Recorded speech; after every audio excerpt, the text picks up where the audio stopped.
Hello, David. Good morning, everybody. Yes, welcome back to the second day of Hearing 20. As our custom, we'll start with a karakia, and just a volunteer to perhaps do that for us would be lovely. Thank you.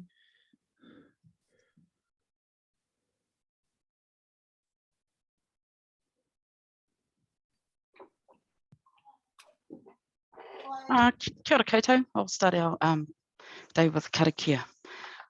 Kia ura mai, a hauora, a haukaha, a haumoea, ki runga, ki raro, ki roto, ki waho, re re re hau, haumārere. Kia ora. Kia ora. Thank you very much, Linda. Right, so we are on day 2 of Hearing 20, dealing with both 2 special purpose zones, Port Zone and Major Facility Zone, and I'll just introduce myself. Pretty sure everyone knows me by now. Stephen Daish, I'm the Hearings Panel Chair. David McMahon, who's also there, the other man in the tie. Strange protocol we have, but that's it.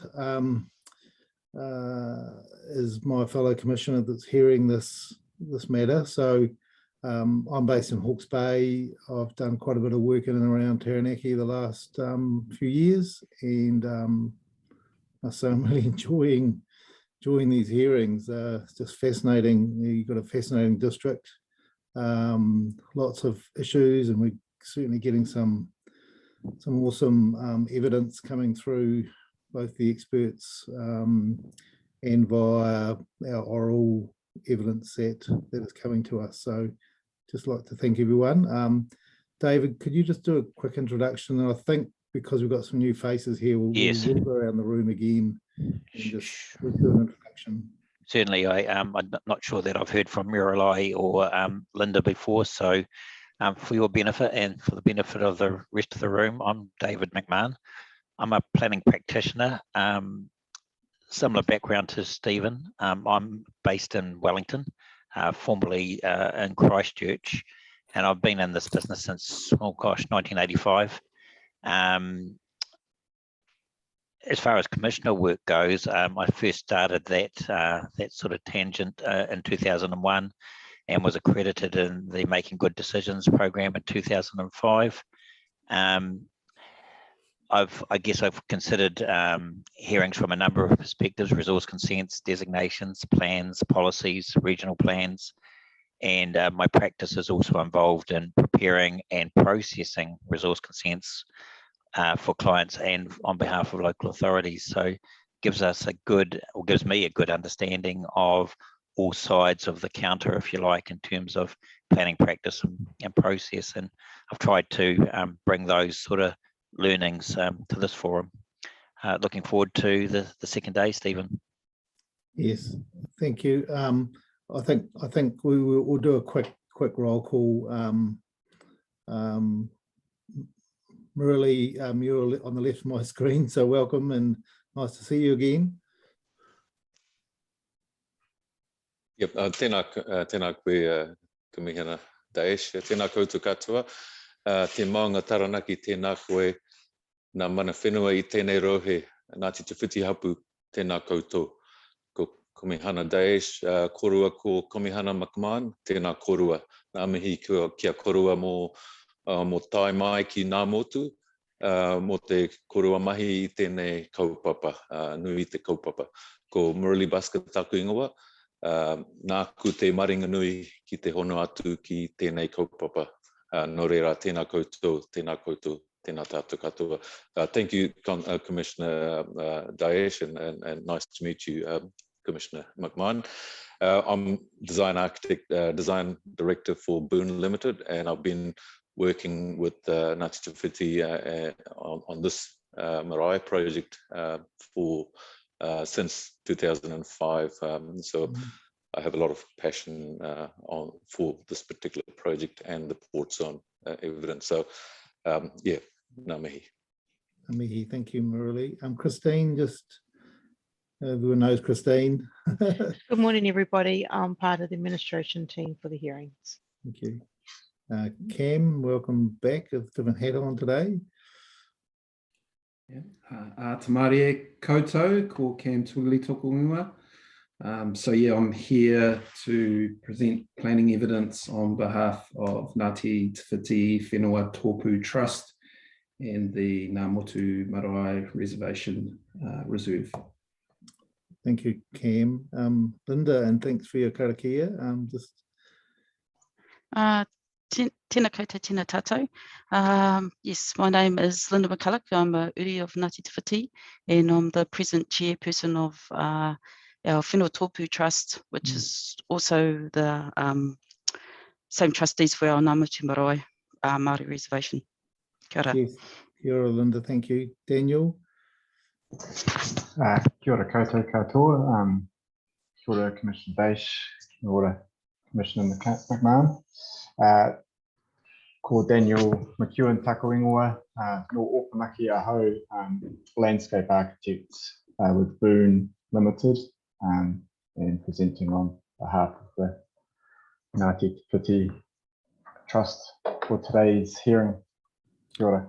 Thank you, Daniel. Julie Ely, nice to see you again, Julie. Morning, how are you? Good to see Very you good. again. Kia ora.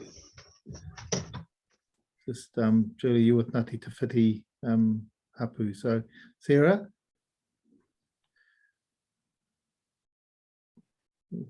Tēnā tātou, Sarah Mako te koteitanga o Te Atiawa. Thank you, Sarah. Keith? Tēnā tātou, Keith Holswich. Good morning, Commissioners. Good morning, Miralee. Haven't seen you for a while. Keith Holswich, Ngāti Rahiri Hapu. I'll be presenting next, I believe. Thank you. Yes, thank you very much, Keith. Julia, welcome back. Just introduce yourself.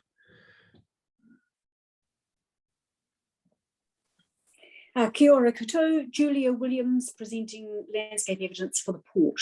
Well, not today, but thank you. Yes, you'll be listening in. Welcome, Morgan. Just introduce yourself there. Tēnā koutou. My name is Morgan Slyfield. I'm the lawyer representing Port Taranaki who was heard yesterday. Thank you very much, Morgan. Georgina, welcome back to our hearings.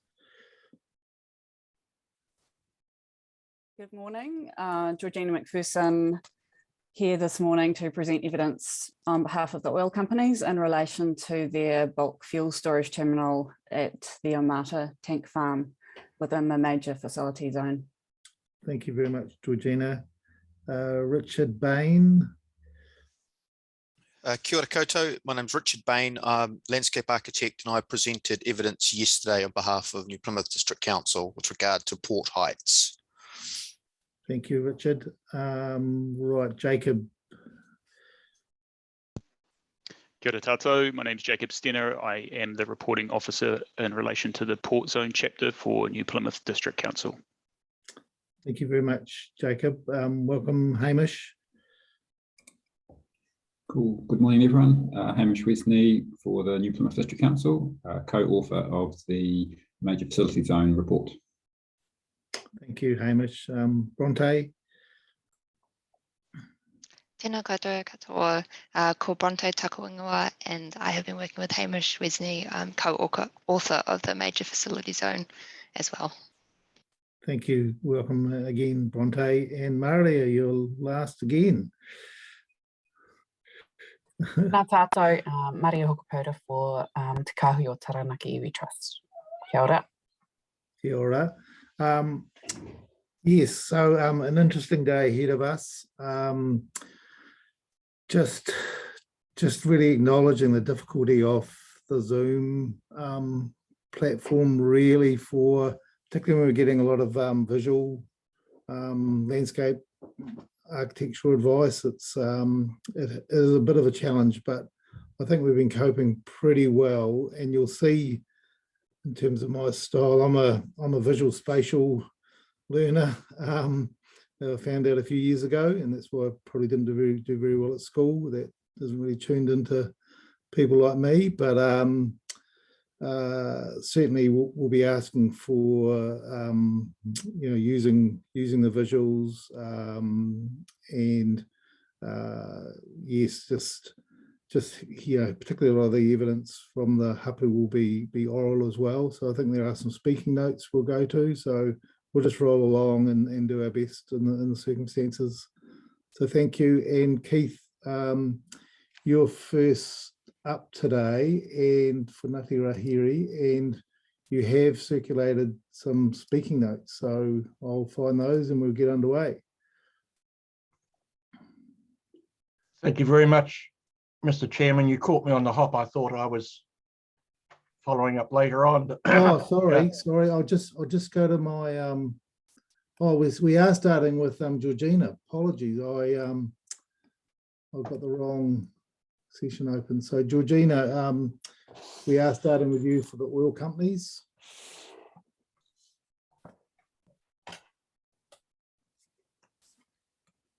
Okay, thank you. I think my piece of evidence is fairly discreet and potentially a wee bit different to what you might hear a wee bit later in the day. So as I said, my evidence addresses is in relation to the oil company's bulk fuel storage terminal up in the Omata tank farm, and that's covered by the major facility zone provisions. So my evidence addresses two of the policies in that chapter and one of the rules in terms of the activity status. And so I'll start out with policy P6, which is a policy that sets out a requirement for precincts to be prepared for each of the major facility sites, and sets out quite a lot of detail around what is to be included in such precincts. So the oil company's submission sought that policy be deleted in its entirety. The recommendation in the section 42A report is to retain the policy. Then in my evidence, I raise a number of concerns with the wording of the policy and the level of detail that the policy requires to be contained in the precincts for each of the major facility sites. And in my opinion, the policy appears to require significantly more detail than is currently provided by the precinct diagrams for the MF major facility zone, and specifically around operational detail and how facilities would be managed along with their adverse effects. So to my reading, that policy appears to require significantly more detail than is provided by the existing precinct diagrams, which generally set out a spatial relationship between the primary and ancillary activities in the precincts and other features, but they don't provide the level of detail that is expected by that policy P6, which requires detail around things such as the management of activities around scheduled features and sensitive activities, which to my reading goes more than necessarily just a spatial separation distance. They don't identify how adverse effects on non-scheduled features will be managed, as is required through clause 6 of that policy. And the existing precinct diagrams also don't identify how adverse environmental effects would be managed to internalise effects, as is required by clause 7. So in my opinion, that raises questions around whether or not the existing precincts currently achieve the policy requirements of policy 6. And if they don't, then who would be responsible for preparing updated precincts, when that's expected, and what form such updated precinct documents would take.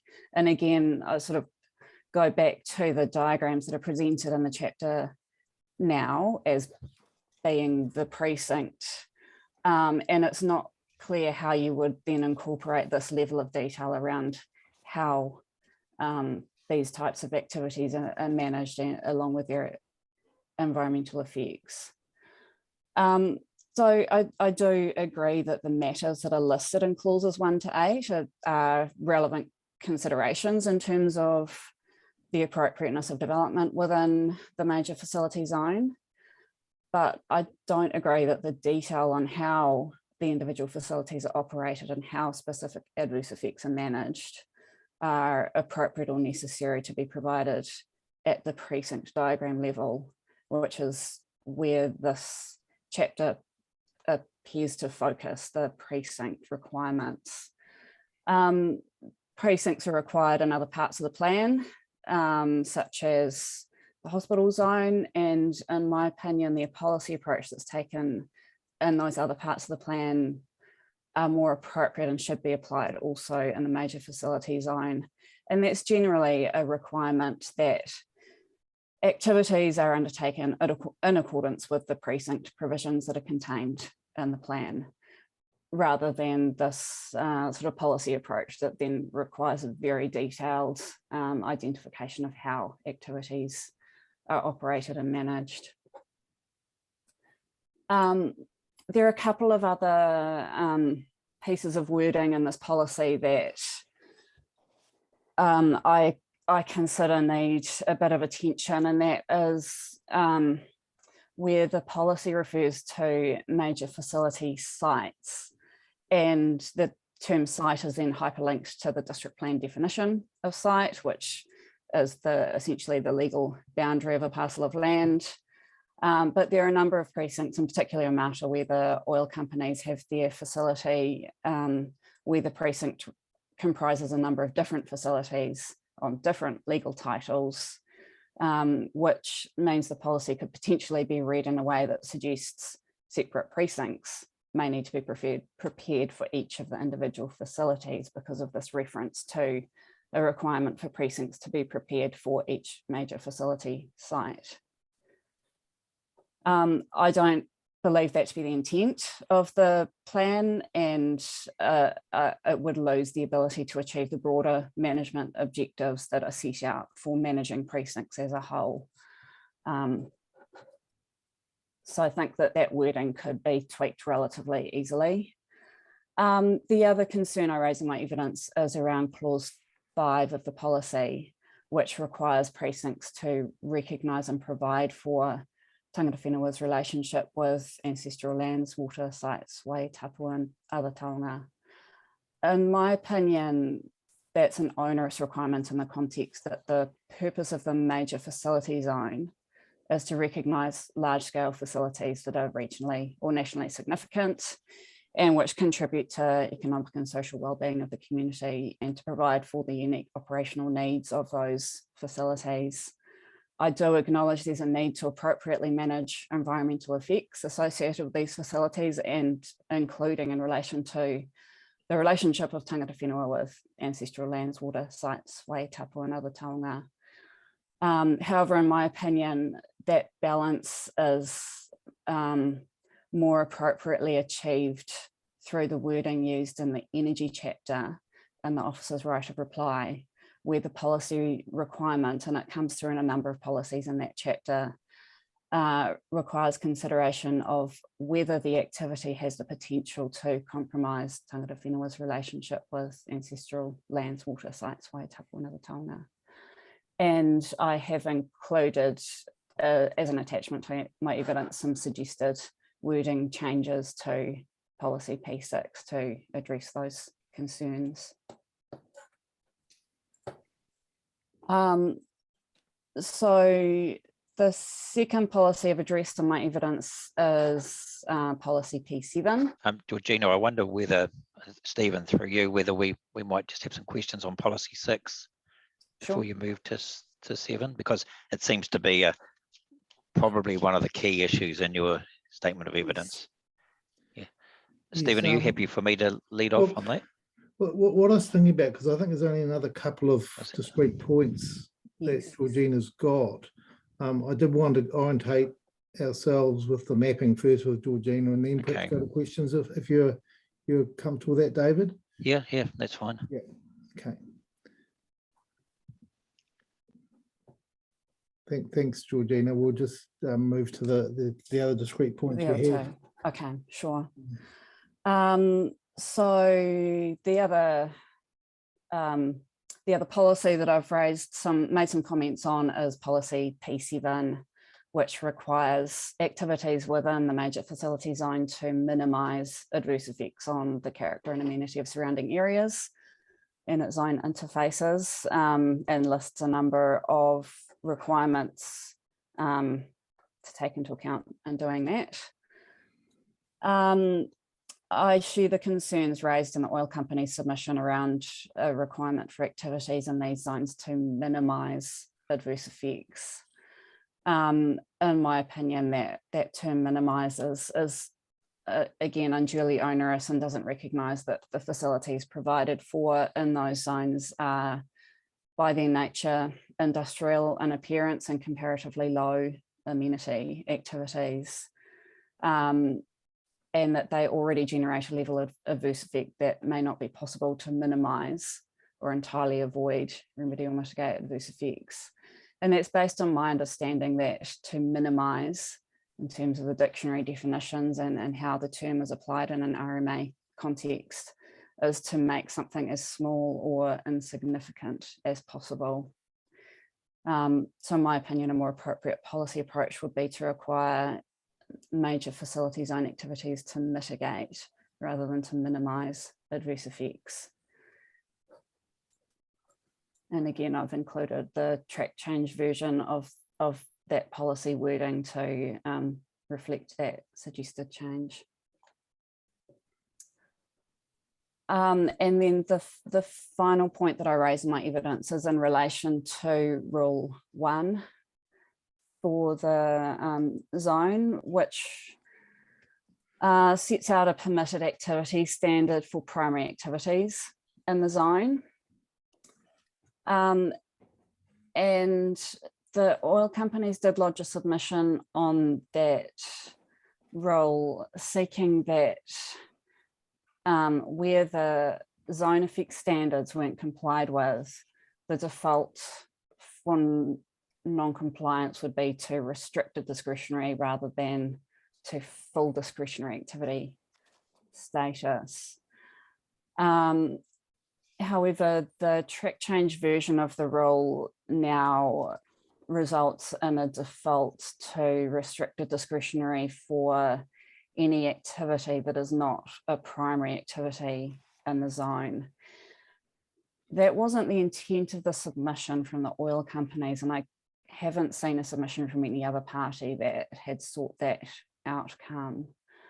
So in my opinion, it's not appropriate to apply a restricted discretionary activity to non-primary activities in the MFZ zones.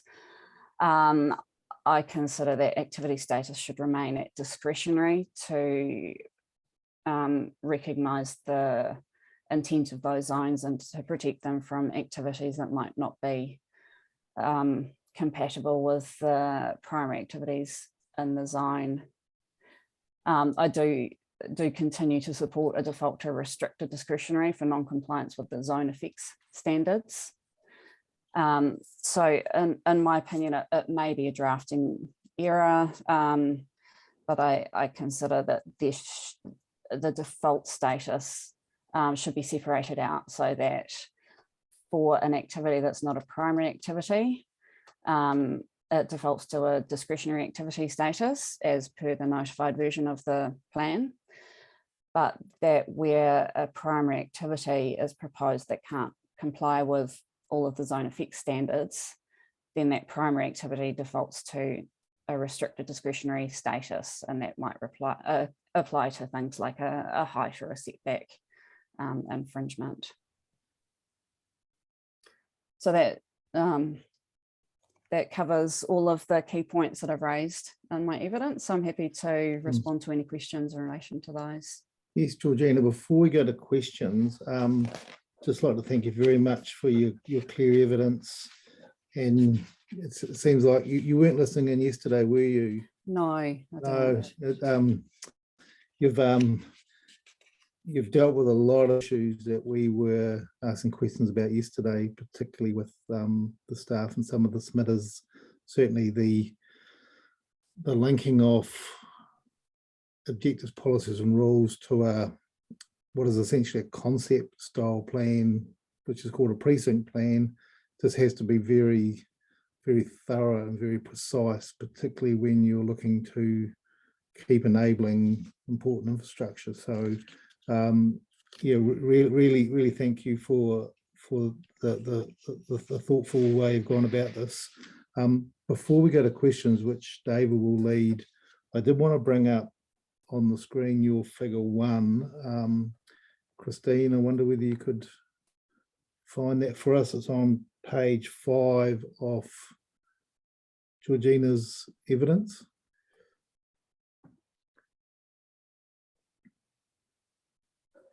Yes, there we are. So we heard from Cam yesterday about the same facility, but can you just remind us, there's a separate title there, isn't there? And I think we've looked at the site before under some of the other chapters, but can you just orientate us and remind us what the setup here is, Georgina, for the oil companies? Sure. So on the diagram and on the screen at the moment, the area in the black and white dashed outline is the BP or oil company facility there, which is a bulk fuel storage terminal.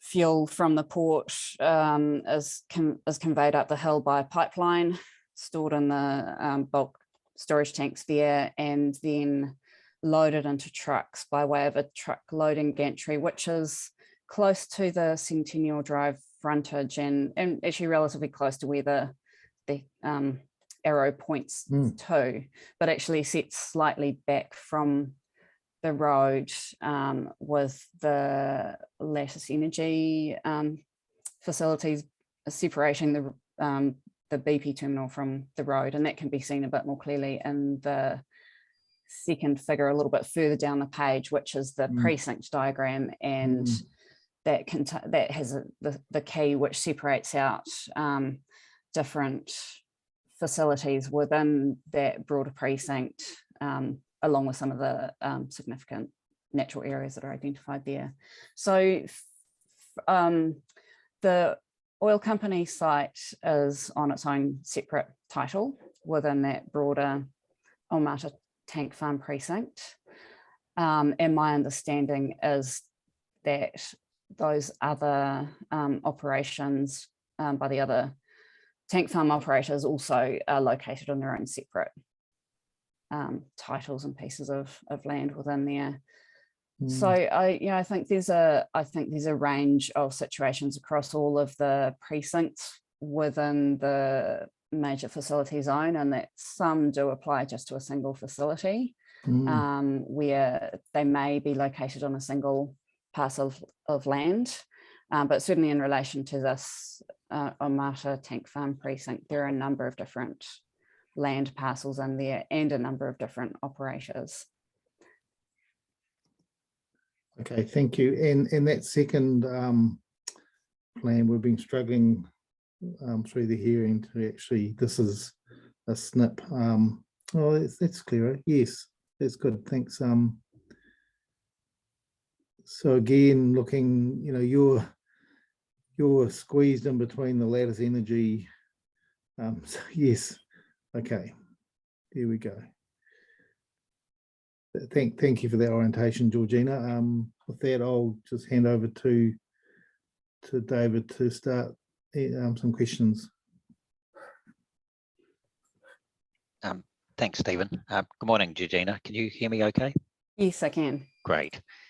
I'm going to start with the policy 6 matter that you've raised. And as I understand it, the thesis that you're really delivering there is, well, in the first instance, you're actually wondering whether policy 6 serves a useful purpose. And I think you said that the submission originally sought the deletion of policy 6 in its entirety. And then you've helpfully indicated in your attachment some possible wording changes to that. Where do you sit between those two sets of relief, deletion and wording changes as a professional planner? Well, look, I do accept the point that was raised in the Section 42A report that it can be useful to have a policy that relates to the role of the precincts, and in terms of considering changes to a precinct or consents that may or may not be consistent with what's set out in the precinct. But I do have concerns with the specific wording of it and what's required in terms of the level of detail, to the extent that I wouldn't want it to be included as a policy as it's currently worded, because I think it's confusing and very difficult to achieve.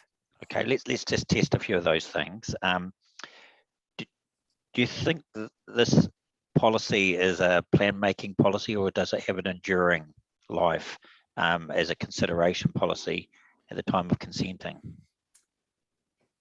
Well, I think probably my initial reading of it was that it was intended to be a plan making policy. And so it would then sort of sit at this point of the plan making and relate to the precinct that was presented in the plan at the same time. Yes. So my evidence points out that there appears to be a disjoint between what's expected in the policy and what's shown in the precinct plan. Sure. But then I also, going further to a point at which you might be considering either a consent application in one of these zones or a plan change application to amend a precinct, I can't see anything in that policy that would then draw a line around it so that it wouldn't be taken into account at that point in time, and that would mean it could be considered solely as a plan making policy and then not picked up as part of a subsequent plan change or resource consent process further down the track. Right. I'd like to come back to that last issue in a moment, but in the meantime, I noted your earlier point about how does this policy in the major facility zone compare with similar policies or policy frameworks in other special purpose zones?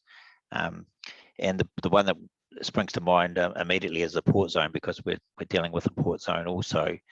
And I couldn't, at a very cursory glance, find a policy that was completely similar to P6 in the port zone, but I came across policy 2, and I don't know whether you've got that in front of you at all. If it assists, it's in appendix, page 3 of appendix 1 to the port zone 42A. Yes, okay, I've got it in front of me now. Yeah. And it's quite different, but some of the aspects might be considered to be similar. Identify appropriate areas within the port zone for different activities to establish and operate and apply a precinct which provides for and manages activities within those areas. And then it lists what's essentially the 4 key sub precincts, I think they're called, or precinct areas. So that's, would you agree that's getting close to, but not identical to P6?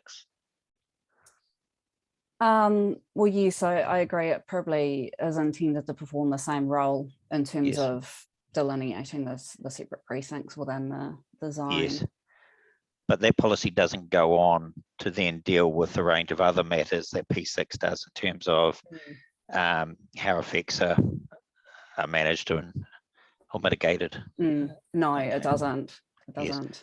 Yes. Other policies in the port zone P3 and P4 and P5 do that in terms of an allowance policy, a potentially compatible policy, a potentially incompatible policy, and an avoidance type policy. So I guess what I'm just trying to get from you is whether P6 is trying to do more than what P2 is doing in the port zone. Yes, I would agree with that. I think that P2 in the port zone is much more discrete and probably has much more of a spatial focus in terms of delineating distinct areas within the precinct in comparison to P6 and the major facility zone, which starts layering these additional considerations, and specifically in terms of, you know, consideration of effects and the way that operations are managed. Yes. Can you, well, there's two questions there. Would you agree that it's important not to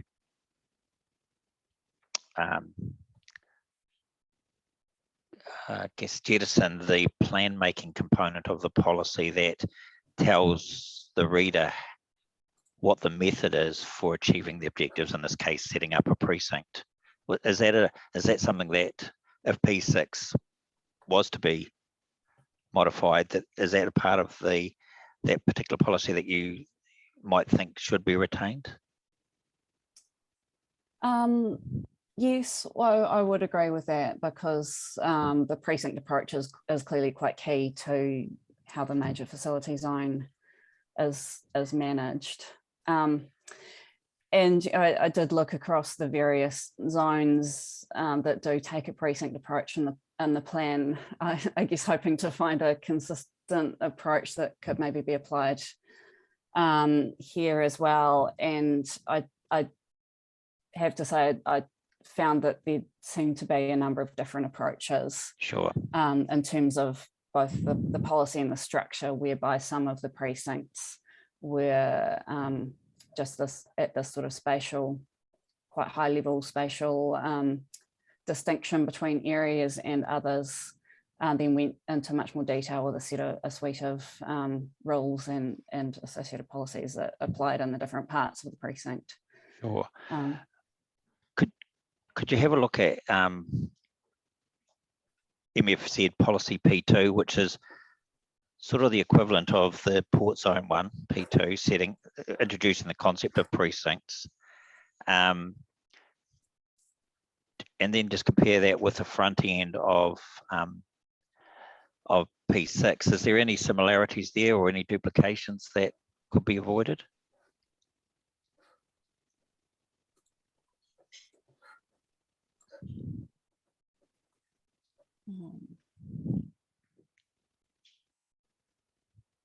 I guess what I'm asking for is there any key difference that stands out between P2 and the front end of P6?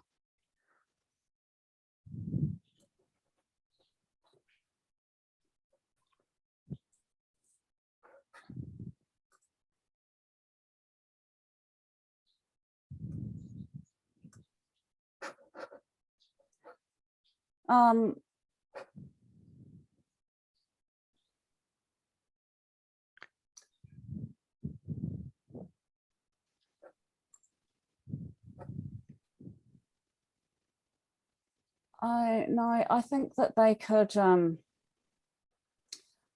they are very similar.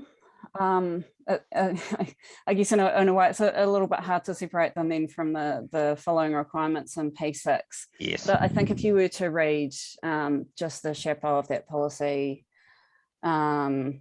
which refers to the level of detail necessary,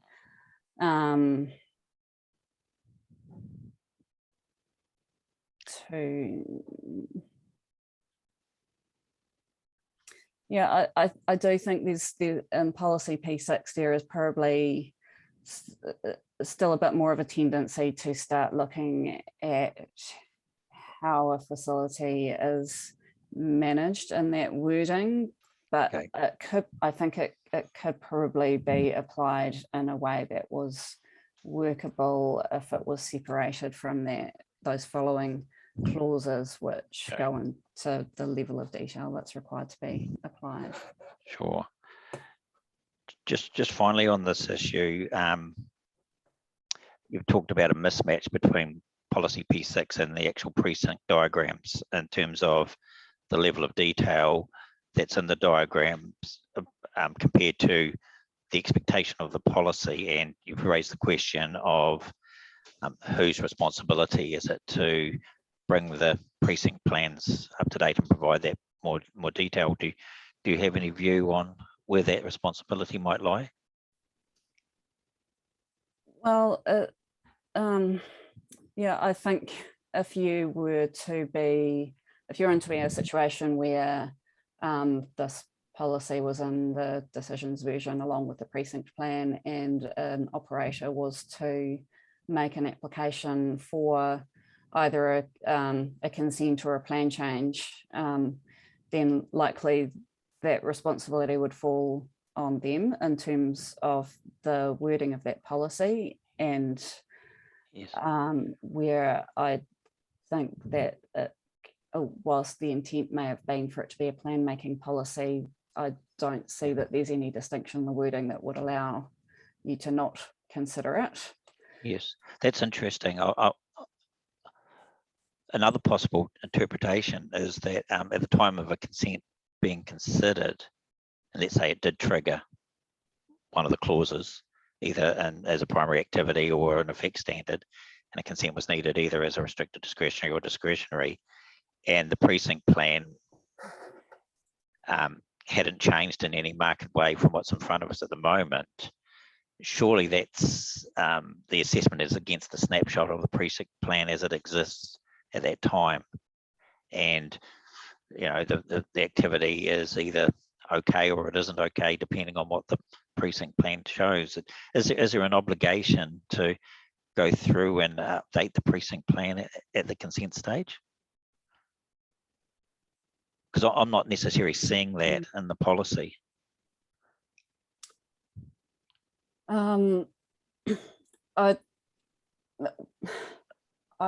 have to say I have had experiences in other jurisdictions where there's potentially a desire from the council to achieve something other than what's in front of them, and that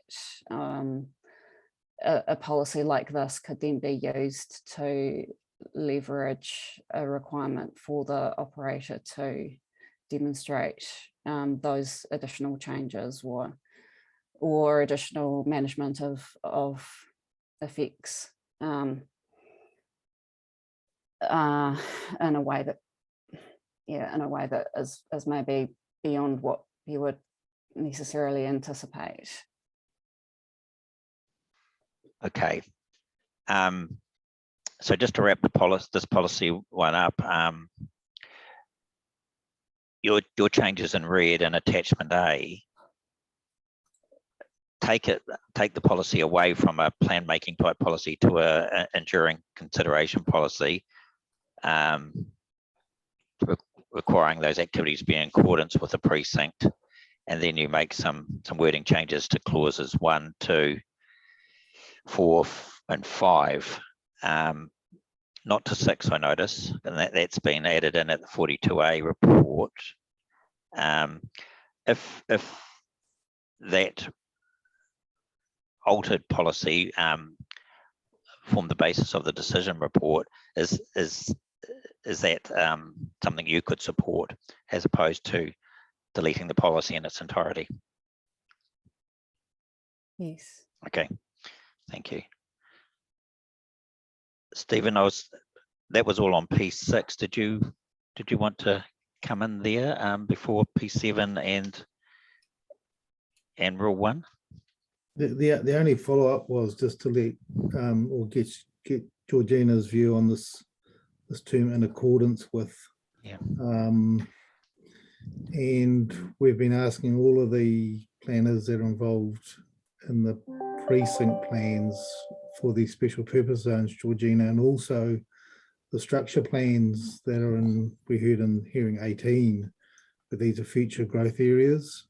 And I think this goes to the heart of your point about if the precinct plan is not quite specific, there's going to be a judgment call, discretion about how that's interpreted, within be in accordance with, and I can see personally using those sorts of words,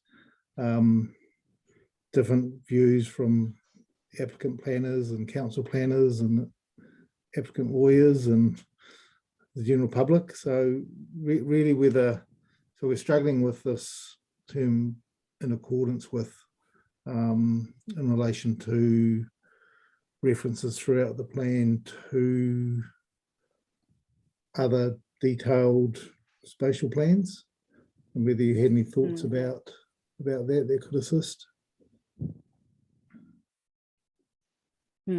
Okay.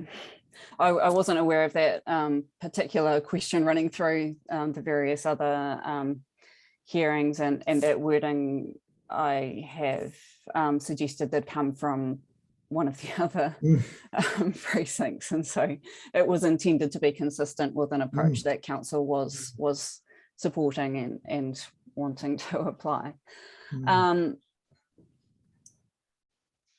But so in terms of a level of discretion in applying, well, I think there's always going to be some level of discretion in terms of applying a policy and what may or may not be consistent with it. And I'm just reading it again, the wording I've suggested in that context. It's not something, a matter I've given particular consideration to. So Georgina, I think just with your experience, you would have seen, particularly heading up resource consent conditions, a general condition to be generally in accordance with the matters provided in plans and AEs that support resource consent applications. You would have seen that method used, I presume. Yes. Yes. So we've been thinking about, well, and there's always a little bit of discretion or wriggle room, as I think applied particularly by council planners when they're assessing activities being undertaken under resource consents, just under that generally in accordance. And there's some case law I know around that, but being in accordance with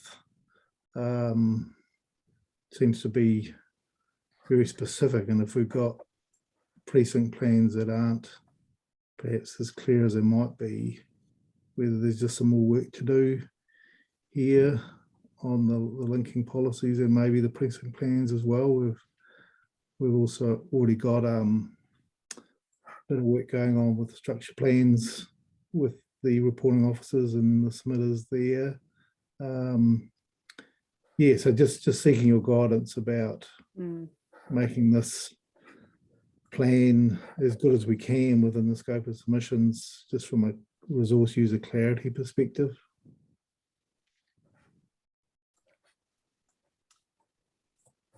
Yeah, well, I do. Yeah, I would agree with that comment that there is certainly a level of uncertainty, well, around what may or may not be covered by the precinct plans, and they are fairly high level. So you could end up with quite a range of interpretations of what, in accordance with a very high level precinct plan, might be. I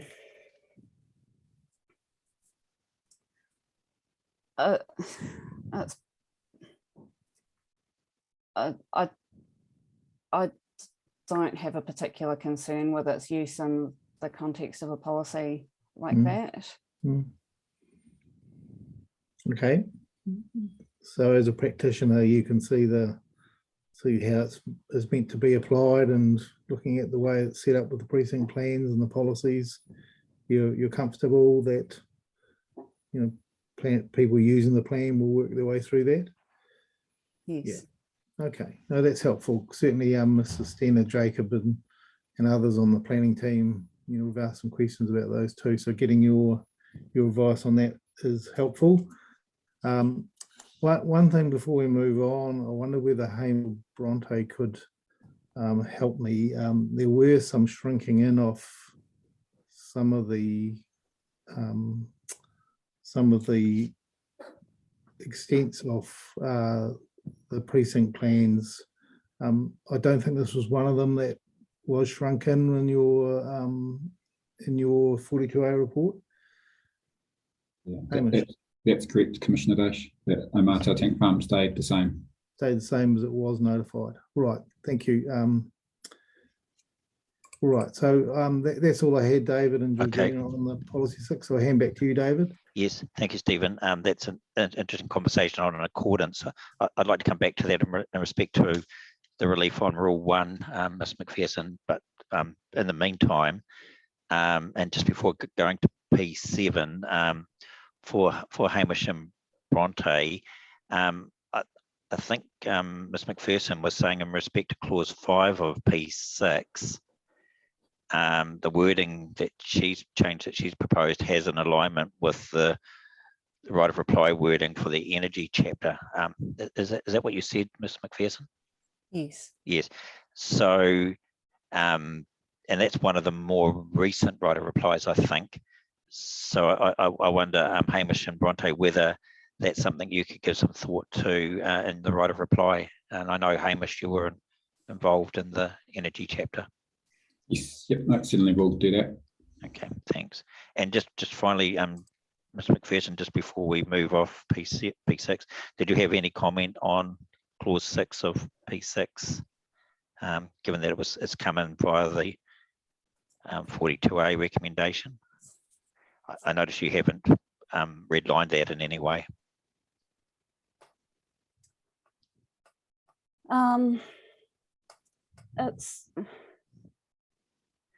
It's not one that I've focused on in the evidence. I so think there are some, and I appreciate the intent to be able to pick up on these consideration of these sorts of activities. I do think there's potentially some crossover with the policy framework that relates specifically to those types of activities, such as the historic heritage and Indigenous biodiversity sites and areas of significance to Māori all have their own separate specific policy framework. And so if you were to be undertaking an activity that interfaced specifically with one of those features, then there'll already be a policy framework to consider. So I guess I would say I'm not convinced it's absolutely necessary in the context of this policy. And we had quite a long discussion with Ms. Carter yesterday on that, and I just brought up some background on the how this policy provision has been arrived, although in that case it was a matter of discretion. But as I understand it, this policy is to be considered quite separately from the scheduled overlay features, and that's why the word non-scheduled features such as follows. So this is supposed to be a policy that sits outside of the 10 or 12 overlay policies and is only to be enacted, I guess, where there's a resource consent for a reason other than the overlay rules. So in this context, a resource consent because there's non-compliance with the effect standards or the precinct plan that triggers a restricted discretionary or discretionary activity status, and that would become a policy consideration in considering such an activity under Section 104. So that's the intent. Whether it delivers is, I guess, is another matter. But do you accept that the intent is focused on non-scheduled activities and is meant to be quite separate from the policies related to scheduled features? Okay. Because it's quite an important point, Ms. McPherson, because this policy has sort of evolved through all the different chapters and it seems to be making an appearance in all of the chapters as a result of panel questioning on potential duplication and where the heavy lifting should be done for the overlays and how non-identified or non-scheduled facilities might be handled at a consent level. So in subdivision, SNAs, hazardous substances, a number of other chapters which might intersect with an overlay, but don't impact directly on an overlay. This is the relevant policy framework in each of those district-wide and zone chapters. I think in the context of the major facility zone, it's potentially quite an onerous requirement. If you know, clearly there's always going to be a need for balancing. Yes. But when you're looking at an activity in a zone that's been specifically set aside for the purpose of major facilities and acknowledging that they are activities that tend to have a higher level of effects and lower level of amenity inherently, then it does appear to be quite an onerous requirement to go beyond looking at the effects on something that's scheduled and clearly identified already within that zone. Is that because that's an interesting argument, and I can see why you might present it. Is that because these zones, these special purpose zones like the port and the major facility zones, are so bespoke compared to, say, the general residential zone or the rural production zone? So is there an expectation in your mind that if there were that any feature of a natural type, landscapes, water bodies, diversity, historic heritage, SASMs, etc., should be known when those zones are delineated, when the plans are produced, when the zone boundaries are formulated, so that, well, I guess what I'm asking is it possible, because of the bespoke nature of those zones, to preclude the possibility of any non-scheduled features existing in those zones, such to make that policy irrelevant in this particular instance?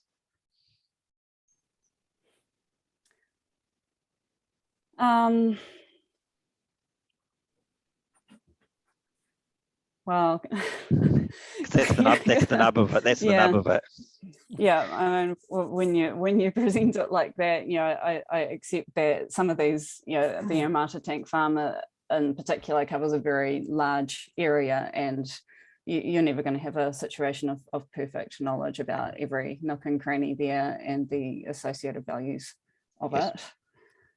So then the question is clause 6 an appropriate provision to give effect to a whole range of objectives and policies that seek to protect non-scheduled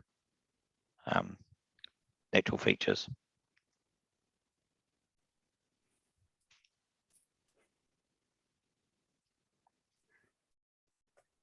I think potentially there's again this issue with the level that's required in terms of the extent to which it's integrated within the precinct plan requirement, which is the direction of policy P6, and maybe then where you might assess something at a consenting level, because yeah, with it sitting as part of this precinct plan requirement, then it is essentially requiring that level of detail be provided at the precinct plan level, and that's where it seems to me it's intended to be a bit more of a maybe a backup for those features that can't be specifically identified and quantified at the plan making stage.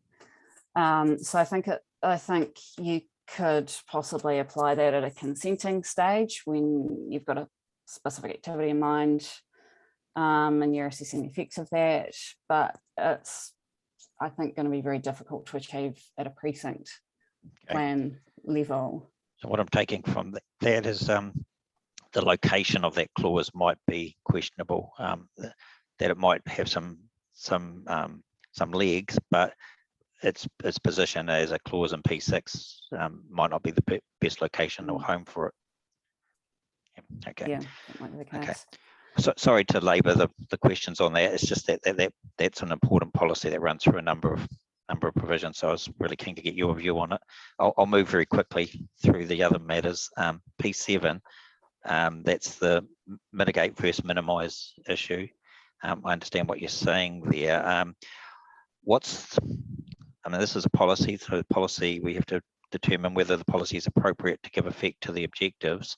What do you see as the thrust or theme of the objectives for the zone that this policy is either out of line with or in line with? Well, I see the objectives as being to provide for and enable these types of facilities to occur within the district and these specific locations, but at the same time to manage their activities, manage their effects, sorry, to a level that's appropriate and compatible with surrounding activities and the environment. Objectives 2 and 4 use the words avoid, remedy and mitigate from the Act. Yeah. They don't use the word minimise, but I guess the word minimise is inherent and part of in some of those terms. Well, I think minimise takes another step beyond a requirement to mitigate, certainly, and to avoid. And then when it's used on its own, it takes you away from the option of mitigating effects, perhaps to a level that isn't, doesn't minimise them to the extent that is absolutely possible to achieve, but takes it into a more pragmatic realm that also acknowledges the nature of these facilities and the operational and technical constraints that they face. Does that suggest that the objective setting is wrong then? Because the objective talks about avoiding, remedy and mitigating, or mitigating, sorry. But what I'm hearing you say is that in these bespoke zones, there's always going to be a level of effect that the zone needs to recognise, and it's impossible to avoid or at least avoid some of those effects. Might be possible to mitigate them. So is there a mismatch between the policy and the objective at the objective end?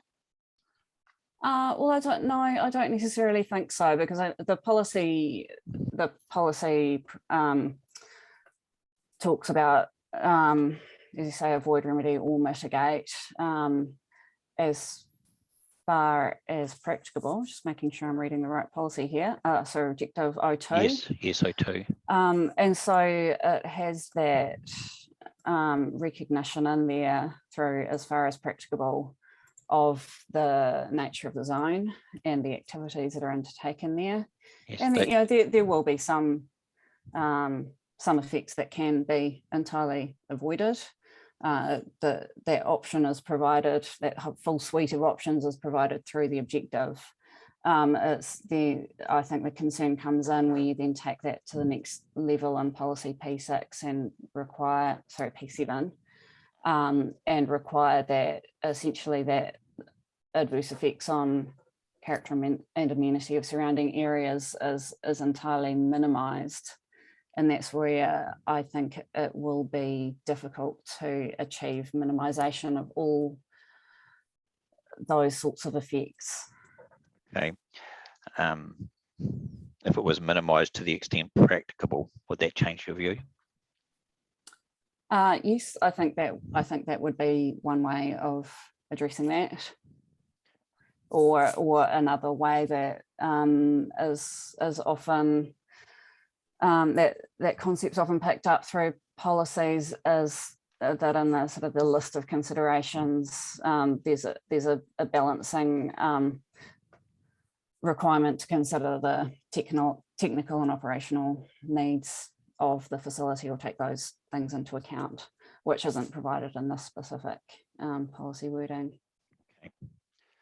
I'm going to move on. Thank you for that. I'm going to move on to Rule 1. That's the final matter. Stephen, did you want to come in before I do that? Stephen, you're on mute. Yes, sorry, I'm just sorting that out. I think we've just had the perennial policy planners discussion about the difference between the words minimise and mitigate and practical and possible. Certainly for me, when you read out the dictionary definition that you used, Georgina, I think was something like minimise, meaning to make small or as insignificant as possible, something along those lines. Certainly doesn't sit that well with me in these very specific zones that are essentially providing for important infrastructure that's, you know, already there, and the district plan is looking to reflect the ongoing operation efficiently and effectively, with some scope for changing with time, either as replacement or new infrastructure. So that was my only comment there, and it is not posed as a question, I realise, Georgina, but just whether you had any follow-up comments on that. Well, yes, that's the point, I guess, that I was trying to get across, that for in the context of these zones, a requirement to minimise effects to the smallest possible amount or degree is, in all instances, is onerous. I think there'll be certain effects that you can do that with, but not all effects, and that needs to be recognised, I think, in the context of what these activities involve. Okay, thank you.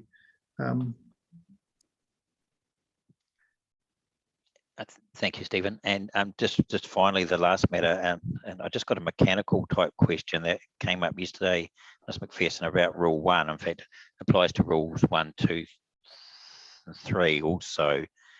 But firstly, I'll start by saying I understand what you're saying about the difference between discretionary for the activity status where you don't meet clause 1 and the restricted discretionary where you don't meet the zone effects. I understand what you're talking about there.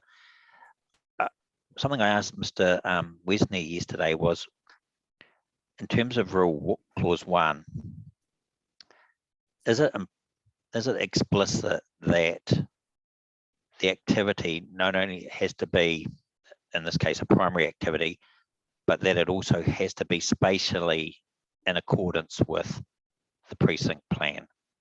And for this site, this is one of the 3 sites, precincts that do have development areas shown on it, the yellow, blue, green, and purple ones. So is it clear that if you located an activity that outside of a well activity outside of a well area, that it's not in accordance with the precinct plan? Mr.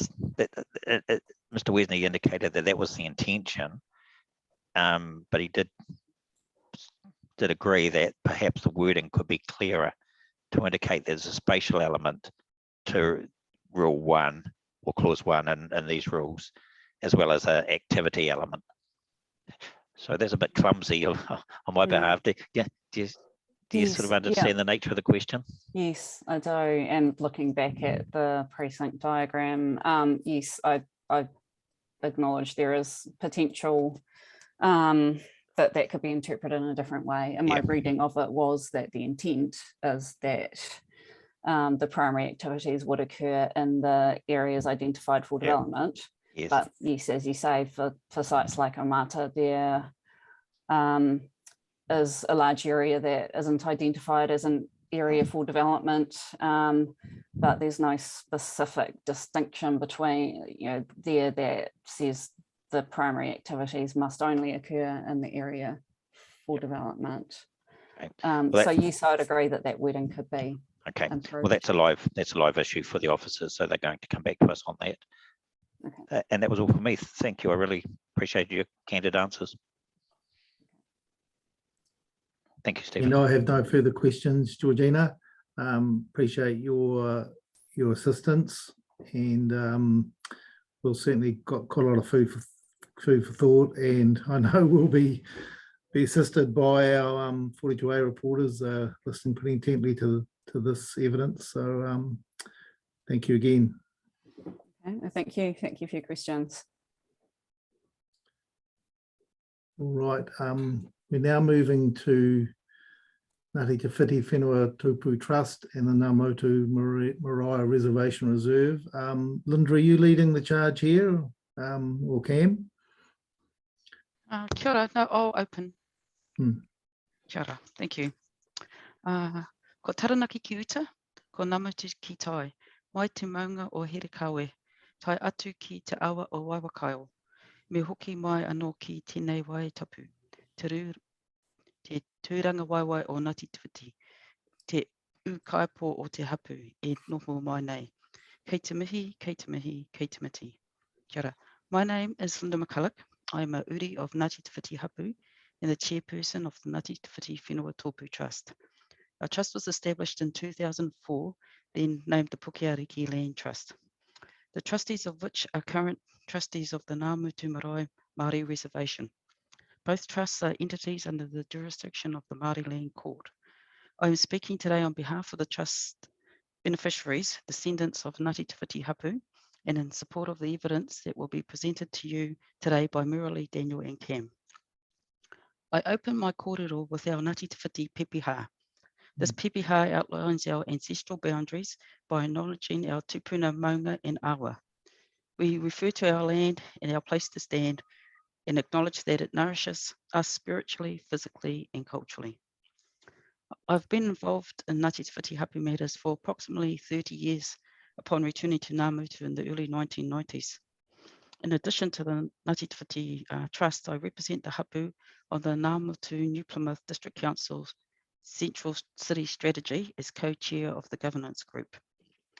I have participated in the preparation of the cultural values statement for the hapu pertaining to our historical and cultural association with the impacts the activity in the port area may have on us as tangata whenua. So through determination and hard work, Ngāti Te Whiti have been successful in having significant ancestral lands returned to its ownership. I was present at a meeting when as hapu members, we met with representatives from the Grey Trust to discuss the return of the land at Bailey Road. Consequently, this land was returned to the then named Bailey Road Trust in October 2002.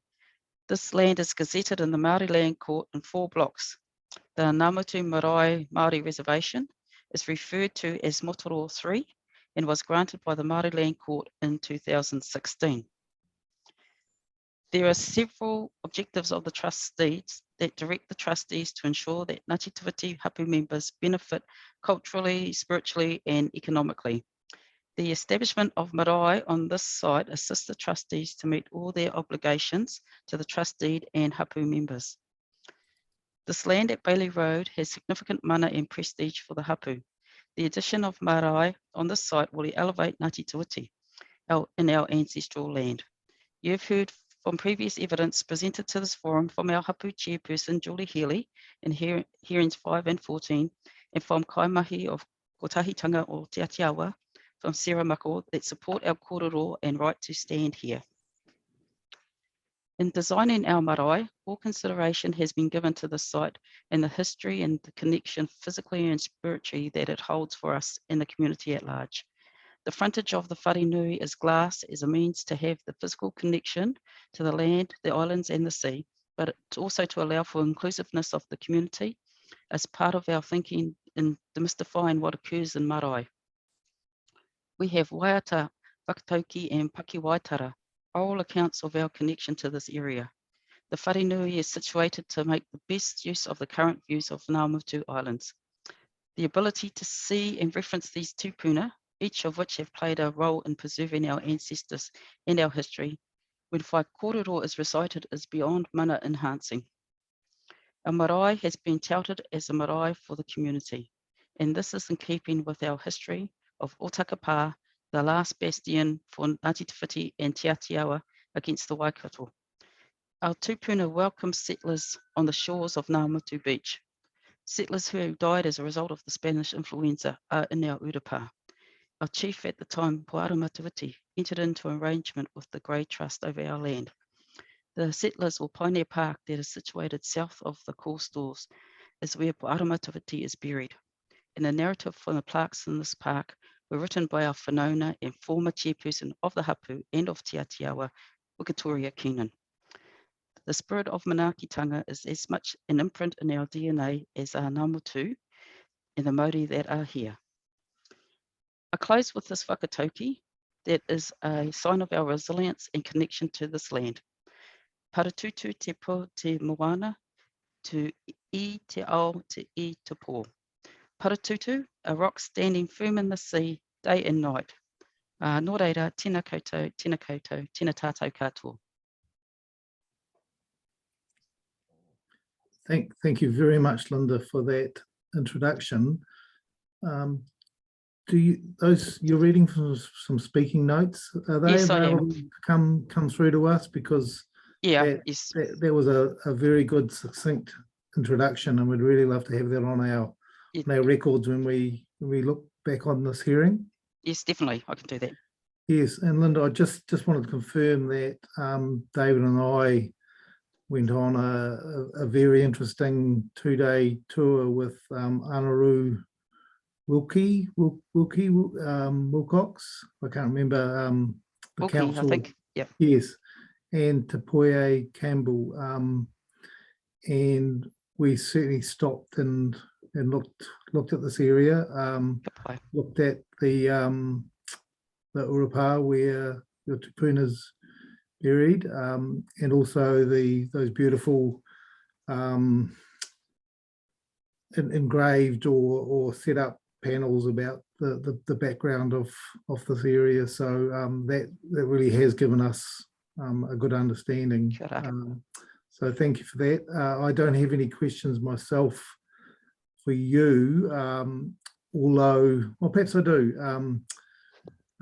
Linda, you mentioned the Grey Trust and that there was an arrangement at the time of settlement between Ngāti Te Whiti and the Greys, I presume. So this has this land come back to you from the Grey Trust by arrangement, by agreement? What just working out in my head how that transfer back's happened. So our rangatira at the time, Poharama Te Whiti, entered into some say a sale, and that, and as you know, historical sales have been disputed. Our narrative, our hapu narrative around that was that the land was utilised by the Grey Trust for educational purposes for the hapu. So I think possibly then the Grey Trust began to start freeholding the land. So we refer to the land as the 100 acres. So it sits between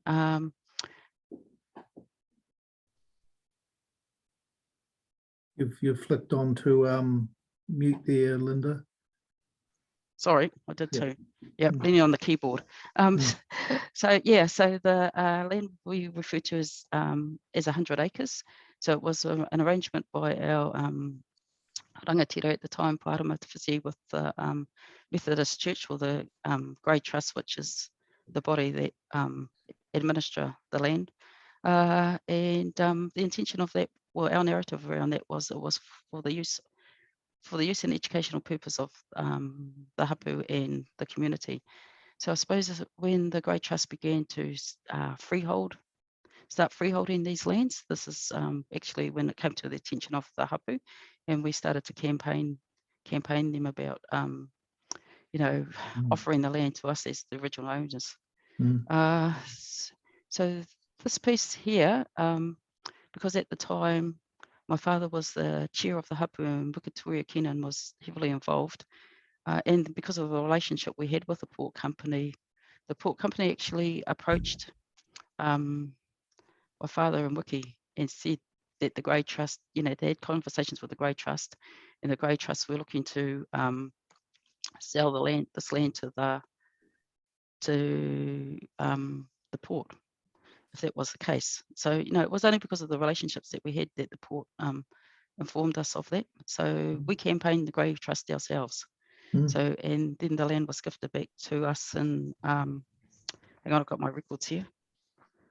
About 2002. Yeah. Yep. Sorry, I've got a plasterer in the house yelling at me, so I'll just go and deal with him. I'll just a minute.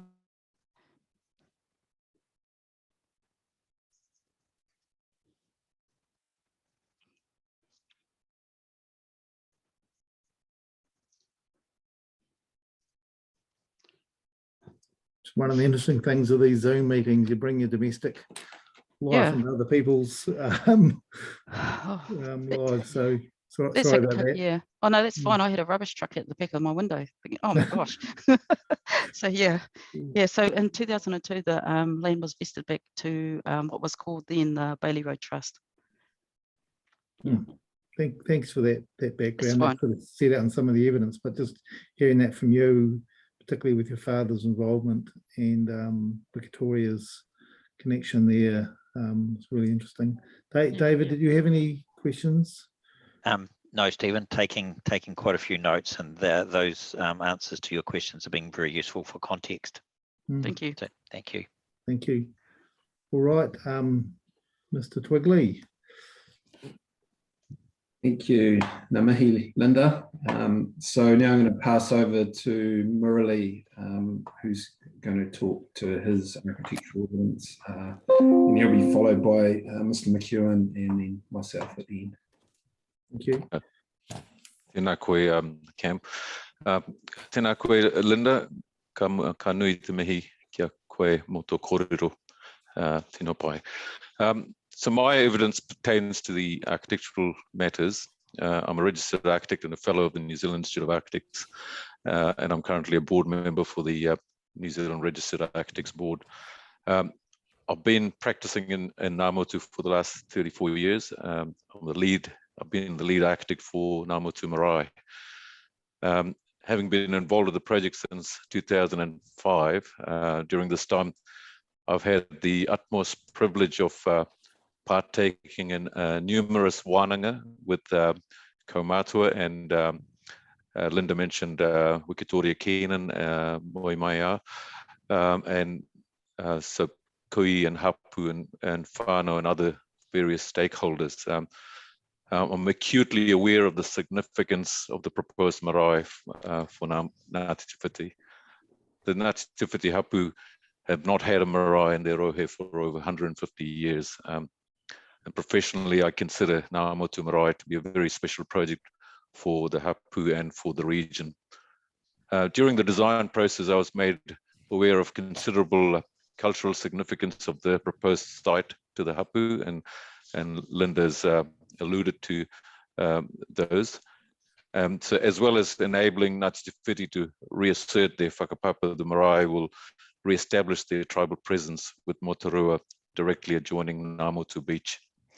The design process that we went through has taken care to give appropriate respect and acknowledgement to those considerations.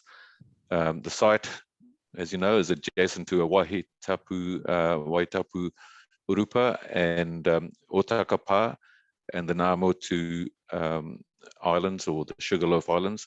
There are prominent historical whenua near to the site. Historically, these islands provided refuge against invasions from the north in the old days. Ngā Motu Islands, including Paritutu, are of such significance to the cultural well-being of Ngāti Te Whiti that sightlines and connections to these landforms were an integral part of the marae design, especially with the orientation of the main whare nui roof facing towards these sacred landmarks, especially Moturua Island. It's intended that the sightlines are maintained in the wider Māori purpose zone, designed to enable such practices as whai kōrero to reference these significant landmarks. In my professional opinion, I'm of the view that these Indigenous practices and values are of huge significance to the design and must not be separated from the design process. As connections to these significant landmarks are already greatly impeded, it is my opinion that any further development that infringes on the remaining views to the Motu and the Moana would not only be detrimental to the marae development and the Māori purpose zone, but also to Ngā Motu Rohe as a whole. In terms of the scope of the marae design and master plan, it includes approximately 1,100 square meters of building floor area that encompasses a whare nui, which can sleep approximately 100, a whare kai and kitchen, and office administration building. The master planning for the total site development enables direct connections to the adjoining foreshore with waka launching and visual connections to culturally significant features and other significant view shafts. I also wish to highlight again the public amenity this provides. Pedestrian connections through the Papakainga development from the nationally renowned New Plymouth Coastal Walkway would also be provided to ensure the development is an active community space that can be celebrated by the wider community. There will be opportunities for commercial, retail, hospitality with a cultural connection, thereby enhancing this as a place for public and a place for visitors to enjoy. There's also potential to reinforce linkages between the New Plymouth CBD and Pukeariki Museum. I'm currently involved in the further development of the master plan for the wider site, which will be presented at the upcoming hearing for the Māori purpose zone. In my opinion, Commissioner, the development of this coastal property on One Bailey Road will inevitably become an asset for the city, the hapu, and the whānau. And it is vitally important that visual connections to the Moana and other culturally significant features of Parititu, Mikatahi, Motumahanga, and Moturua are maintained. Nō reira, tēnā koutou, tēnā koutou, tēnā tātou katoa. Thank you, Murali. It's certainly I'd like to look through some of the images online and for you to talk to those. So, David, are you happy for Murali to run us through those first, and then we'll go to questions? Yes, indeed. In fact, that may even avoid the need for some questions through that sort of commentary. Yes, thank you. Can everyone see the screen? Yes. Cool. So that's the site plan with the whare nui aligned to Moturua Island, so that red dotted line. Just as a matter of interest, this is a currently resource consented plan. So Waitapu Urupa has got really significance as a relationship to where the whare nui has been sited.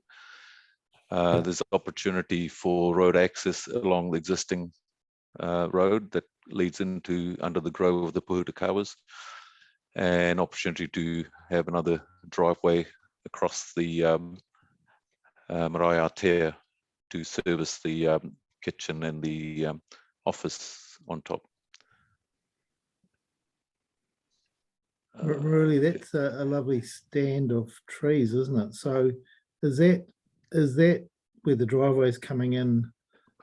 Are those notable trees in the district plan, as I understand it? Yep. So we've got permission to remove a couple that sits very close to the Aotea, and there's space between these trees, so we haven't had to remove much more to get the drive and the bus turning, all that sorted.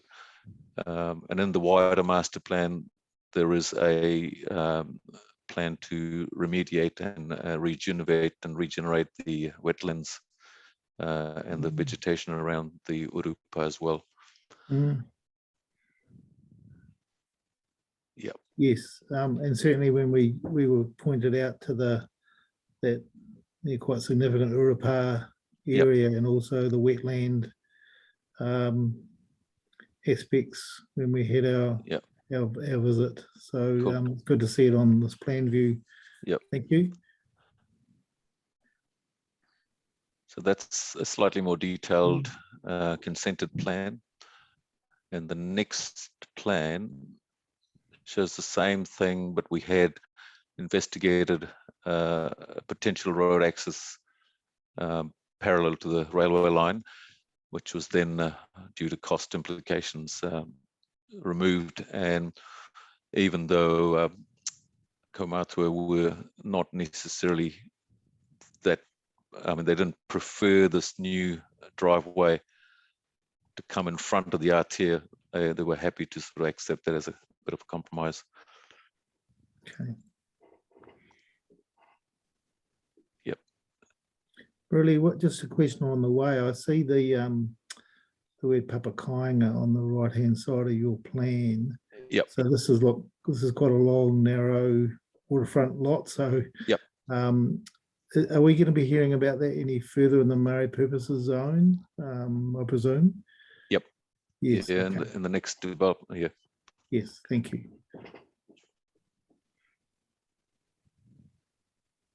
So that's, yeah. I'm glad you're doing that. Okay, yes. Yeah, so that's the proposed Papakainga. It's between 15 and 20. And in between spaces for gardens and educational workshops and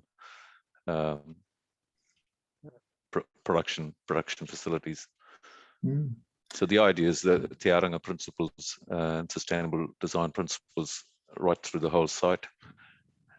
Produce your own, grow your own, cultivate, teach young rangatahi and bring indigenous cultural values into the site.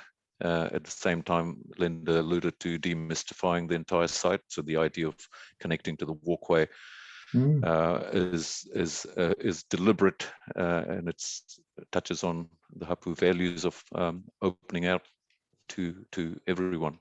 So it's not a gated community kind of thing. So what sort of height are you looking at? Overall, the overall concept plan? The Wharenui, it's below the current height limits. So it's, you're talking 10 to 12 meters at the ridge. But all the terrain slopes quite significantly to the bottom. So some of these houses will be on post and pole construction. So we're working with the terrain, working with the existing heights.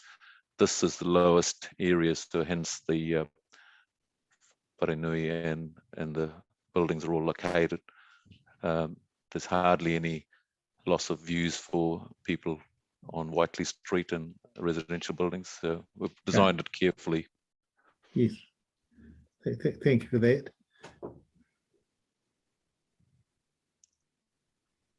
So these are some preliminary site view shaft analysis to try and preserve what's left, because these buildings, massive big warehouses, literally prevent any kind of view to the ocean. So we've kind of marked out some of these view shafts where we prefer no further large developments are made. And I think Mr. McEwen's evidence highlights and shows these in more detail. Keep going. So that's showing detailed landscape planting plans and for the Aotea. The Aotea in front of the Wharenui is almost twice the size of that, but as part of staged construction to value manage the project, we've shown a smaller version of it, but the idea is that it expands to this whole area. Yep. Keep. So these are some detailed plans. That's the Wharenui.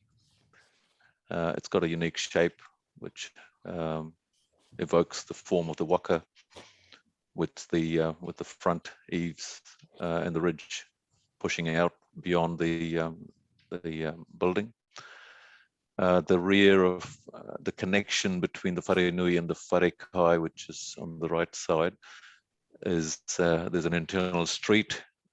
Again, we've deliberately worked so it doesn't become like a corridor connecting the toilets, and it's a street where you can come and enjoy looking at displays and learn about whakapapa and have displays of taonga that are sitting in the basements and in storage. And then there's the kitchen and archive storage, toilets, mattress store. And then the next page shows you the offices on the upstairs. Again, working with the land, you come and park out here and you walk into the offices. So the land is, yeah, we're working car parking and site access using the existing contours. Keep going. So that's the glass fronted wharenui, which is quite a distinct feature of this marae, and again came through from a huge number of wānangas and discussions around. It's slightly veering away from the traditional wharenui facades. Will be quite a unique proposition.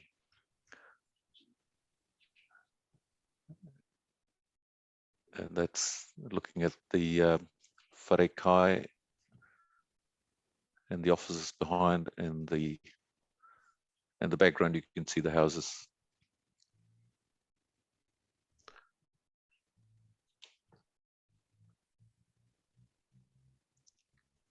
Yep. Some images, placeholder images of the interiors.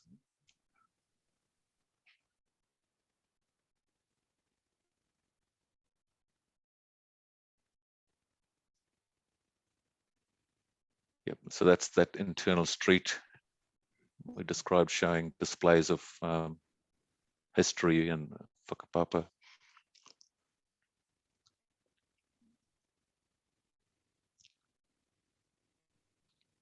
And the idea of bringing artifacts that are in storage in Pukeariki and displaying them so whānau and hapu can view them.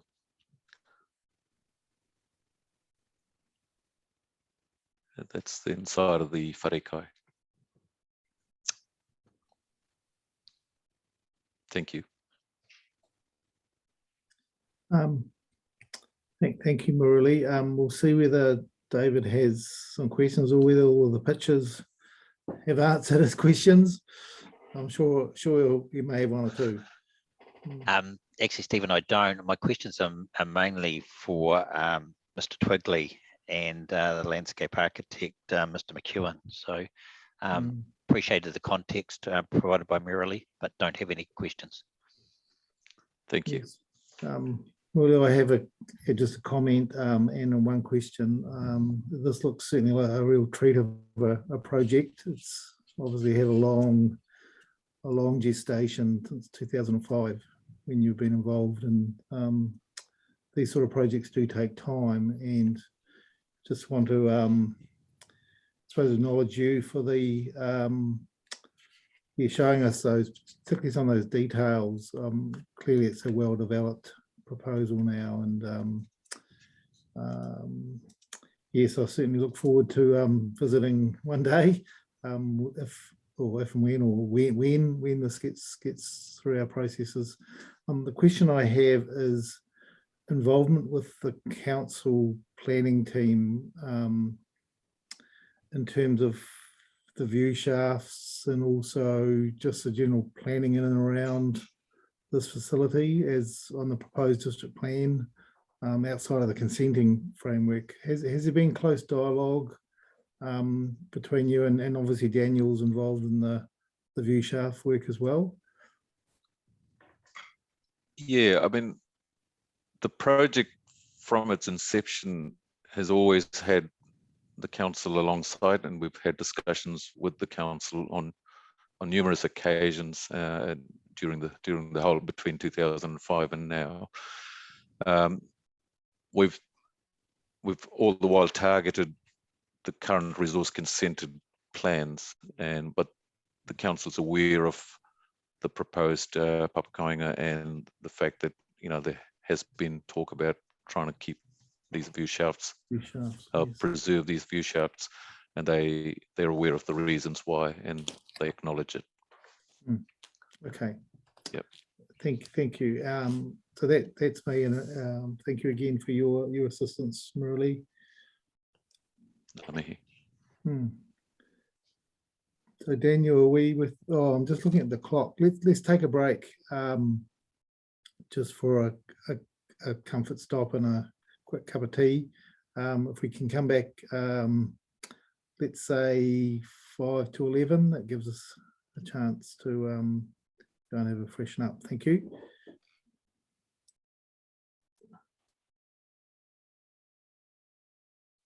Thank you, everyone, and welcome back. So Daniel, we'll move to your evidence now, please. Kia ora. I'd just like to start with a little preamble, if I may, and potentially share my screen, which just to help illustrate and frame my professional stance in relation to the port zone structure heights. That's everyone's happy with that? Sure.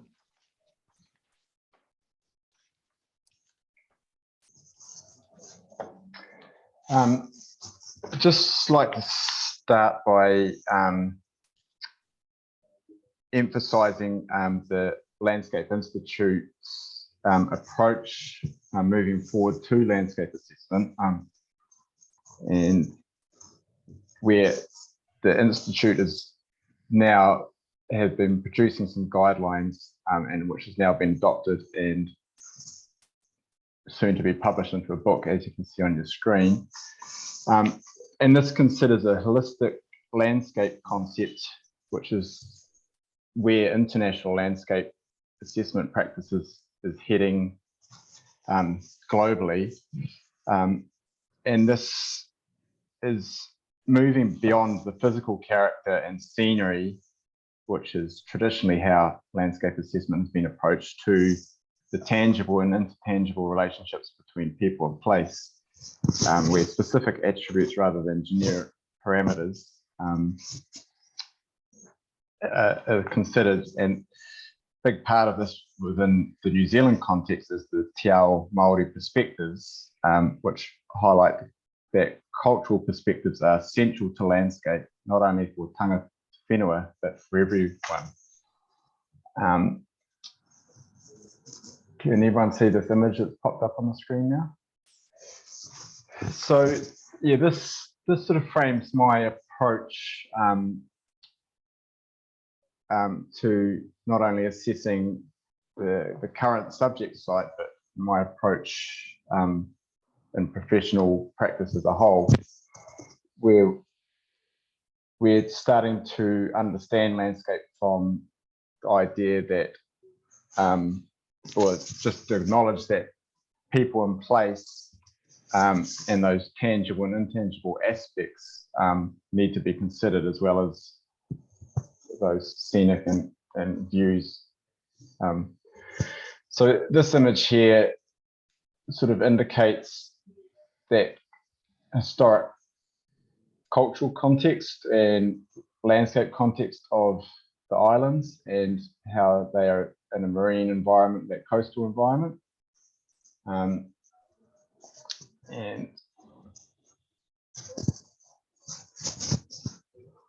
again, this image, these images are extracted from evidence that was presented in hearing 14 and 5, part of Ngāti Te Whiti's submissions. And this here is obviously indicating pre the wharf and the breakwater connecting to Mikatahi and extending out past Motorua. So just showing that extent and that connection of these islands with the Moana and the sea.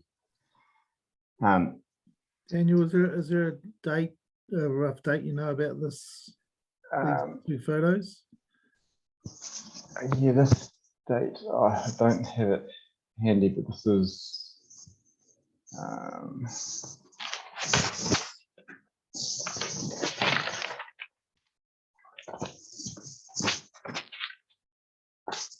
Whether anyone else could understand, just step in with It sort of could rough, be before, yeah, kia ora, it's Julie speaking. I think they're about 1878, 1880 before the actual build of the breakwater. Okay. Yeah, it's around that time. Okay. Thank you. 1870s, 18. Yeah. Okay. Thank you. Thank you, Daniel. Sorry for that bit of information. And again, this is now those the breakwater and the forming of that wharf. Again, I don't have a date for this image at hand. What I'm trying to highlight here is just the context of the islands in terms of connection to them in the coastal environment and their relationship with the land and the sea. And to illustrate where I'm coming from with this point is, that context is hugely important, as we can see represented with Cook's earlier illustration of Banks Island, which we obviously know now is clearly a peninsula down in Christchurch.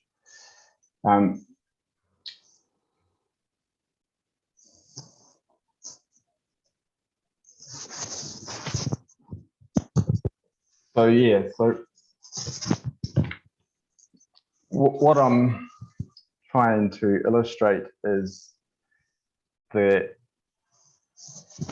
connection of Ngāmutu Islands is integral not only to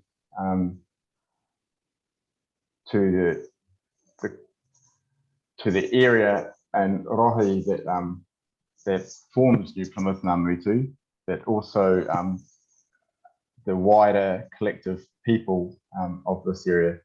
That these islands are significant in terms of the connection to this place, as is the Maunga Taranaki is significant to Taranaki as a region, and you cannot separate the two, in my view.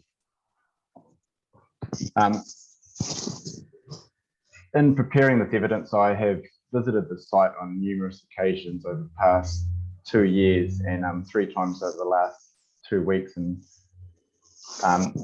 the most recent of these visits was yesterday morning at 11:30 a.m. and also during Viewpoint H from Mr. Bain's 2018 Port Taranaki Building Heights report this morning on my commute along the coastal walkway. The focus of my visits, obviously, around Ngāti Te Whiti development site, but also looking at the public and residential spaces within or adjacent to the port zone and activities to essentially look at the wider, call it stakeholder investment in this area and the importance of it. This landscape context is one, in my view, that where the islands connect Ngāmutu first to the moana and the sea, and then the coastline. And I think Linda's point that was mentioned, Paratutu, a rock standing firm in the sea, sort of illustrates this connection and the importance of this idea that, we need to be able to still maintain that perception or that connection of these landforms and these islands in terms of their position in the coastal environment, and their connection with the coastline itself.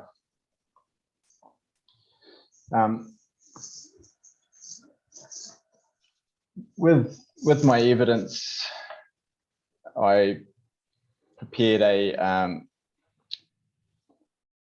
recommended heights map, which I have since through recent visits, revisited and made some changes to this, which I'll share on screen, and I'm happy to offer this, post this oral submission if requested. What was the weather like at 11:30 yesterday morning, Daniel? It was viewed from within my car in the rain. Okay. So creating a bit of rain over there. Yeah. Yeah. So it's good to see the site in different contexts, I guess. Can everyone see this map I'm sharing on screen?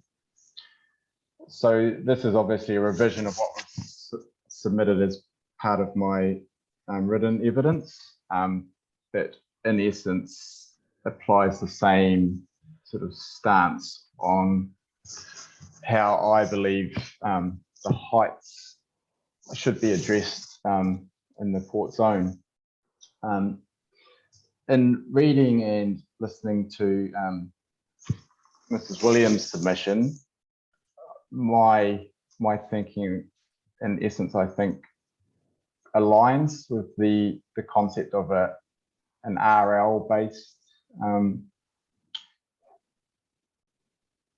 RL-based structure around how heights can be planned or developed within the zone, whereas the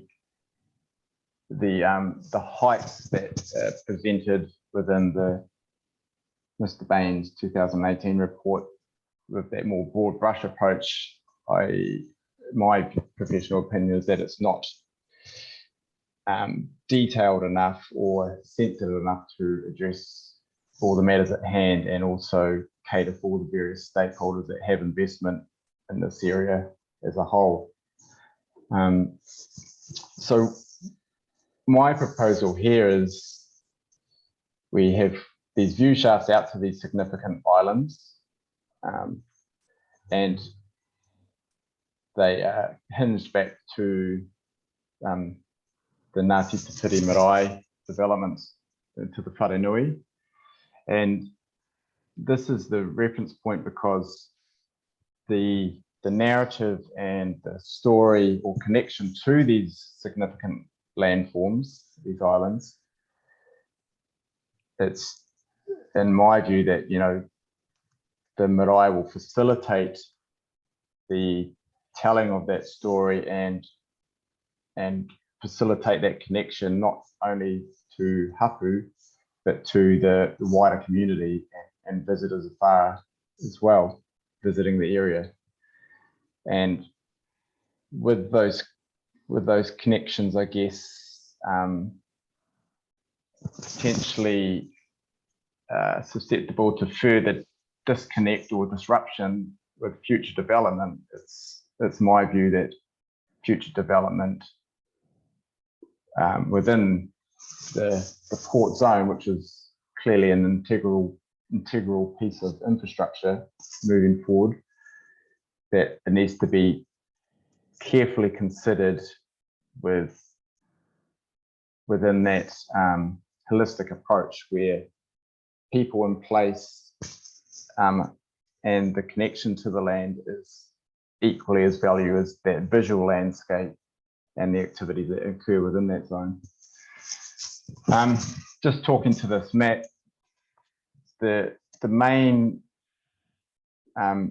change to what was submitted within my written evidence is this area here within the Paratutu view shaft, where up on the terrace, which is illustrated in quite well in Mrs. Williams' figure.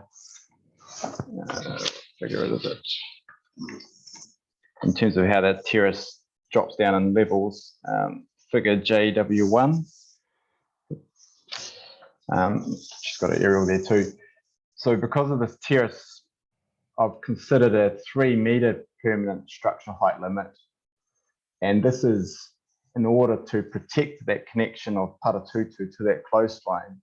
Any substantial structure in this area, I believe, would start to distort or further disconnect the that connection or the notion that Paratutu is a coastal landform, and it's not until you go and interact with that landform with your back beach side of it that you really would make that connection. If you're approaching from anywhere from the east, there would be just greater disconnect, in my view, if substantial development of substantial height occurred in that area. The other change to my approach in terms of the zones is below this terrace, I've created area C here, as you can see, where a 20-meter height limit would be acceptable as it aligns with current built form and is lower on lower terrain. The other part I've done here is I've tried to extrapolate some areas to see what effects in terms of lost land use would occur if what I'm proposing is adopted, because these other three view shafts I'm proposing is a 0-meter height limit. And this gets back to my point of the key importance of connecting these islands with the sea and with the surrounding landscape. If you lose that connection, which was highlighted with my commute this morning, coming along that coastal walkway, viewing from viewpoint H in Mr. Bain's 2018 report, if you were new to this area, you would have to assume that over that breakwater is sea connecting to Moturoa Island. But equally, you could assume that there is a sand spit or some form of land strip that connects there. It wouldn't be until you get past that breakwater that you would indeed understand and perceive that Moturoa from that vantage point is an island in a coastal marine environment and marine reserve as well. So I think that's pretty much sums up my professional stance on why I've proposed these heights. Let's talk through any parts of the evidence. I believe it's just questions relating to my evidence from here on in. We're happy with that. Thank you, Daniel. Perhaps leave that image up while we go to questions. We'll start off. You're on mute. How's that? Can't hear you. We can hear you. Sorry, can others hear me okay? Yep, we can hear you fine. You're clear. Okay. Yeah, so keep this up and we'll move to David for questions. Thank you, Stephen. Just checking, Mr. McEwen, can you hear me okay? Yes. Good, good. Just before I go to you, can I just check with Mr. Stenner? Where a height limit is infringed in the various precincts, what's the default activity status? Defaults to restricted discretionary. In all cases? Yes. Okay, thank you. Okay, thank you for that. So, Mr. McEwen, I think I've got the gist of your evidence and at least one of the changes that you proposed to it today, and that's the first of those changes. Am I right in you now changing the height limit for Area G from 0 to 3 meters? The proposed height limit. And your evidence for chief Area G on page on map 4 was shown as 0. And it's now shown as 3 meters on the recommended amendments. Correct. Yes. So split heights there in area G. So we've got a 3 meter proposed height on the terrace portion coming back east from Paratutu, and then a 20-metre height highlighted by red in my revised plan, where we're below those terraces at a lower level. Okay, so a graduated height from 0 to 20. Yeah. 0 to 3 to 20, depending on the proximity to the viewpoint. Yeah, and as you can see on my plan on the screen, that all that's a straight cut line, but that line's pretty close to the actual start of that embankment or cliff that goes up to that terrace. So those shapes could, within reason, be fairly accurate to those area boundaries. Right. What happened? I can't move my cursor, but what happens as you move westwards along that view shaft, and you get to the boundary of the blue and the green there? What is that? Is that the end of the height limits, or what happens in the green area? So, yeah, the green area, obviously, where you're out of that port zone. Yes, okay. That is the port zone boundary. Yeah. So this is the port zone boundary. So that's, and that boundary potentially may require revision as well. Especially where it starts to encroach on Paratutu itself. Sure. But for this current exercise, I've just adopted that boundary and did my overlays over the top. Yes. Now going back to the east to the beginning, and yes, where your cursor was, the intersection of the red and the green also, is that what does that line mark? Yes. So underneath that is area F, which is we've proposed a 3-metre height. So no changes need to be made. I think a 3-metre height within area F is acceptable. Yes. This is the area F is a split zone anyway, because this portion of it is recreation zone. Yes. Just point out the boundary of the Maori purpose zone. You can see here the white. Yep. Yes. White. I thought so. It's got that plan underlaid. Yeah. Yeah. Just didn't want to assume anything there. That was my understanding too. Thank you for that. Okay, so that was the first change. You alluded to a second change, and I didn't quite get that. What was that in relation to, between your evidence in chief and your current position? The two changes were the blue and the red. Okay. So change 1, the blue area within that Paratutu view shaft. Change 2, the red area within that Paratutu view shaft. Okay. Right. Now, on that image, the 1, 2, 3, 4 view shafts that are shown, are they view shafts that are recorded already in the plan, or are these view shafts that you've used as a method for determining appropriate building heights? Yeah, correct. These are view shafts that we've used for determining appropriate structure heights. Yes. But the proposal would be to have these. It's more of a planning question, yes, I guess, but potentially to adopt those view shafts as a planning tool as well. Yes, okay. For that very reason. The reason I asked that question was, and I was going off Mr. Twigley's evidence, where he said that the evidence of Mr. McEwen has proposed cultural view shaft areas across areas A, C, and F, and I wasn't sure whether they were view shafts that existed in the plan already, or whether they were your constructs. But your answer would indicate that it's the latter. Yep, correct. Yep, thank you.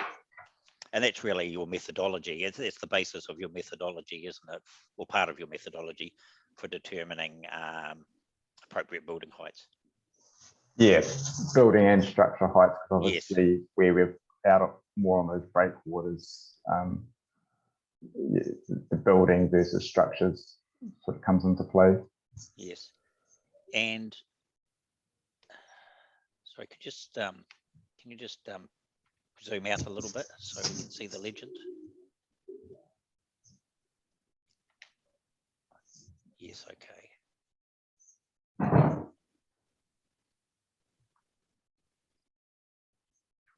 So the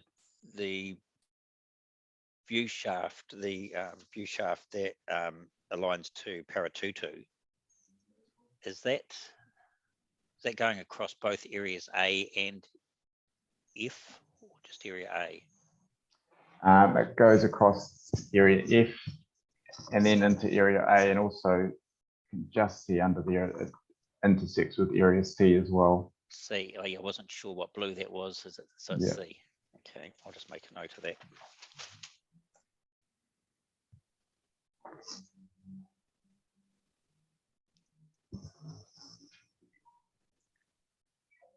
So predominantly A and F and a little bit of area C. Yeah, and the existing context of area C is what would you sort of recreational activities. There's not a lot of built structure existing under the overlay of proposed within area C. Can you, right, in area C had a notified height of 8 meters and you're retaining that in your recommendation? Not in the Paratutu view shaft, but area C outside of that view shaft. Okay. Okay, so area C would be divided in fact into two. Yeah, But, correct. right, okay.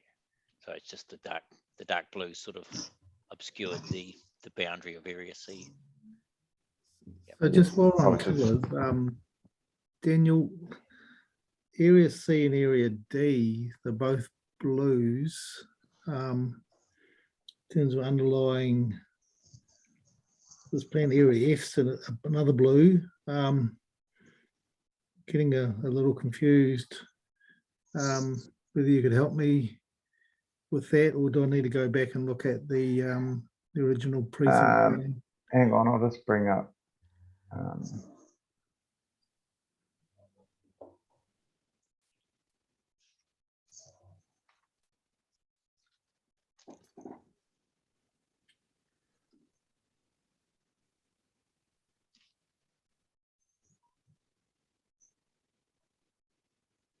Can you see that? That's the original precinct plan. The area D, area C, area A. Are we viewing that, or is it not coming up? No. 1 second.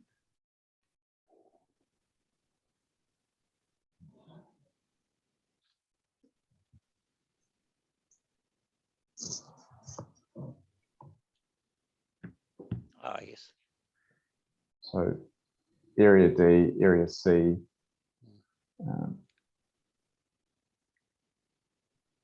And does the southern boundary of your view shaft essentially follow the demarcation between those two areas?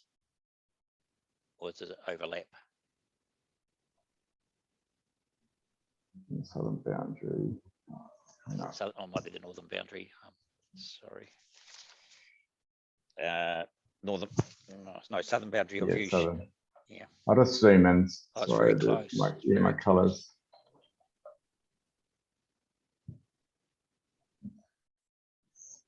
Hopefully we can see a bit better there. You can see the extent of area C there, and then there's the southern boundary of area C, and then I've gone and put my text over top of that boundary of area D, but you can just see it through there.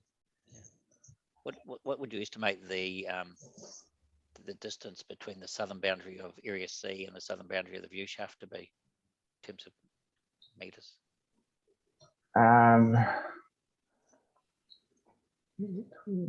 It's probably about 30 to 40 meters, I would estimate.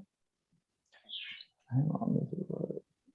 Yeah, it should be about 30 somewhere.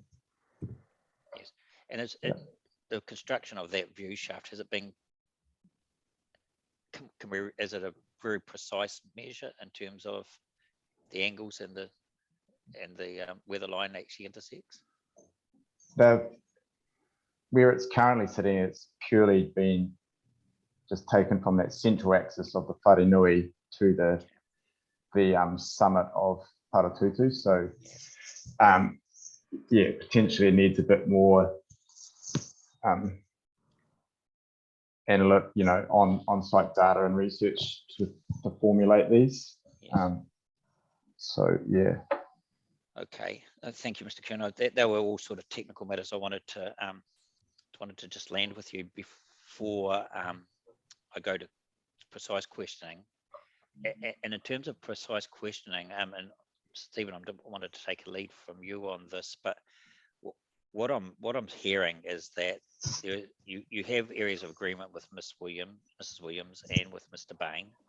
I think you've signalled some of those. I think you like the concept of RLs being perhaps determined. You and Ms. Williams agree that that perhaps the height limits proposed by Mr. Bain and which appear in the notified plan are a little bit too broad, to use your words. And what impression I'm getting from yourself and Ms. Williams is that some nuancing of the height limits over areas A and F, and obviously in this case part of area C, would be appropriate in your view. Is that it in a nutshell? Yeah. In terms of the heights, I think that's in a nutshell. But also, I think I made a comment in my evidence that I would recommend a reassessment of these zones with the now adopted landscape assessment guidelines, where the cultural landscape, or that Te Ao Māori view, is an integrated part of landscape assessment. So they're not separate things, they're like one and the same. So through that lens, I think a full assessment would be required to work through this. And when you say a reassessment of those zones or those areas, I presume you're talking from a built form perspective as opposed to an activity perspective. Potentially both, because the built form and the activity sort of go hand in hand. And with what I heard in yesterday's hearing and with what I've read in various other bits of evidence, the evidence to date definitely is framed from the port being the primary and, I guess, superseding activity, whereas that coastal environment and the connection to the landscape has sort of been proposed as a secondary or underlying activity. So that's, I guess, part of my argument is that, that coastal environment and the connection with the landscape was there prior to the port activity. So how, moving forward, do those two coincide with future development? Yes. You may have an issue of scope there, Mr. McEwen, just reading Mr. Twigley's background and his evidence about what the original submission from your clients sought. But I'll take that up with Mr. Twigley. But in the meantime, Stephen, I'm just going to hand back to you in terms of where to from here, because what we're hearing from the three landscape architects is that there are some areas of agreement, but there's some nuancing could be required. From Ms. Williams' perspective, I think she would like that nuancing to be on the increased side. From Mr. McEwen's point of view, he'd like to see some of that nuancing on the downward side in terms of height limits. And Mr. Bain, I'm not too sure where he sits. So I guess I'm putting it back to you, Chair, based on the invitation that you gave yesterday to the landscape architects to conference on this matter. I don't think I could usefully add anything by way of questioning. I think having the three landscape architects in the same room might be of more productive value. The only thing I would add to Mr. McEwen is the point I made to the two landscape architects yesterday, and that was, don't get too preoccupied with how the planning rules might deal with this. Focus on what is focus on the resource and what the appropriate height might be. How that's then delineated is something for the planners to exercise their mind on. Yep. I'll shut up now. Thank you, David, and thank you, Daniel. I just have a couple of questions for context. Daniel, where the view shafts cross over the main berth areas for the ports, there'll be ships coming and going right there that will those ships and the heights of those interrupt views from time to time?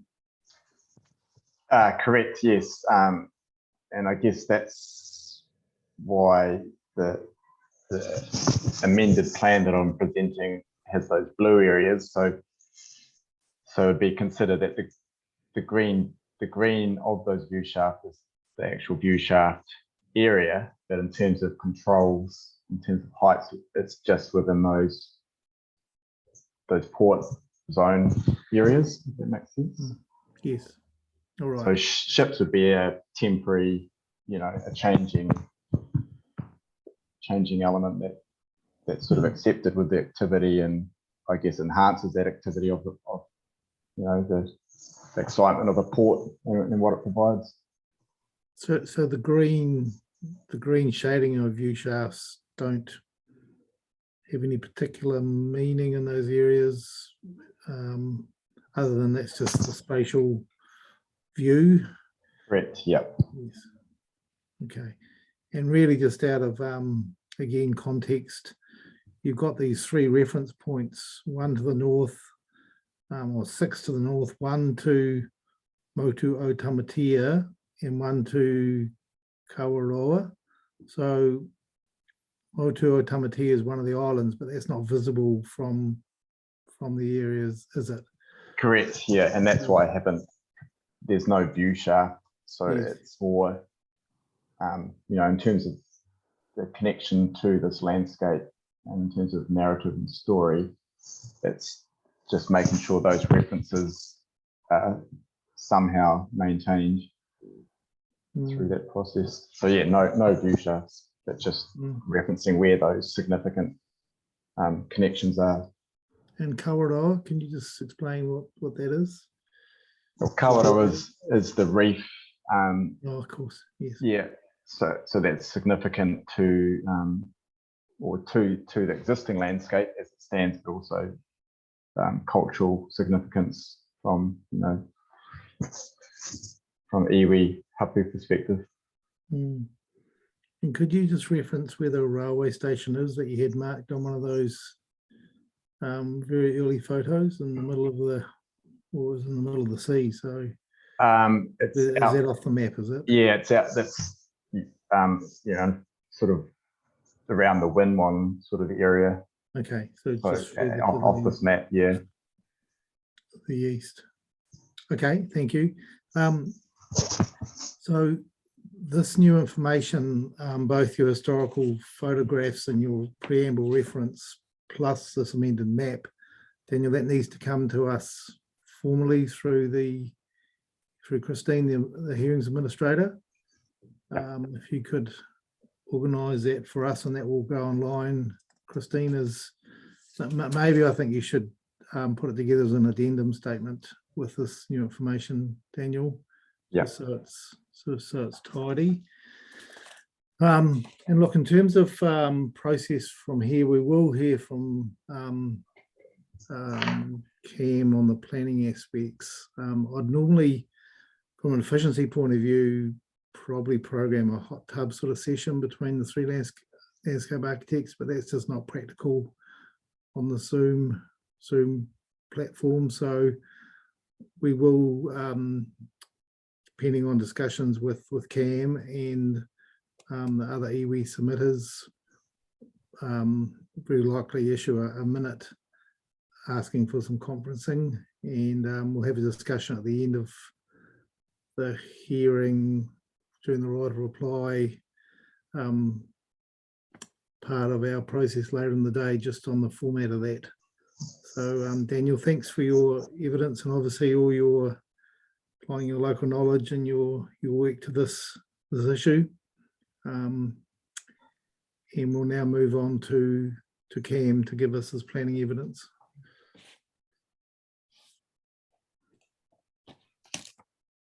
Thank you, Daniel. So yeah, there's only one key matter covered by my planning evidence, and that's around the issue of culturally significant view shafts being protected or maintained from the land at One Bailey Road within the port zone height provisions. So I just wanted to highlight the planning context of the site at One Bailey Road, which is proposed as a multi-purpose zone, partly and part open space zone within the proposed district plan. The trust has made submissions that the whole of that land area be zoned multi-purpose zone, and that will be heard at the rezoning requests hearing. So I just wanted to provide that context. As part of the multi-purpose zone hearing, the trust have, well, the original submission for that zone submitted a hapu development plan, and that has been updated and submitted through the expert evidence for the multi-purpose zone. So that will be presented and discussed in that hearing. So I just thought it was important just to cover that planning context, which goes some way to informing the submissions on the port zone chapter. Paragraph 16 of my evidence, I wasn't aware of this when I wrote my evidence, but I did, some further information came to me afterwards about hearing 5 and hearing 14, which I wasn't involved in, but I believe that there was some discussion about Mikotahi and potentially being included as an outstanding natural feature in landscape, or a site of outstanding natural character. In my evidence, I've just acknowledged that it's proposed as a SASM in the proposed district plan, but I wasn't aware of that other context. So if that feature is acknowledged and confirmed as one of those outstanding natural features landscapes, then obviously that has further influence on the evidence that's presented on the port zone chapter. So to summarise, I support the general approach of identifying these cultural view shafts across the port zone, and the general recommendations made by Mr. McEwen in that regard. I can't put my hand on my heart and say that I consider that Daniel's got the height limits absolutely right, and I can't do that for myself either. I did hear the discussion today and yesterday around the conferencing for the landscape witnesses, and I'd fully support that approach.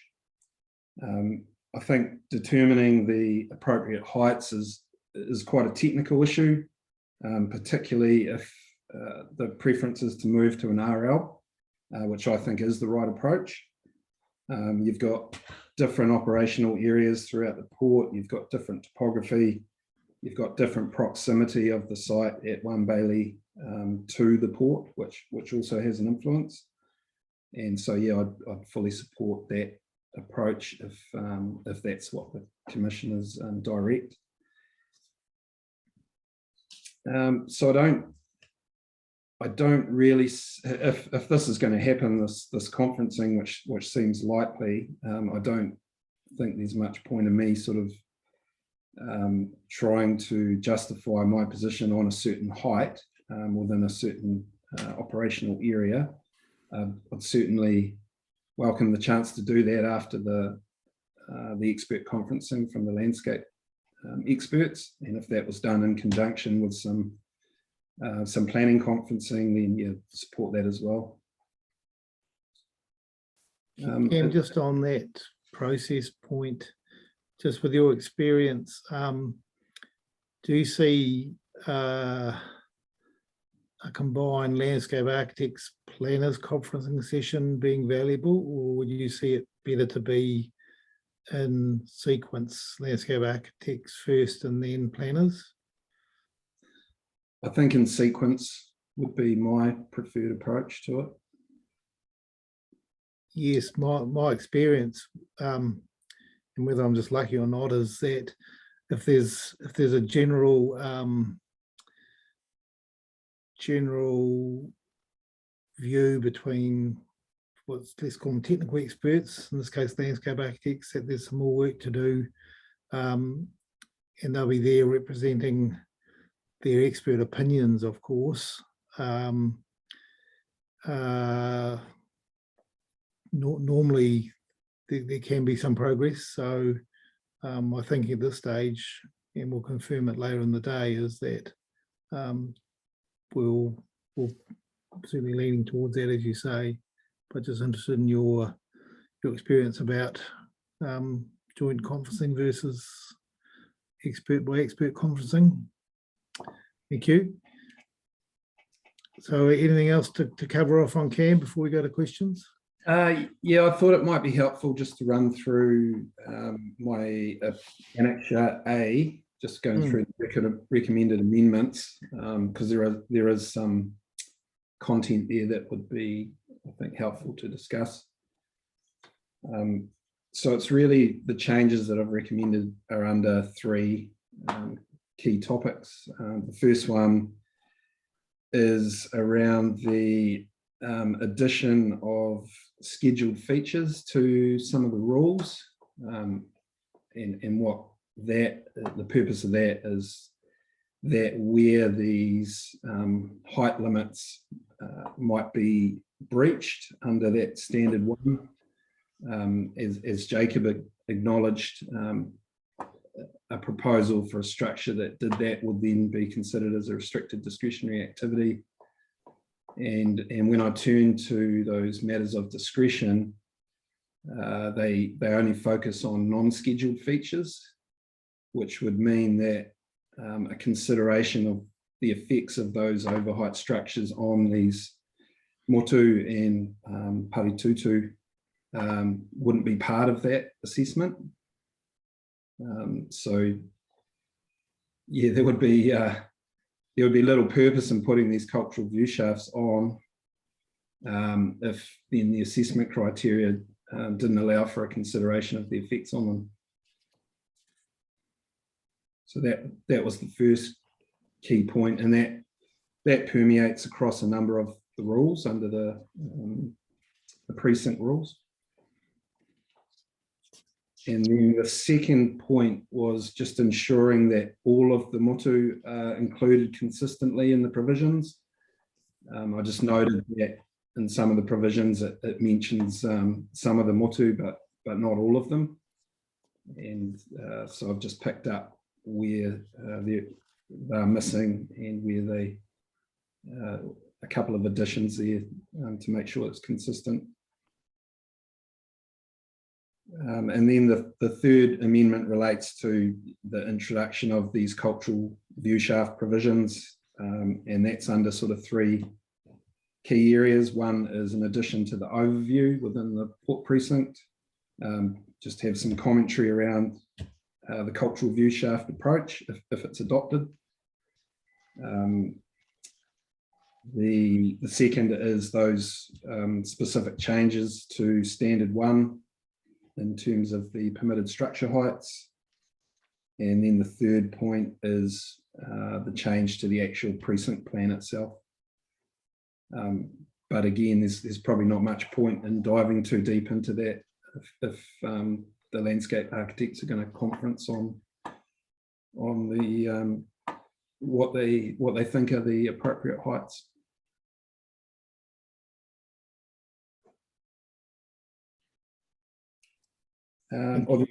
There's one last point I wanted to make, and it sort of picked up on Commissioner Daish's comments about the ships coming in and out. So the standards in relation to the structure heights, you know, obviously wouldn't control ships and the stacking up of logs and the, you know, we heard some evidence from Mr. Dingle yesterday about wind turbine blades. You know, these are all things that aren't fixed to land, so they wouldn't meet the structure definition, so they wouldn't be controlled by standard 1. Thank you, Cam. We'll go to questions from David.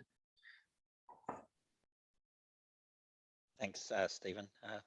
Mr. Twigley, can you hear me okay? I can. Good, thank you. Just on the last matter that you raised, and that's the how cultural view shafts might be referenced in the plan. And you've done that in 3 ways, through the introductory explanation, in the standards, and then in the precinct plan itself. If the heights are agreed, or even if they're not agreed, if they're established in the final decision version, how important is it to actually reference the methodology that's led to those heights and the explanations? And you know, the term cultural view shaft G is not, I don't think it's referenced. It's certainly not referenced in the view shafts chapter anyway. So it'll be a new construct in the port zone. So I guess can we rely solely on the bottom lines being the building heights, or is it necessary to provide the backstory in the plan also? Yeah, I mean, I think you pick up on a good point in it. It's probably not just how how those permitted heights are derived, but how they should be measured, you know, for when these new developments come along, so everyone's clear on, you know, and all working or singing from the same song sheet in terms of how we measure these heights. So I think that, I agree, I think that would be important sort of background context for users of the plan. Yes. So if the user was looking at the description of the 6 sub-precincts and they came across area A, and they looked at the red text that you've suggested, what would they make of the reference to cultural view shaft area G? It's probably the first and only reference to that view shaft in the plan, apart from where it might then appear in standard 1. Yeah, I mean, I did suggest having something in the overview section as well to provide the I am reading from the overview though. That's what I'm reading from. Oh, right. Okay, I see what you mean. Sorry. Well, there's 2 overviews, isn't there? I guess. Yeah. Sorry. Yeah. This is the overview to the sub precincts, I guess. Yeah. So yeah, I had suggested adding in under the port precinct, adding in some commentary there about the view shaft G and what it's the purpose of it. You know, maybe it could be more fulsome. Okay. Okay. Just aligned with that topic, and just picking up on Mr. McEwen's comment about the relief that here as it might apply to the view shaft chapter. Have you given any thought to the scope to include that relief as Mr. McEwen's outlined? Yeah, I mean, I have had a look at the original submission, and I thought the point was made quite clearly about the importance of protecting the view shafts from the site, from the multi-purpose zone across the port zone. There wasn't any detail in how that should be done, and I guess the trust were relying on the council to pick up on that submission and provide some provisions, which hasn't really happened. Yes. And so through the expert evidence, we've developed that original submission point and tried to provide some detail so that to be of assistance, I guess, to the commissioners and having, you know, a suite of provisions that would achieve that relief, that sort. The view shafts hearings have been held. You didn't appear at those though, did you? No, I didn't. No. No.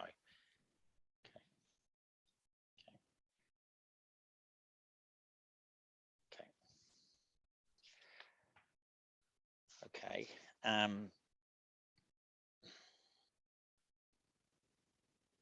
Right, moving on to that second point about, oh, sorry, just before we go off that point, the red text in relation to standard 1 on page 18 of your appendix.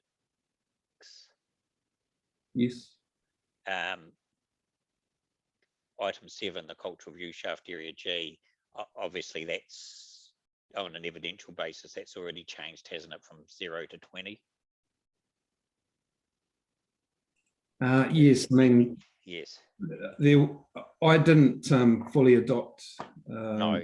Mr. McEwen's evidence. I thought my opinion on the 0 meters was that was a little bit extreme. Yes. But well, I guess that's why I've asked the question. I guess there's two parts to it. One is mechanically, wherever the experts land, that will need to be reflected in clause 7, won't it? Yes, that's right. Yes, but in the event that they landed at 0, you're saying you'd have trouble with 0 height limit. Yes, I would. Okay. Yes. Yeah, particularly when you're taking to account the purpose of the port zone. Sure. Yeah. Okay. Are you familiar with 0 height limits elsewhere in the country? No, it's quite a interesting concept. I don't want to get sidetracked, but there is one in Wellington on the Wellington waterfront. Okay. So what that hasn't been interpreted as meaning no buildings are appropriate. It's there to promote a design-led approach to buildings on the waterfront, and so it triggers to a restricted discretionary. In the most cases, discretionary where there's a bulk issue as well, but essentially design-led with non-notified express rule. Right. Yes. It would seem to make more sense to me just to have a restricted discretionary rule for structures rather than a 0 meter. Yeah. Okay. The second matter that you raised is this vexed issue of scheduled and non-scheduled matters, and you've raised something I hadn't considered before, and that is in some cases perhaps the overlays won't do all the heavy lifting, particularly where the activity is not intersecting directly with the feature that's protected by the overlay. Is that what you're getting at? Yes, exactly. Yeah. So this is a case here, isn't it, where protected feature such as the islands not directly impacted, but the views to that feature might be. Yeah. Yeah, correct. I think that's an isolated. Do you think that's an isolated situation? I think it is quite unique in this case because we've got a multi-purpose zone with quite specific purpose and a quite unique purpose. And we've heard about how significant that connection is for the trust and Māori, with significant landforms. It's a deeper spiritual connection than it is for others. And so that, to me, that creates quite a unique situation that we're looking at here. And it might apply to other multi-purpose zones, but outside that. I guess what I was thinking of, not necessarily whether it was unique to the Māori purpose zone, but whether it was unique to the list of non-scheduled features that are included in that clause natural features and landscapes, water bodies, biodiversity, historic heritage, and SASMs, where it's about the view into those, and whether natural features and landscapes are the unique feature of that list, or whether the need to apply the word scheduled goes wider than natural features and landscapes. It's probably an unfair question to ask of you, even though I have, but I guess I'm asking it so that Mr. Wesney and Mr. Stenner are alive to it, and in fact all the 42A authors are alive to it, because this is a provision that's going across a number of the zones and district-wide rules. Yeah, I mean, to answer that question, and I'm sure Linda or Julie may be able to answer this as well, but I would have thought if we're talking about the visual connections, then that would also apply to water bodies, historic heritage, and SASM. I would think the connections with those features would be very important to Māori as well. Sure. I certainly don't know what the answer is, but it just adds another complexity to what the intention and delivery is in terms of that matter of discretion, but also the policies that underpin it too, in a number of the zone and district-wide chapters. Yeah, I agree. Yeah. Okay, I'm going to leave it at that, and hopefully Mr. Wesney and Mr. Stenner and others can come up with a solution and discussion with the other chapter leads. Just check my notes, make sure there was nothing else. Just going back to your evidence.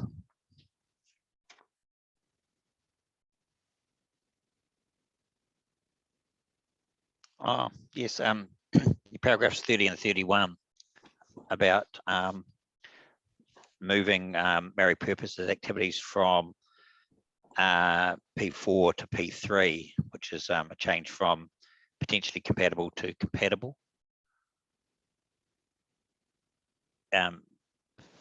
One of the witnesses yesterday, it might have been Ms. Carter,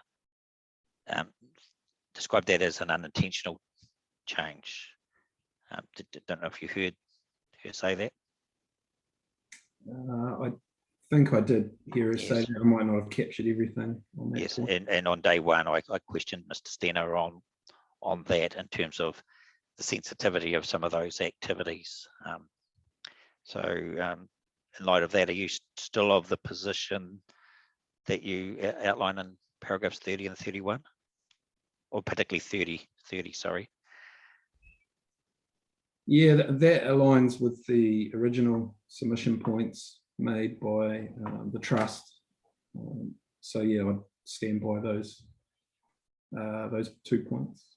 Yes, I understand it aligns with the submission point, but from a planning perspective, can you support some of the sensitive activities that would be encapsulated by the term Maori purpose activities being listed as a compatible activity as opposed to being potentially compatible?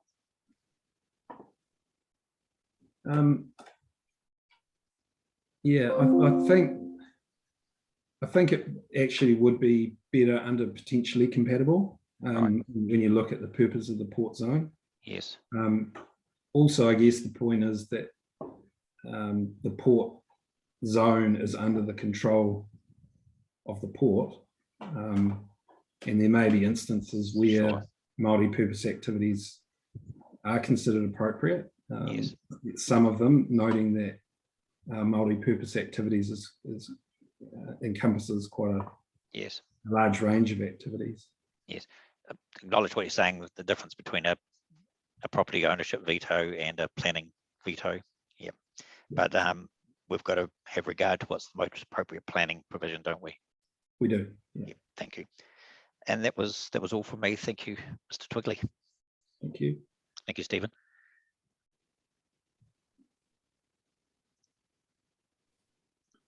Thank you, David, and thank you, Cam. That's been a pretty thorough work around, I think, Cam. I don't have any further questions myself. Thank you, David, for those questions, and we'll return this overall where we go from here in the during the officer's right of reply. So thank you. I think that's probably, Linda, the end of your case. Thank you very much for attending and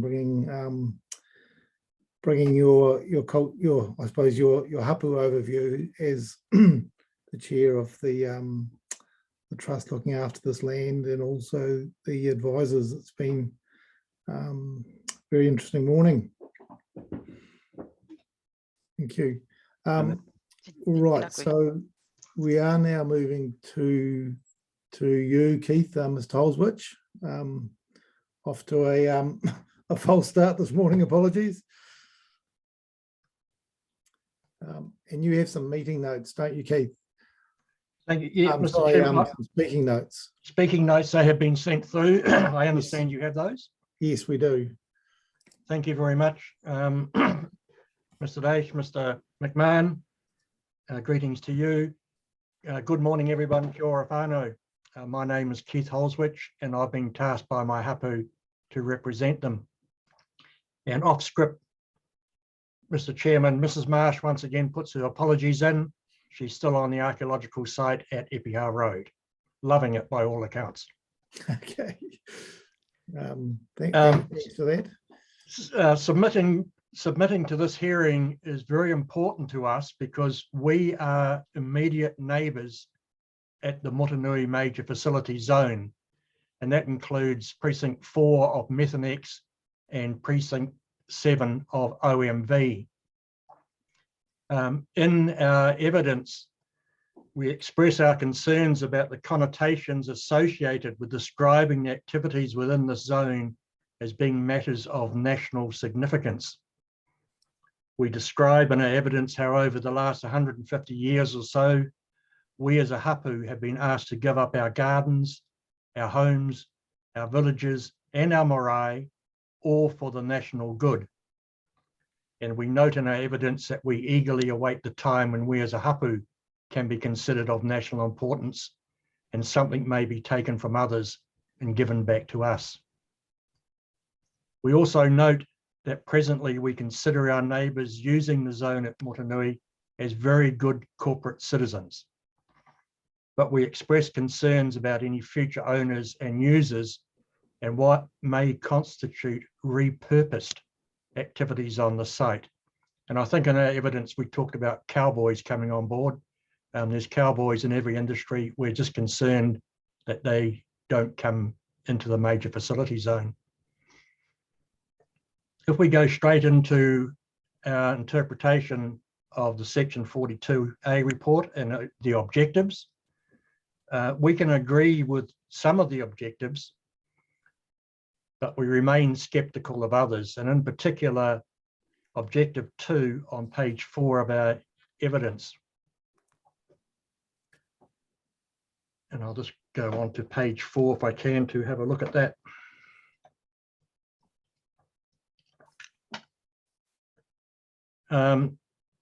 We express our concerns of what can be on the site be repurposed for.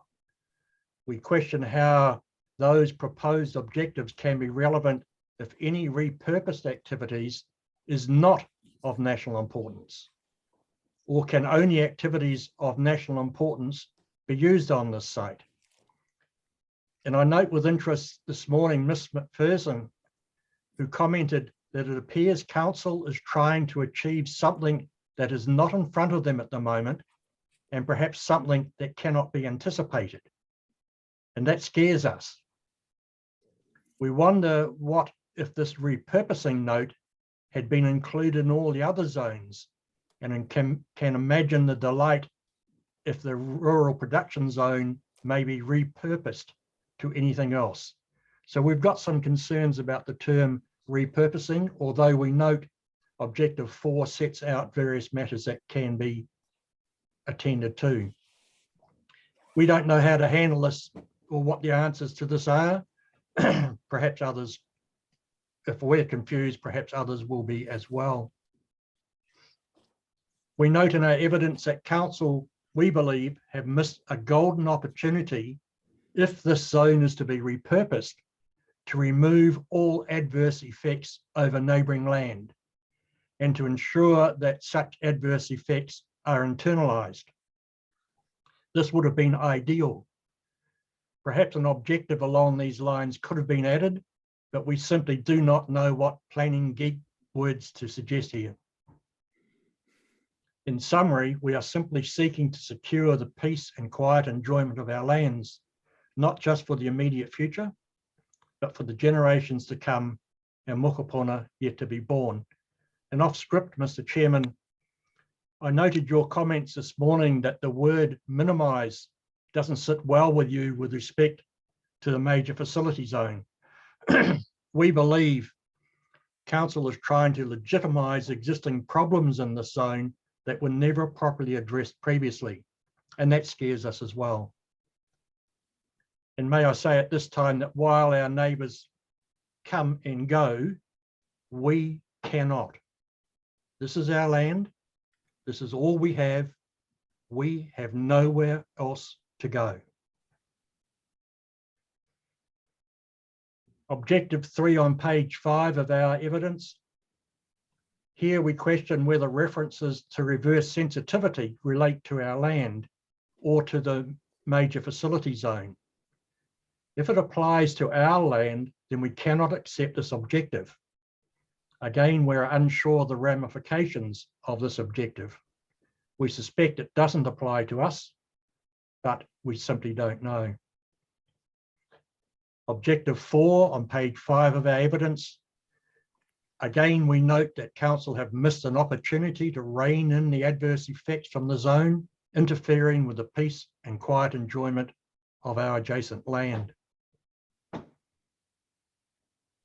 If we move on to the policies, and the policies are on page 5, we can live with policies P1 to P3, P5 and P6.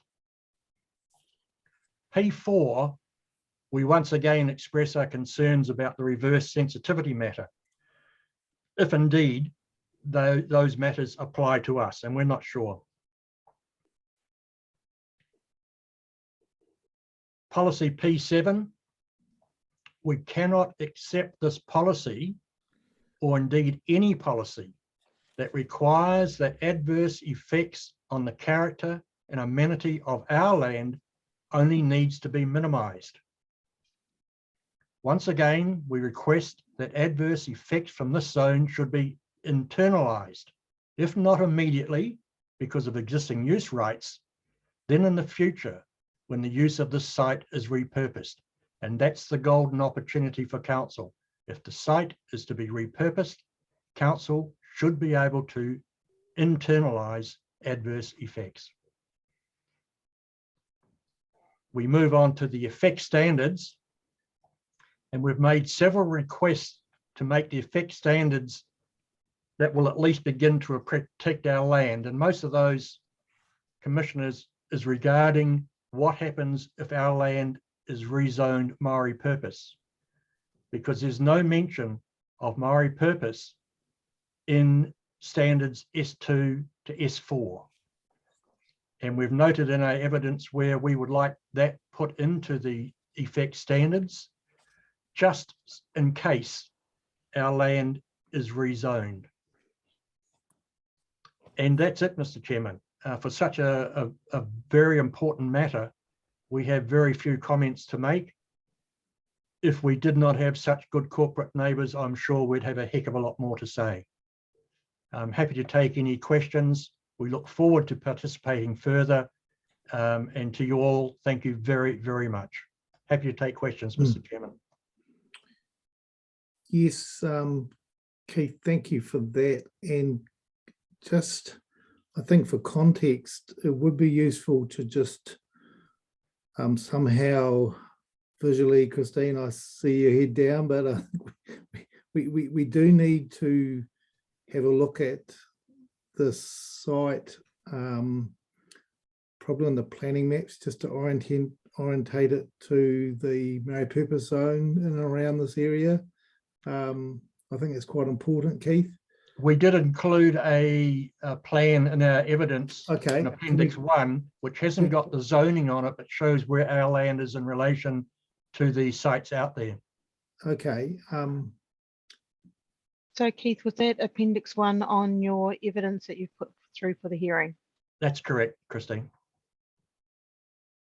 Okay. Well, if you could orientate us when we get that up, Keith, to the zoning, I think is, we saw the concept plan or the precinct plan yesterday, which has been shrunk in along that waterway extent. So if you could Correct. just talk us through, if you could just talk us through that when we get that Appendix 1 up, that would be good.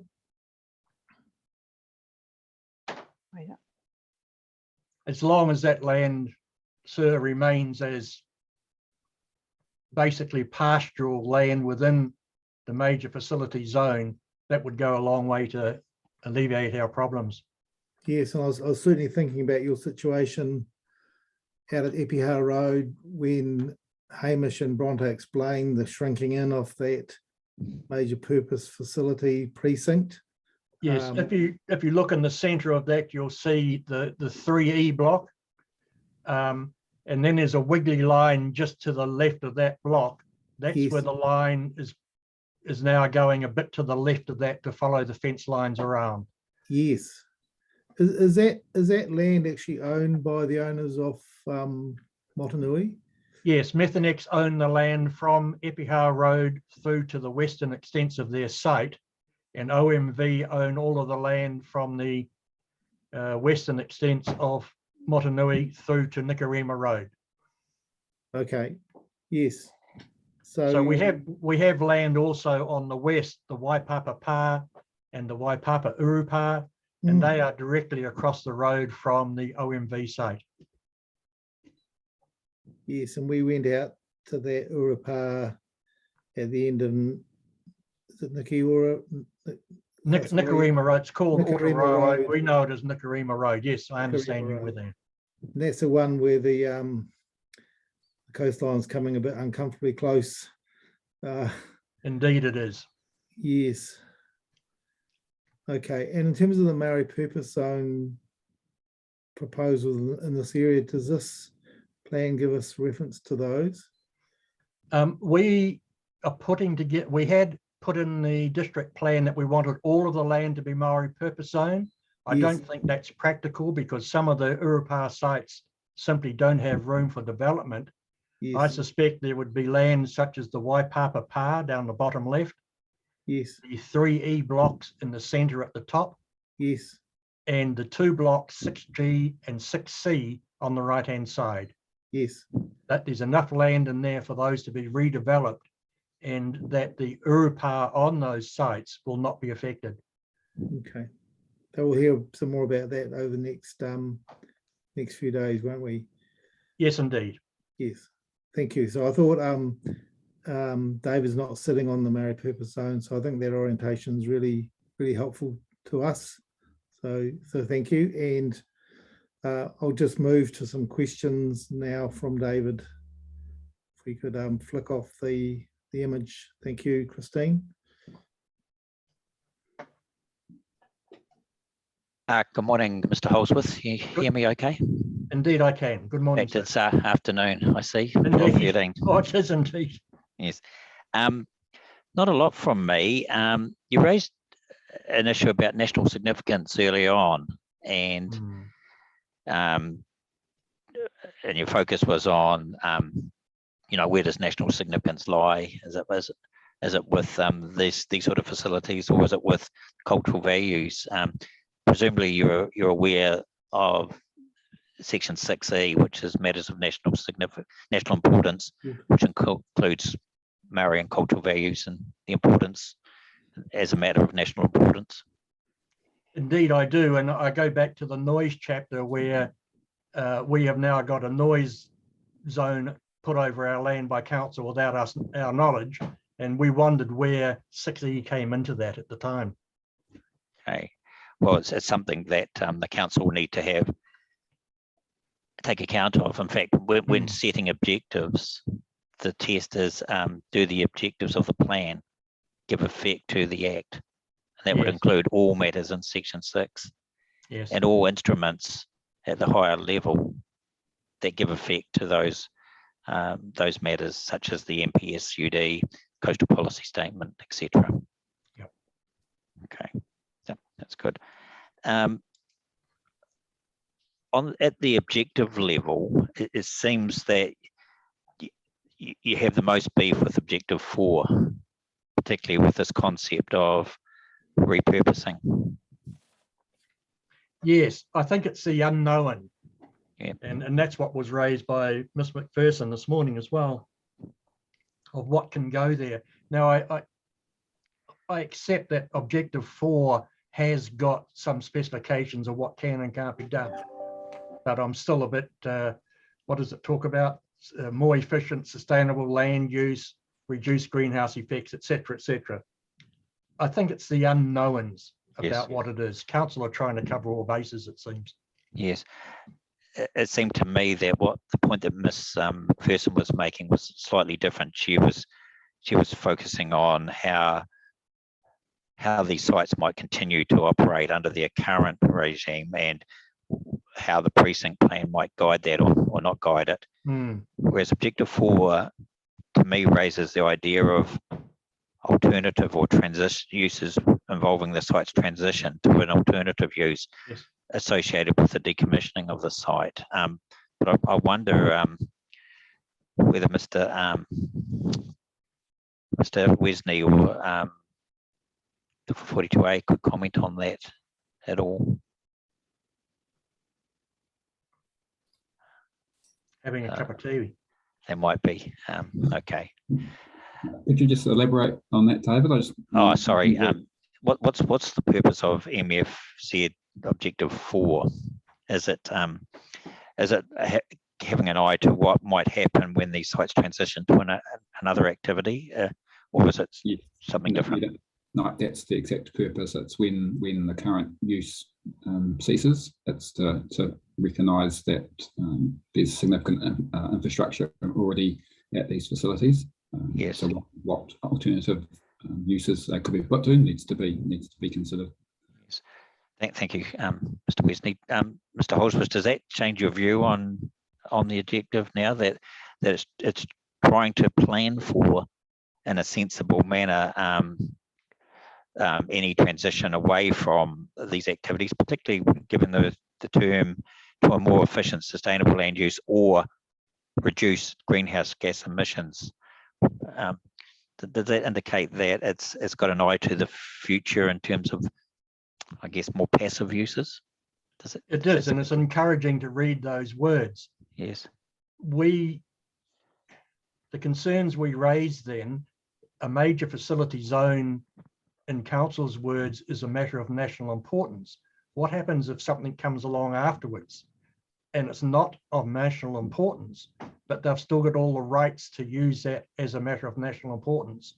That's the first matter. And the second matter is we've got that noise contour over our land. I suspect that the matters that are being raised in objective 4 may not need to use that noise contour.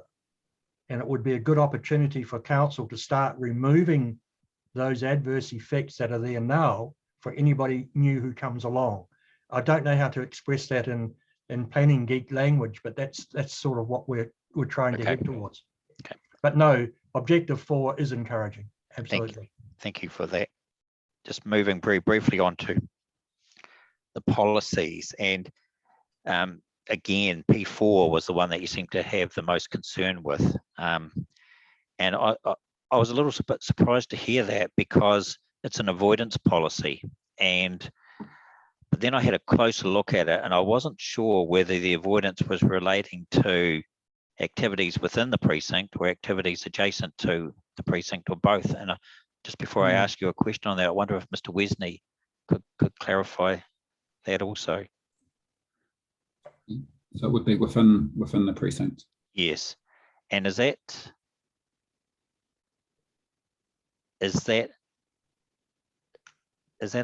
what objective 3 is focusing on also? Or is that an outside the precinct component? That would be both in my Both. view. Okay. But objective 3 would be the parent objective that policy 4 is giving effect to. Correct. Okay. So, so Mr. Holsworth, what Mr. Wesley is saying is that policy 4 is focused, and it might need to be clarified, on activities within the precinct as opposed to activities outside it. Does that change your view at all? Certainly does. When we read that, and we couldn't get an answer as to what that actually meant. So if that's what it means, happy with that. Thank you. Yes, it may be that that policy needs to be clarified in that sense. Okay.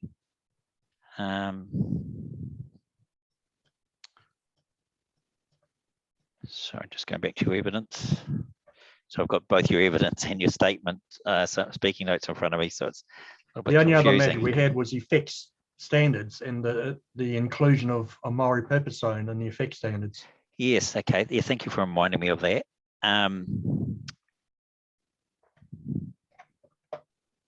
Yes. And that's another example perhaps of where Maori purpose zone. Yes.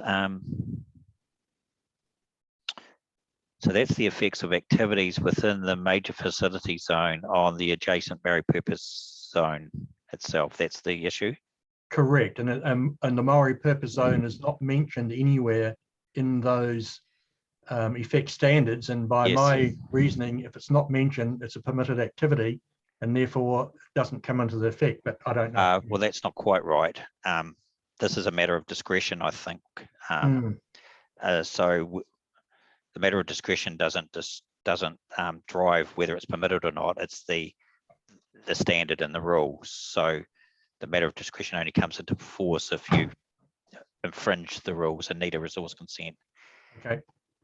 But what you're raising is another point about the use of scheduled and non-scheduled, and another component that's adding another layer of complexity about adjacent sensitive zones. As the chair said, I'm not involved in the Maori purpose zone, so I'm not sure how it deals with external effects on the zone from adjacent activities. So that's one issue. The second issue is whether the major facility zone should be including a matter of discretion also in relation to the Maori facility zone, or in fact any other zone that's sensitive. I don't know the answers to those. I'm just signalling them for Mr. Wesley and others to consider. Yes, I think in effect standard 4, when it talks about buildings, car parking, yard areas not being visible from residential units, residential zoned land, it doesn't say that if we put a marae on our land that will matter. So I just thought that I'd add something in there about any building on the Maori purpose zone land as well should be incorporated there. That's in effect standard 4, number 2. Yes, I'm just reading that now. It's a landscaping requirement. Yes. Just trying to protect our lands from visible effects. It's the landscape requirement as opposed to an activity rule. Yep. Okay. Well, thank you for that. I hadn't thought of that issue at all. Something further for Mr. Wesley and his team to come back to us on. And that's all from me, Mr. Holsworth. Thank you.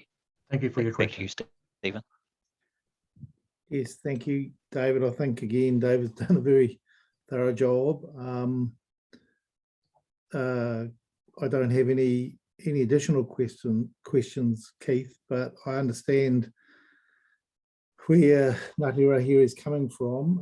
You've certainly got this major facility amongst your key areas, your Urapa, your marae, I think you do have aspirations for building a marae. That's correct, down the end of the road, yes. Yes, so just that interface is certainly quite important. I can certainly understand the repurposing issues that you don't know what you don't know, but my understanding, just looking at the rules and others can correct me if I'm wrong, that if there was a repurposing going on, that would require a restricted discretionary at least application, because it wouldn't be an activity necessarily listed. So if there was something that's not an activity listed, that would need to go through a resource consent process. Is that the understanding? Probably looking again at Bronte, is that the case? Yes, that's correct. Yes. Okay, whether that gives you any solace, Keith, you've been through a lot of, I think this was a Think Big project. Yes. That act was 1974, was it? Something Yes, I was overseas at the time and came back at the end of all the hearings and the Waitangi reports. Yes. I think I was in practice. I don't know whether it's 74, but that ages me. Certainly, though, that was a national significance piece of legislation to push along quite a big infrastructure growth, energy growth agenda that government had at the time. So when we're talking about terms like national importance, which is the RMA Section 6 test, and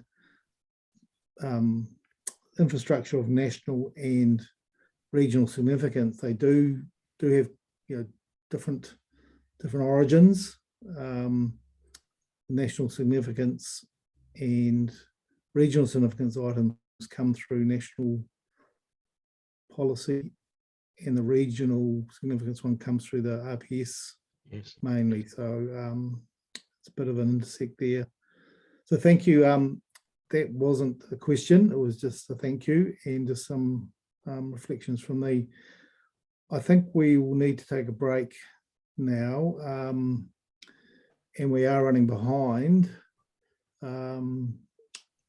So Christine, probably need to take a shortish break, I think, perhaps 3/4 of an hour, and we'll come back at, let's say 1:15, and I'm not sure whether we will make up time today or not. We'll just have to see how things roll along. Thank you. Thank you very much.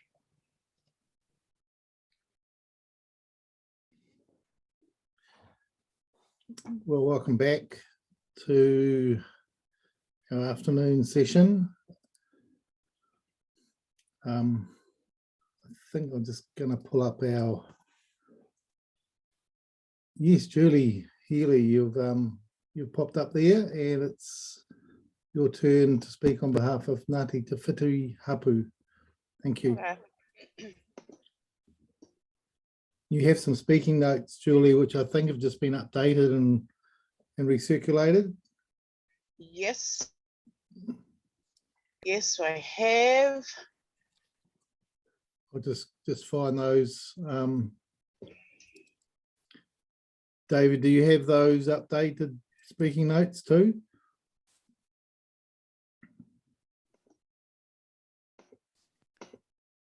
Just located them, Stephen. Okay.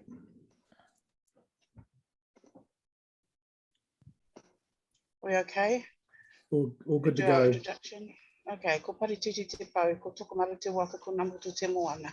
Ko te ati awa te iwi, te rohi o Ngāti Te Whiti kua ki o ngā motu me nā mahanga atari hoki, ko waihi tapu te urupa, ke reira o ko tupuna, ko Julie Here Angiau, kia tuku tia mihi, kia koutou, tēnā nō tātou katoa. My name is Julie Marie Healy.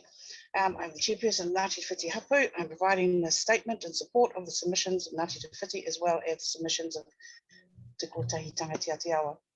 My experience in relation to the resource management matters is set out in my evidence to hearing 5 of the proposed district plan. Paragraph 7 of my evidence is hearing 5 specifically. I noted that as a direct result of this experience, I understand the impact of poor engagement through both plan making and resource consent processes, poor integration between regional and local authority functions, insufficient scope to consider the full effects of an activity, and how cultural values are provided for through direct resource management processes. Specifically in relation to the Port Taranaki, I've participated in the Wānanga and Hui to inform a cultural value statement prepared by Ngāti Te Whiti Hapu for Port Taranaki Limited. I acknowledge that Port Taranaki is an important piece of social and economic infrastructure. At paragraph 14 of my evidence to hearing 5, I stated Ngāti Te Whiti prepared a cultural value statement to educate Port Taranaki Limited about the mai, or the pain, of the historical actions of Port Taranaki Limited and its predecessor organisations. It is designed as a tool for Port Taranaki Limited to deliver on its obligations under the RMA as they apply to various resource management processes. This includes engaging the cultural expertise of Ngāti Te Whiti to inform both policy and resource consent processes. The cultural value statement articulates clear recommendations in relation to the protection of mikotahi. So the purpose and scope of the evidence. The purpose of this evidence is to address the Ngāti Te Whiti Hapu in the area of interest in Port Taranaki Limited. The Ngāti Te Whiti Hapu in the area of interest. At paragraphs 12 and 13 of my evidence in hearing 5, I set out the importance of the coastline and marine area. This evidence was specifically in relation to the addition of mikotahi to the outstanding and natural features and landscapes overlay. It provides useful context for cultural, traditional, historical and spiritual relationship Ngāti Te Whiti have with the port area. For ease, these paragraphs are repeated here. Sorry. Read my notes. Ngāti Te Whiti mana whenua for the areas proposed in to be included on the ONL and the ONF. The Ngāti Te Whiti people have born, lived and died on the Plymouth coastal boundary for a millennium or more, and our past and present social history is inextricably connected with the New Plymouth coastline and its land.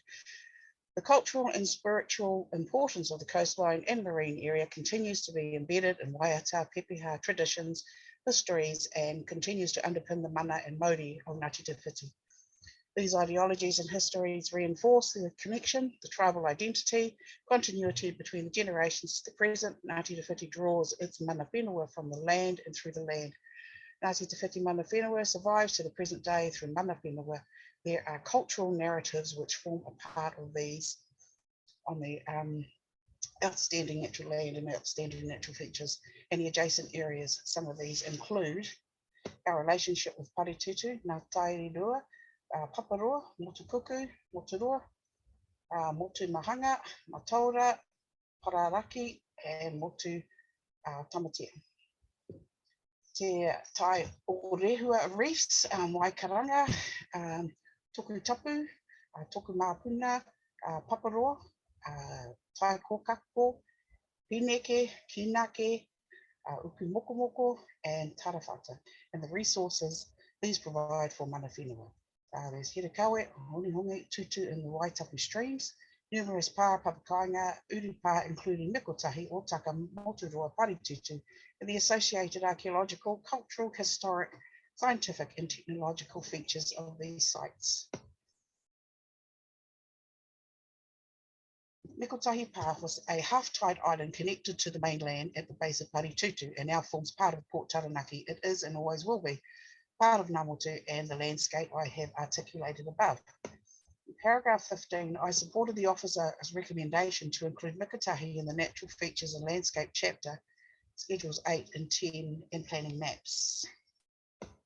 Further information regarding the relationship of Ngāti Te Whiti and the port area set out in my evidence in hearing 5 and 14, but particularly the cultural values appended to the section 42A report. Our cultural impact assessments, or CIAs, prepared for specific activities in the area expand on these details. In my opinion, the entire port area is a site and area of significance to Ngāti Te Whiti. Historically, Ngāti Te Whiti occupied the entire area. It remains our tūranga waiwai, and where our tupuna, maunga, and pā were blown up to provide fill for the reclamation. However, I also understand the area currently operates as a port. Port Taranaki Limited. Port Taranaki is located within the cultural landscape and importance of Ngāti Te Whiti, and we acknowledge it is an important piece of economic and social infrastructure. For these reasons, I do not consider the port area to be a sterile cultural environment. There are a number of features of importance to Ngāti Te Whiti, including, for example, Mikatahi, the land owned by Ngāti Te Whiti Whenua Tōpū Trust at One Bailey Road, the Hongi Hongi, the Wahitapu, the Tutu streams that may be seen to not fit comfortably with the port activities. Ngāti Te Whiti recognised the need to navigate a way forward with Port Taranaki, hence the development of the cultural value statement. Ngāti Te Whiti have for many years shown a continual willingness to work with Port Taranaki. We are, after all, neighbours. Further to this, Port Taranaki, in my opinion, have relied on the port areas for mutual interests like the Palmy Forum since the inception of the Operative District Plan. I have in recent years participated in the Palmy Forum, a non-statutory forum, and that has been unable to address the conflicts between those features of importance to Ngāti Te Whiti and the port activities. In my opinion, the relationship of Ngāti Te Whiti with ancestral lands is a matter of importance that needs to be recognised and provided for by Port Taranaki at a strategic level, rather than restricting to a non-statutory forum. I'm not aware Ngāti Te Whiti have been engaged to inform the port zone precinct plan. My auntie Linda, that is, typo, will speak to the significance of the Ngā Motu Marae development, which we heard this morning for Ngāti Te Whiti and the Whenua Tōpū Trust and the wider community. I want to emphasise the importance of the retention of the views to the important features of Ngāti Te Whiti, including Mikatahi, Paritutu, Ngā Motu. Given their significance to the Whakapapa, Pepeha, Waiata and Kōrero of Ngāti Te Whiti, these views, this relationship is not only historic, it will be for everlasting and must be recognised and provided for. The following whakatauki reiterates the long-standing relationship of Ngāti Te Whiti with the port area. Paritutu te pau te tū moana, tu I te ao, tu I te pō. Paritutu, a rock standing firm in the sea, day and night, Ngāti Te Whiti will remain as long as the tupuna maunga Paritutu remains. I support the recommendations of Ms. Sarah Mako for the Kotahitanga Te Atiawa in relation to the port zone chapter in the proposed district plan. Now, the recommendations to address the issues that I have raised, this evidence recommends require the relationship of Ngāti Te Whiti and Port Taranaki Limited to be provided for a strategic level rather than informed sharing non-statutory primary level, and require the protection of views of Ngāti Te Whiti across Port Taranaki to important features including Mikatahi, Paritutu and Ngā Motu. Kia ora, tēnā koutou te katoa. Any questions? Could you take questions? Thank you, Julie.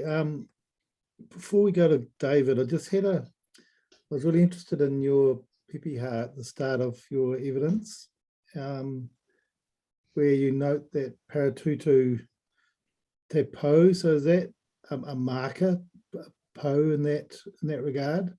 Yes. Yes. Yes, could be the pau to the Ngāti Te Whiti.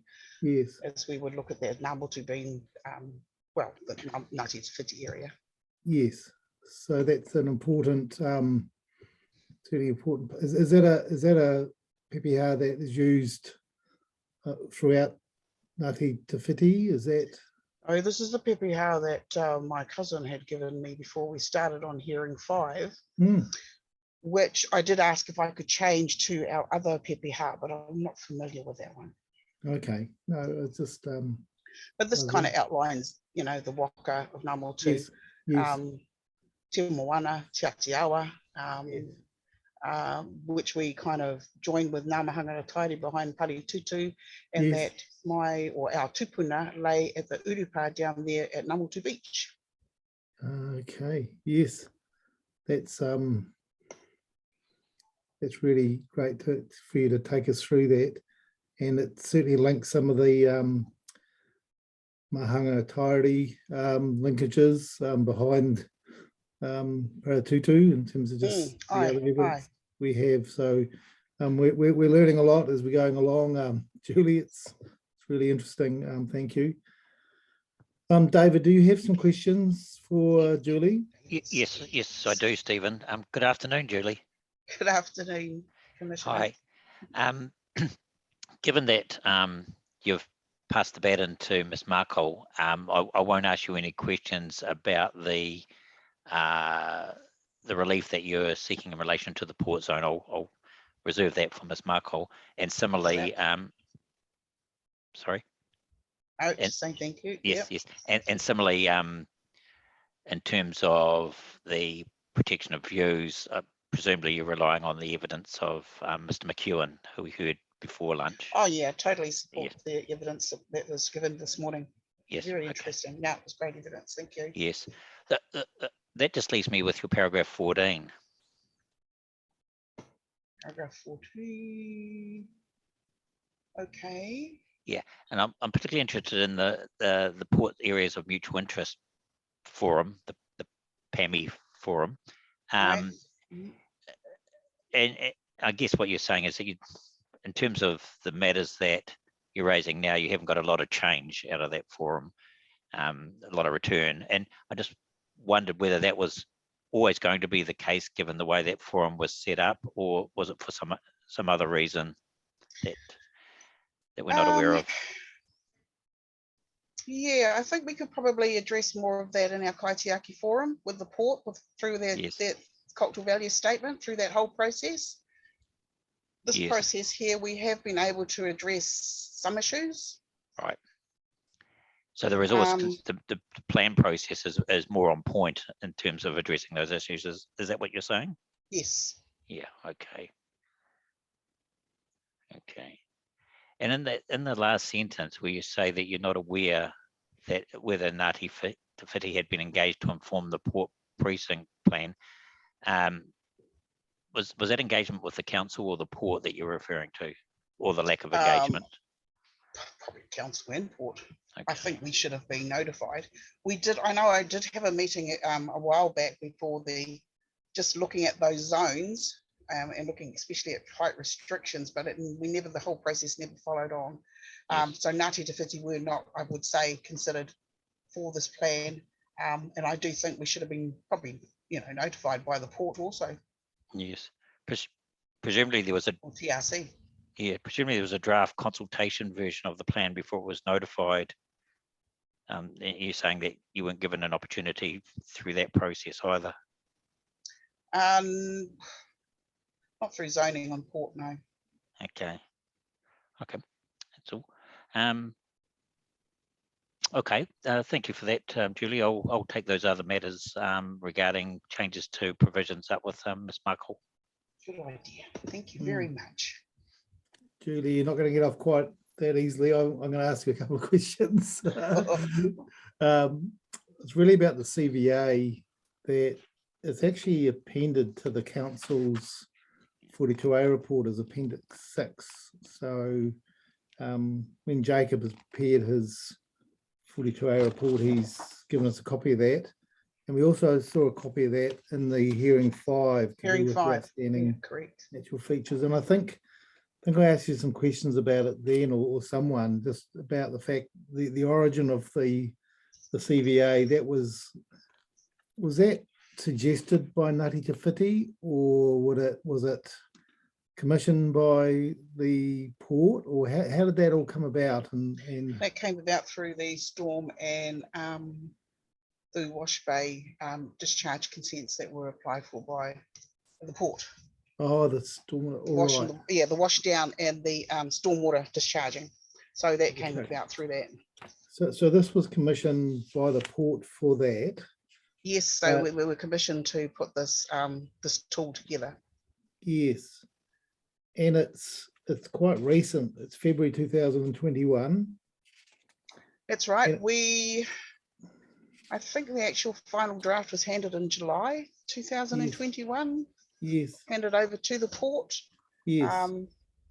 Well, of course, with the help of Tahitanga with Sarah, the whole engagement, that was initiated by Sarah and Ngāti Te Whiti. Yes. So the final draft was actually handed to the port in July 2001, I think it was. Okay, so they provided some resources to get it written up, or was that? Oh, definitely. We had wānanga. We just had a small group to work with. We just put all the meat on the bones and then presented it to the hapu and asked hapu to pick through it, add to. So we held several wānanga for that. Yes, I see Linda shook her head when I asked about resourcing. Was it paid for in terms of the time, your time Yes. to prepare this? Yes, so we were contracted with our people that actually had that input into the plan. Yes. Yeah, Okay. and costed. Yes, and what you confirmed it has gone through a presentation to the hapu and a ratification process with the hapu. Yes, that's correct. Yes, and it covers all of the port area, doesn't it? It's looking Well, it does actually, holistically. because it wasn't only just the two discharge consents are after, because there are something like 6 or more discharges in that area, but not only that, through the Hongihui catchment, there are 66 discharges into the 2 outlets that come down through the port. So there was that whole catchment, there was a whole of Bailey Road to look at. Yeah, so it is quite a bit. Not only that, I think there's about 18, might be 19, 20 different sites operating on the port itself, discharging into that area. And did this appear as part of evidence at those hearings, the stormwater and the Wash Bay hearings? Was there a hearing, and was this presented as part of that process, Julie? No, Ngāti Te Whiti didn't submit. Sarah may have. Sarah. Could I assist there? Part of Marine. Okay. So the consents are still outstanding. They haven't been determined yet. We were working with Port Taranaki, we as in Te Koteitanga Ngāti Te Whiti, we're working with Port Taranaki to resolve some outstanding matters in relation to recommended condition. Okay. Okay. Thank you, Sarah. Thank you, Sarah. The glue in this. And do you know if it's actually been presented to the port through a presentation to the management or the board of the port at all, in terms of, you had the opportunity to do that type of thing? Yes, we did. We actually met with the port in the early stages with their staff, and from there we were able to, I think, do site tours as well. In July 2021, we actually presented it to the new CEO, Simon Craddock, Yes. Ross Dingle. Yes. I think Kevin was involved. I can't remember the other gentleman's name, sorry. Yes. Okay. So we did that at Kotahitanga with Ngāti Te Whiti and the port Yes. representatives.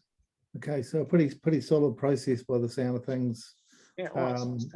And it seems to me that it is building on a long-standing relationship with the port, and you're just looking in the district plan to progress and I suppose reflect that relationship in a positive way. That's the tone of your presentation, as I understand it, but having due regard and recognition and respect for the cultural landscape that is Ngā Motu, I suppose. Yeah, exactly. And looking at what mechanisms we can use to, along with the district plan for Ngāti Te Whiti. Yes. All right. Thank you. Thank you for that, Julie. Great answers, and really appreciated your presentation. Thank you very much. Thank you. Thank you.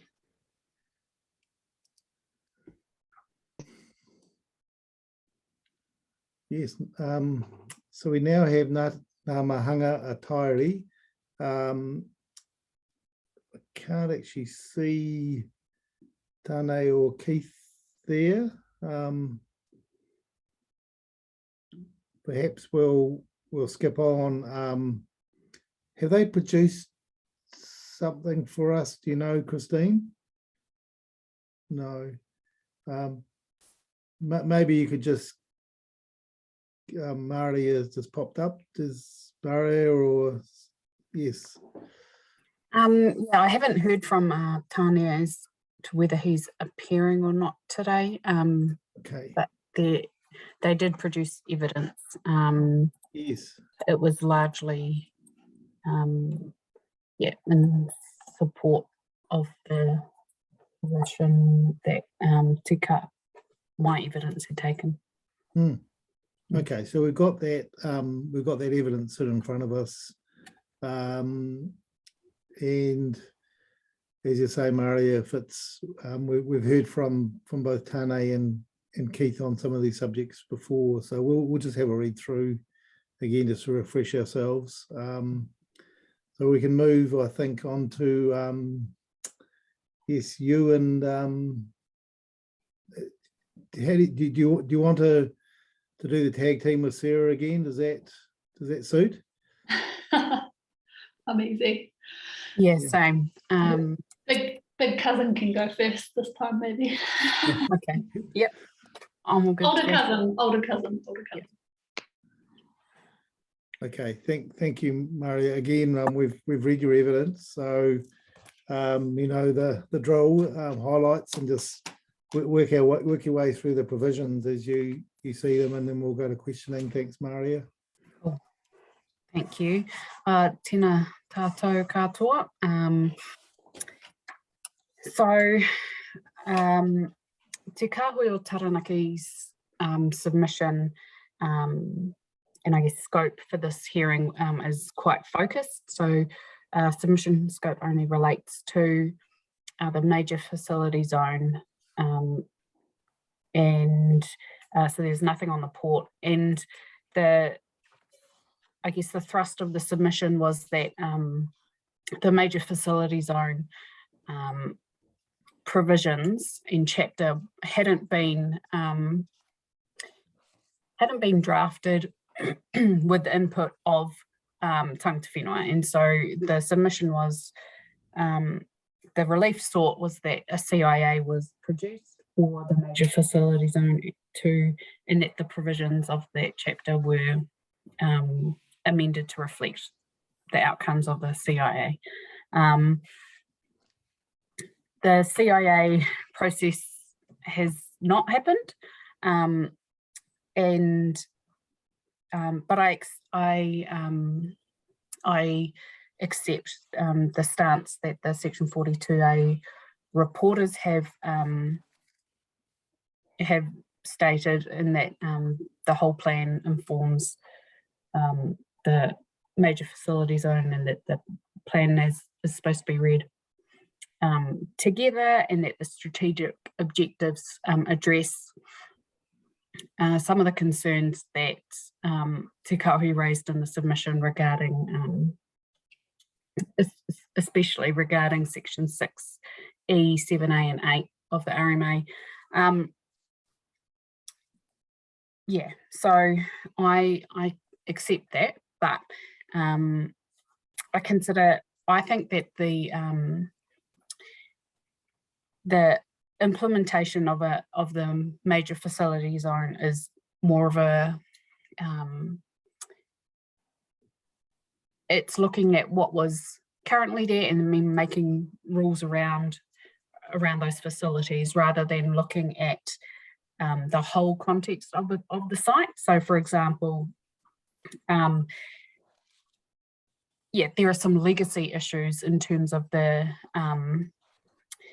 that have resulted from the exclusion of tangata whenua when some of these facilities were established. And the concern is that the council's approach to the major facility zone and the precincts just perpetuates that, and it doesn't actually fulfill or meet the strategic objectives that have been set out, and arguably do not provide for Section 6E, 7A and 8 of the RMA. And it's my opinion as a Māori resource management practitioner that the PDP in the major facility zone and precincts in this case need to respond to that wider context, not just these are the facilities and let's create planning rules to enable them to continue operating. So I think from that point of view, it's difficult to offer amendments to provisions when I guess the final product that was included in the plan hasn't been informed at an earlier stage by the viewpoint of tangata whenua. So it's my opinion that the way the precincts have been crafted it's very much based on the activities of the major facility zones rather than the wider, rather than looking at it from a wider landscape perspective. And a lot of, I think potentially all of the precincts, I may be wrong, have contained sensitive features, whether that's sites and areas of significance, archaeological sites, water bodies, the coastal environment,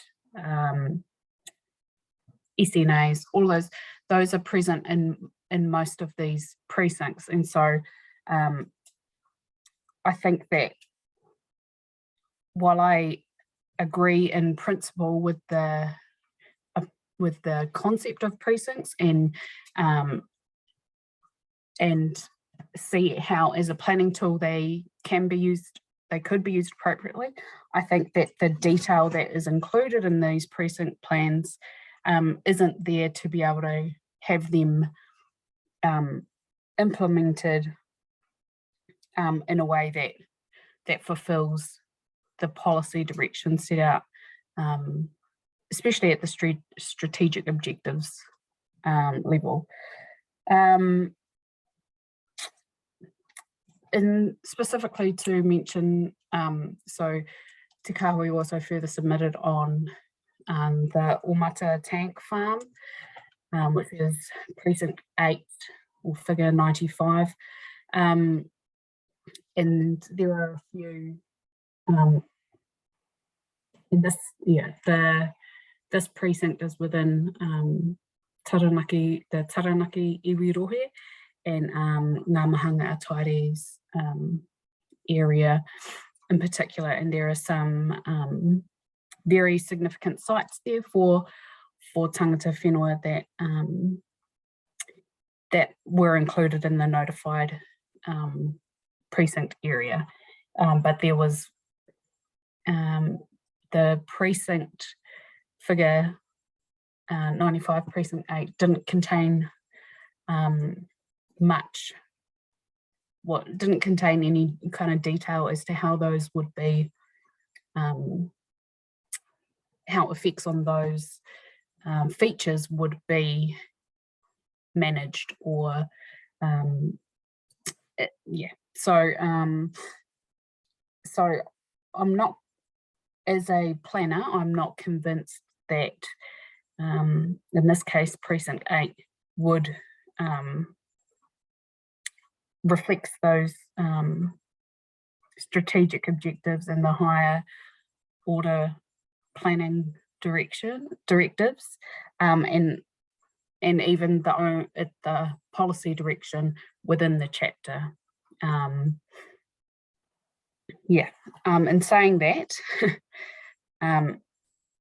it is difficult to provide feedback on something that conceptually hasn't included Māori input at the tangata whenua input at the start. So the end product, if tangata whenua have been involved, might have looked quite different. So it's hard to, I don't want to be dismissive, but it kind of feels like slapping lipstick on a pig at the end, like trying to tidy something up rather than changing this real substance and changing the, I guess the framing of something, as opposed to at the end just trying to tidy up a few details. But in saying that, I do support the recommended amendments to the policies, and MFZ, P6 and P7 and the consequential amendments for the matters of discretion that were recommended in the section 42A. Yeah, but I'm still not convinced that this chapter and the amendments put forward really respond to the concerns of tangata whenua as raised in the submissions.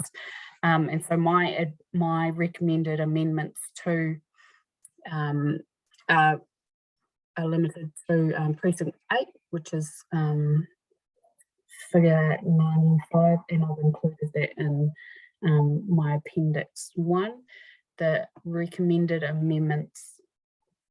I wonder whether we could just have that up on the screen, and you can take us through that. I've got a couple of questions just about the extents and everything as well. So, Christine, that's page 5 of Maria's.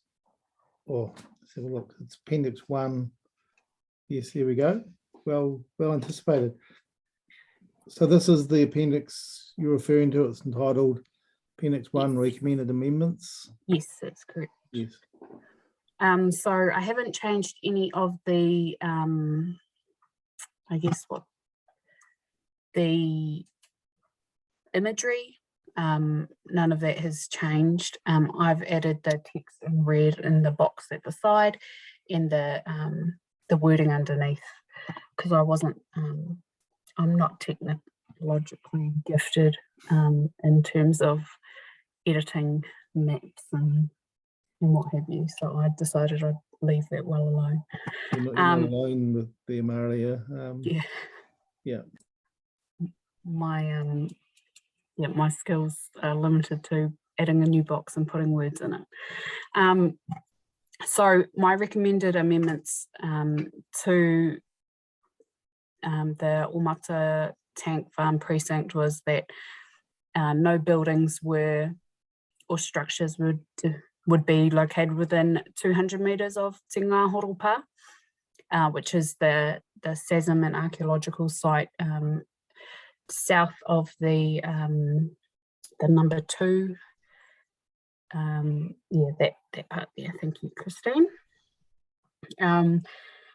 So no buildings or structures being permitted within that that area. So that's not to say that nothing could ever be closer than 200 metres. It's just that that would be a trigger for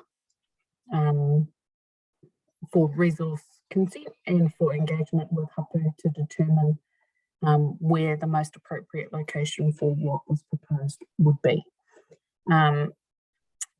The second chain or amendment there, I've got cultural monitoring for earthworks. So there's significant history with this site, and a lot of that has been recorded by historians, surveyors, archaeologists in the past, and so the likelihood of finding or unearthing archaeological or cultural artifacts is quite high.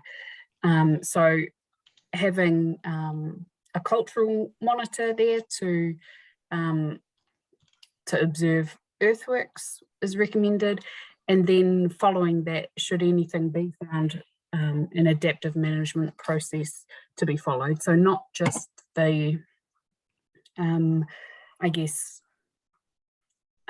previous experiences that Hapu have had. It's been, if something's been discovered, then an archaeological authority is sought and those features are removed or destroyed, and that's the end of the process. Whereas we would look for all options to be explored, so that if additional features, taonga or Ko iwi found that other options could be explored, not just the remove and destroy kind of approach that's previously been experienced by Hapu. The third recommended change is the decommissioning and remediation of the site as a whole. So that this be undertaken in accordance with Mātauranga Māori, and that tangata whenua are engaged to inform what that process might be. And then the final amendment is that the tributaries and associated vegetation within the precinct are included in the figure for the Omata tank farm. So those were the recommendations that I have included in my evidence.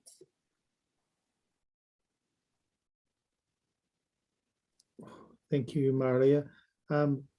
David, I know you have some questions on the detail, but I'll start with a couple of more geographic questions just to understand the site, Maria. So I see Tina Horo Pa there.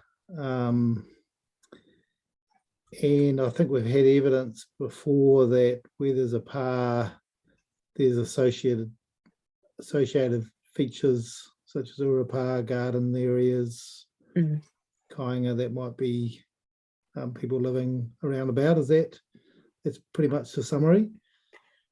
Yes, although this pa, it was a fighting pa. Fighting pa, okay. And so, and it's, so the part of the pa that's represented on the map there, that's just the top of the pa. So the fighting pa is a lot larger, but yeah, that part there is I guess the remaining visible features of, that haven't been disturbed, but there is well recorded history of the battles occurring at Te Horopā, but also there, like you can see, there are other SASM around this area, and the Hirikawa stream runs through to the north, and the wetlands there, they all have,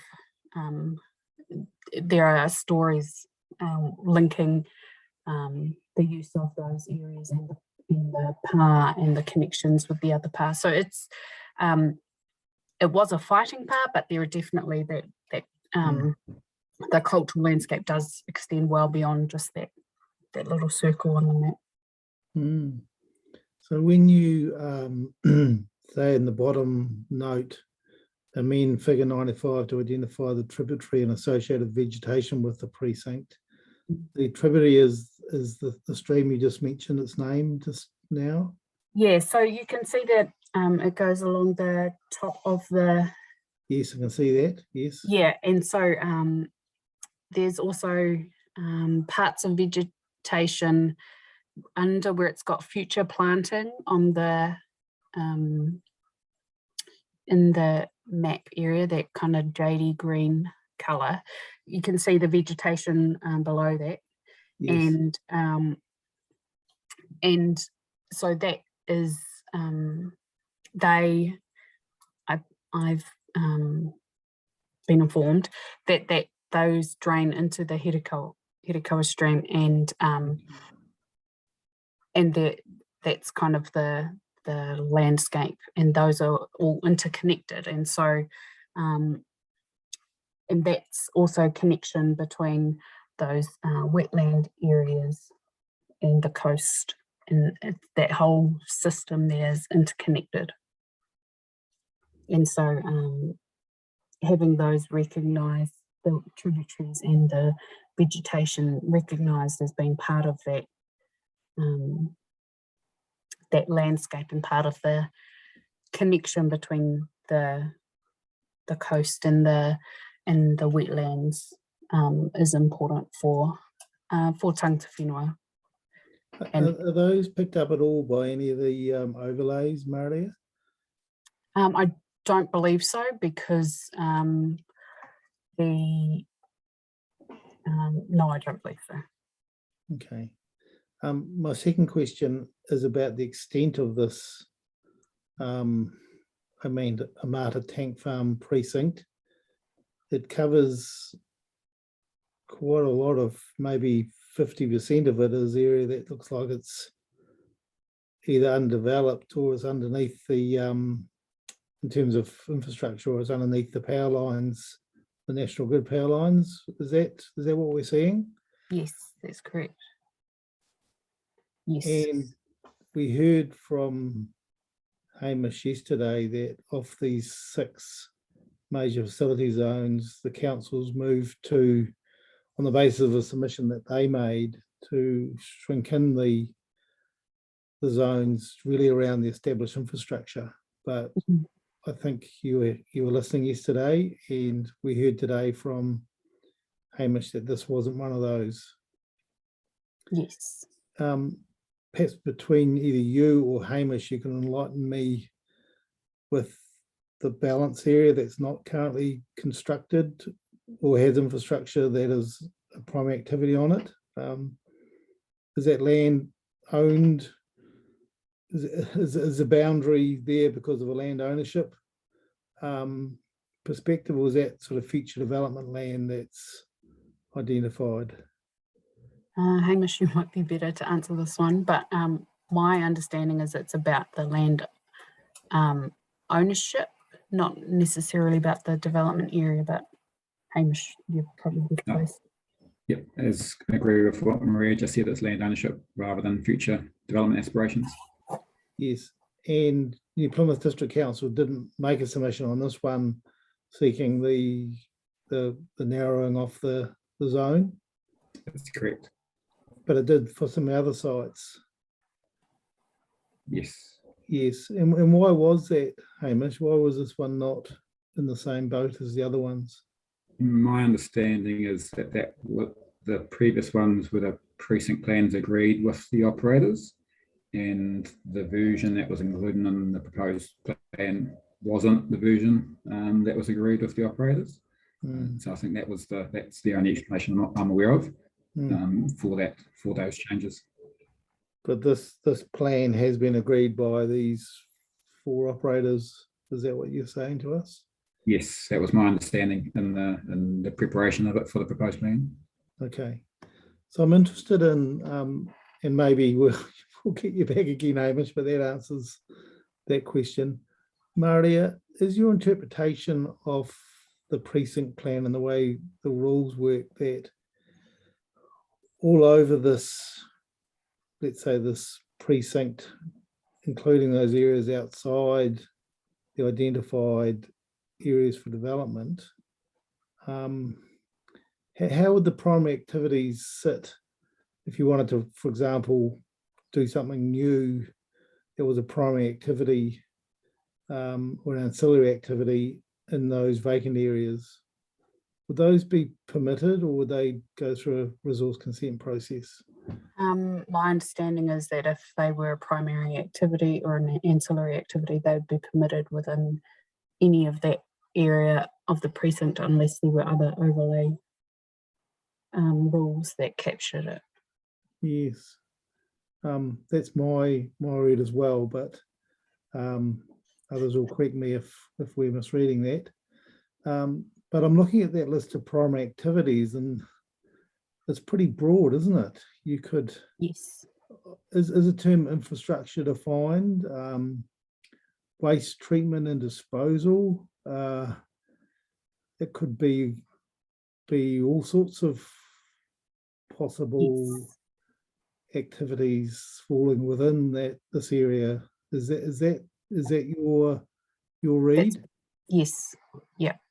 And so I did read in the section 42A that I thought I had there, the Omata Tank Farm was they were considering, let me just find it, sorry, in the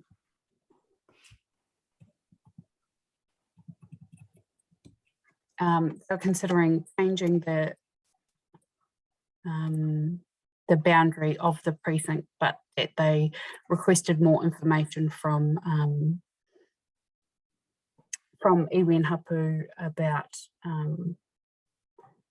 how, yeah, sorry, about Te Ngā Horopa, the wetland area and future planting, because I understood that MPDC submitted to change the area of precinct 8, but they didn't include a map or didn't include details saying where that change of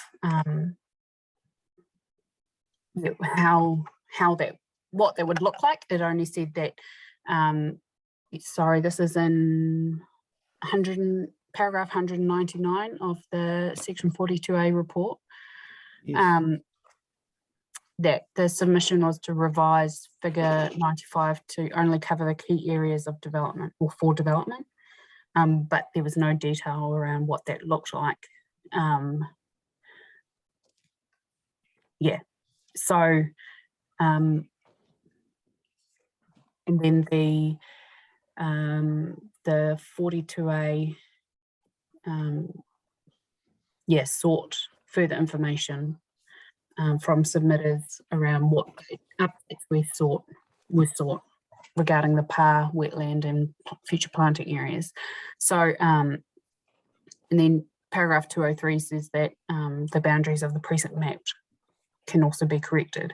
So it was, to my reading of the section 42A report was that potentially the boundary of the precinct could change, and so if it was going to follow the lines of development, then potentially some of the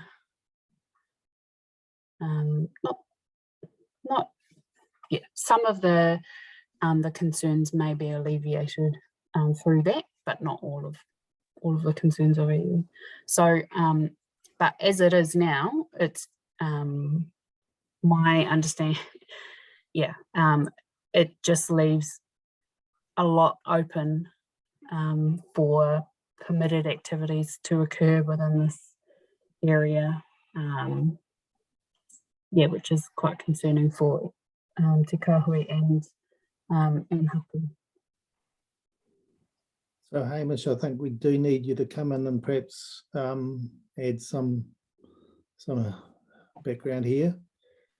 Yeah, so that Maria is correct in terms of referring to what the 42A report states, and I have not seen that plan from the council that shows the amended extent or the areas of development, but based on the description of the other changes to the other sites, that would mirror the areas for development.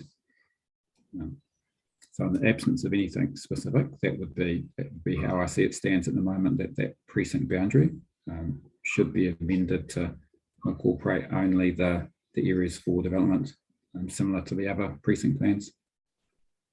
So Hamish, there was a submission, obviously. I asked you before about whether there was a New Plymouth District Council submission on the site, and there is one, isn't there? Yeah, that was incorrect what I said earlier. Yes, and so the submission, and I haven't looked at that obviously, but it's paraphrasing the report that to only cover the key areas of development. That's quite clear, isn't it? You don't need a map necessarily as relief, or do you think, obviously a map would assist, but that provides some clarity? Yes, I think now, in the absence of anything else, I think that's clear. Yes, and that's been opposed by OMV, which we haven't heard from. And Stephen, I think we did. Didn't we hear from Mr. Twickley yesterday? Was he with OMV? Yes, on the tank farm. I thought. Okay, there was a number of owners at the tank farm, so Yes. Could well have been. Mr. Swigley's been having a number of hats this hearing, which is great to see his breadth of his practice. Okay, so you've got a submission asking for it. You've got some opposition. It sounds, Hamish, given this discussion, you and Bronte might want to reflect on the extent of this precinct. Yes, we will. And particularly given the breadth of those activities. And yeah, so thanks, Murray, and thanks, Hamish, for that. That gives me, obviously, Ana Whenua and you, Maria, you know a lot about this area more than us. We're just looking at the plan. We have toured around this a little bit, but it's not until you get into the specifics that you get the full planning understanding.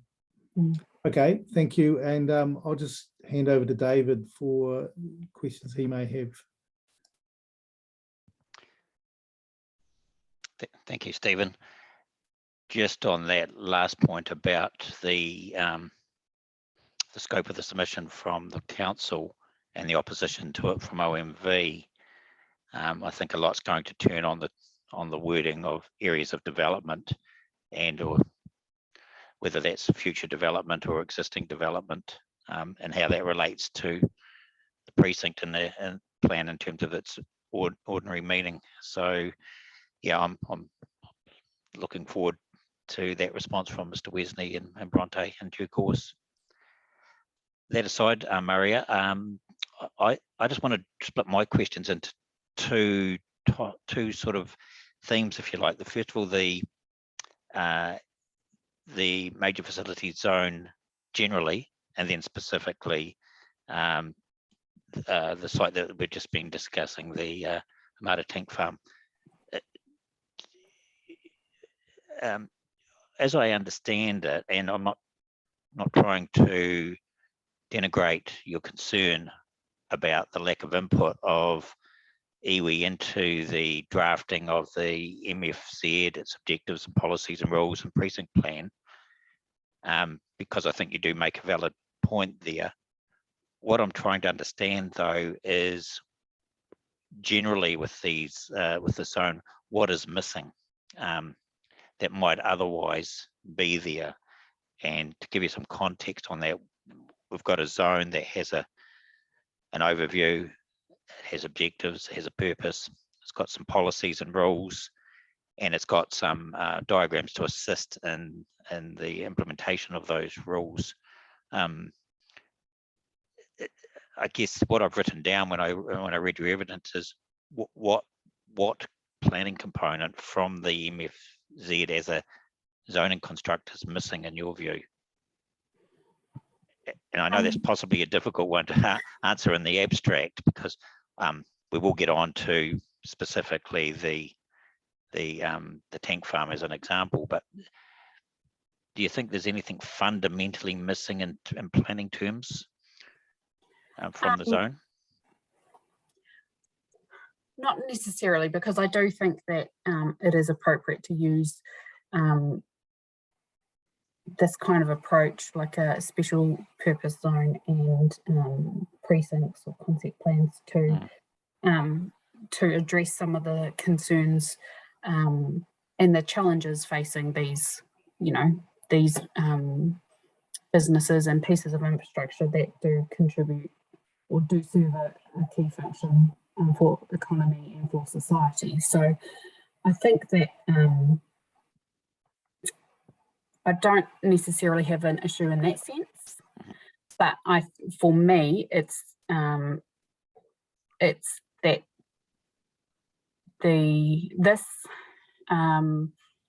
I don't think this chapter responds to the full context of these sites, and so when these provisions and these planning yeah, when these provisions and these figures were developed, it's only looking at kind of surface features and not taking into consideration the legacy issues that form part of the context because of the way Māori and Tangawhenua have been excluded from when these operations are established. Yes, thank you for that. The National Planning Standard anticipates special purpose zones, doesn't it? Yes. Yes, and we know that that there's some higher order support for these sort of energy facilities, and that's reflected, I think, also in the interim guidance that the panel with the new IE 1 and 2. Yes, yes, okay. So I guess it's the answer is really is the devil's in the detail in terms of what's in these plans, because from what I'm hearing from you is that the key parameters might be there in terms of nuts and bolts and mechanics, but it's how they're fitted together and yeah, how they operate. That's the key consideration for you. Yes. Okay. Okay. Right. Just on that, oh no, that's fine. I'll come on to this with the ports. But moving on to the tank farm itself, and putting aside the boundary issue, obviously that's a live issue that you've raised, and Mr. Wesney is going to come back to us on that. I just wanted to focus on the text in red on your Appendix 1 on page 5. So, starting at the top, no new buildings or structures located within 200 metres of the PAR. And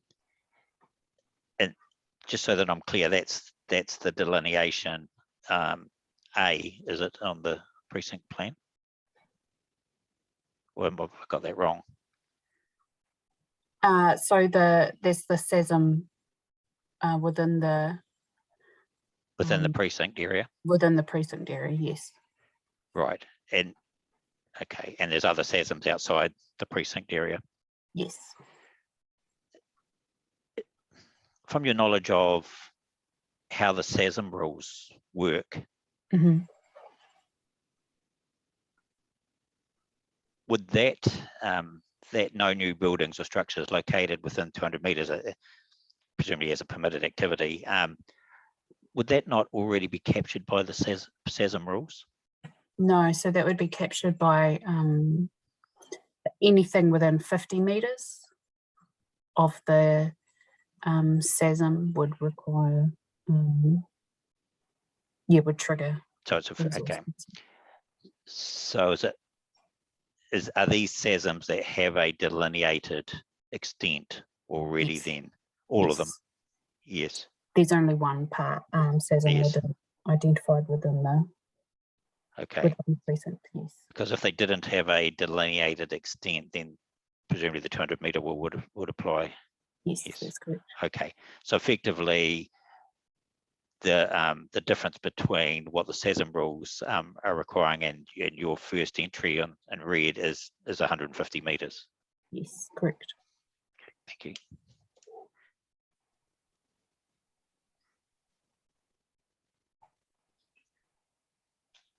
Okay. Jumping down to the bottom with the site decommissioning and remediation text that you've added, I guess I've got a similar question. What I'm trying to understand is whether there's any duplication of what you're suggesting, or whether it's whether there is a rule gap as you've established with the first matter. So I can recall from the energy and hazardous substances hearings that there were rules added around site decommissioning and remediation, and that rule was, I think it was altered to either require the decommissioning of below ground structures, or allow them to be remediated in terms of the regulation that prevailed, but that all above ground structures needed to be remediated or removed. That's my understanding of the details of that hearing some weeks ago.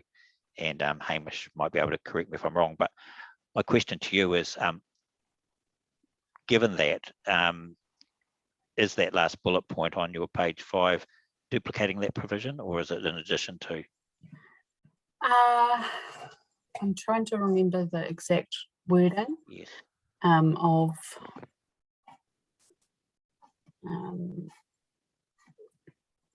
yeah, I can't remember the exact wording of the Okay. the Let rule me- policy, but Let me I think, rephrase that question then. If the wording in the energy and hazardous substance chapter creates that outcome, would there be a need for the additional wording on that precinct plan? well, the wording here requires that operators engage, so it says operators must engage with tangata whenua, whereas I believe that the I can't remember the exact wording, sorry, but I'm not sure that the rules or the policy requires engagement of tangata whenua for the decommissioning, unless it was in relation to SESM or areas of significance. But I'm not 100% sure on that. But I think that if it were required under the energy chapter and the result was that tangata whenua were engaged, or operators were required to engage with tangata whenua to ensure that decommissioning and remediation restoration happened with them, then this could be removed. Sure, thank you. Thank you for that. And just finally, the text in the middle regarding cultural monitoring for earthworks. On first reading of those, they strike me as potential conditions for a resource consent as opposed to rules in a district plan. Do you have any comment on that? Yes, I guess they do read as resource consent type conditions. I'm not wedded to that wording, and I think that, but I think the intention is clear that Hapu want to ensure that earthworks within this area, because of its significance and its history, are monitored, and that the options are there for Hapu and operators to consider an adaptive management process or alternate development ideas. So I think if the intention is the same, the wording, I don't think necessarily, I'm happy with whatever wording as long as the intention remains. I guess the reason I raised that question, Maria, is in terms of the 4 rules that apply to the MFZ, and they really seem to be focused on activities. I just wasn't sure where earthworks came in, unless they're an effects standard, which I don't think they are. So I guess that's a question for Hamish. Hamish, how are earthworks dealt with in the major facilities zone? Do they rely on some general wide rules, or have I missed something in the rules 1 to 4? Correct. No, you're correct. So it relies on the district-wide earthworks chapter. Yes. As well as any other overlay specific chapters like yes. So that general wide earthworks chapter does that prescribe maximum cuts and fills and volumes on a zone by zone basis? Yes, so it's different thresholds for different zones. Yes, and does it have a listing for the major facility zone? Yes, it's part of the special purpose zones. Okay. Yes, and does the matters of, presumably if you don't meet the permitted activity status, you need a consent, and the matters of discretion would relate to would they relate to things that would cover cultural monitoring for earthworks? Need to double check that. Not overly familiar with earthworks, but I can check that. That would be Answer. useful. Yeah. Okay, so I guess thank you, Hamish. Maria, I guess that's still a live issue for pending Mr. Wesley's response on that. Yeah, and I think potentially, well, I mean, the precinct approach allows for earthworks limits to be introduced at this stage if they are required for site-specific considerations. And the cultural monitoring is about that relationship building between operators and tangata whenua, and allowing opportunities for tangata whenua to reconnect with landscapes that they've been typically excluded from for a number of years. So yeah, I mean, these large pieces of infrastructure have been present for a while now, and so yeah, and it's about allowing iwi and hapu and whānau the opportunity to reconnect with that wetland, with Waiora Toki and the streams and pa site, and but also include operators in that journey as well. Yeah. Maria, I fully understand that, and I'm not trying to suggest that shouldn't be the case. The questions were really meant to test what is the most appropriate way of doing that. Is it in the precinct zone, or are those opportunities present already in other chapters? So it's an efficiency and effectiveness section 32 line of inquiry really that I'm running there. Okay.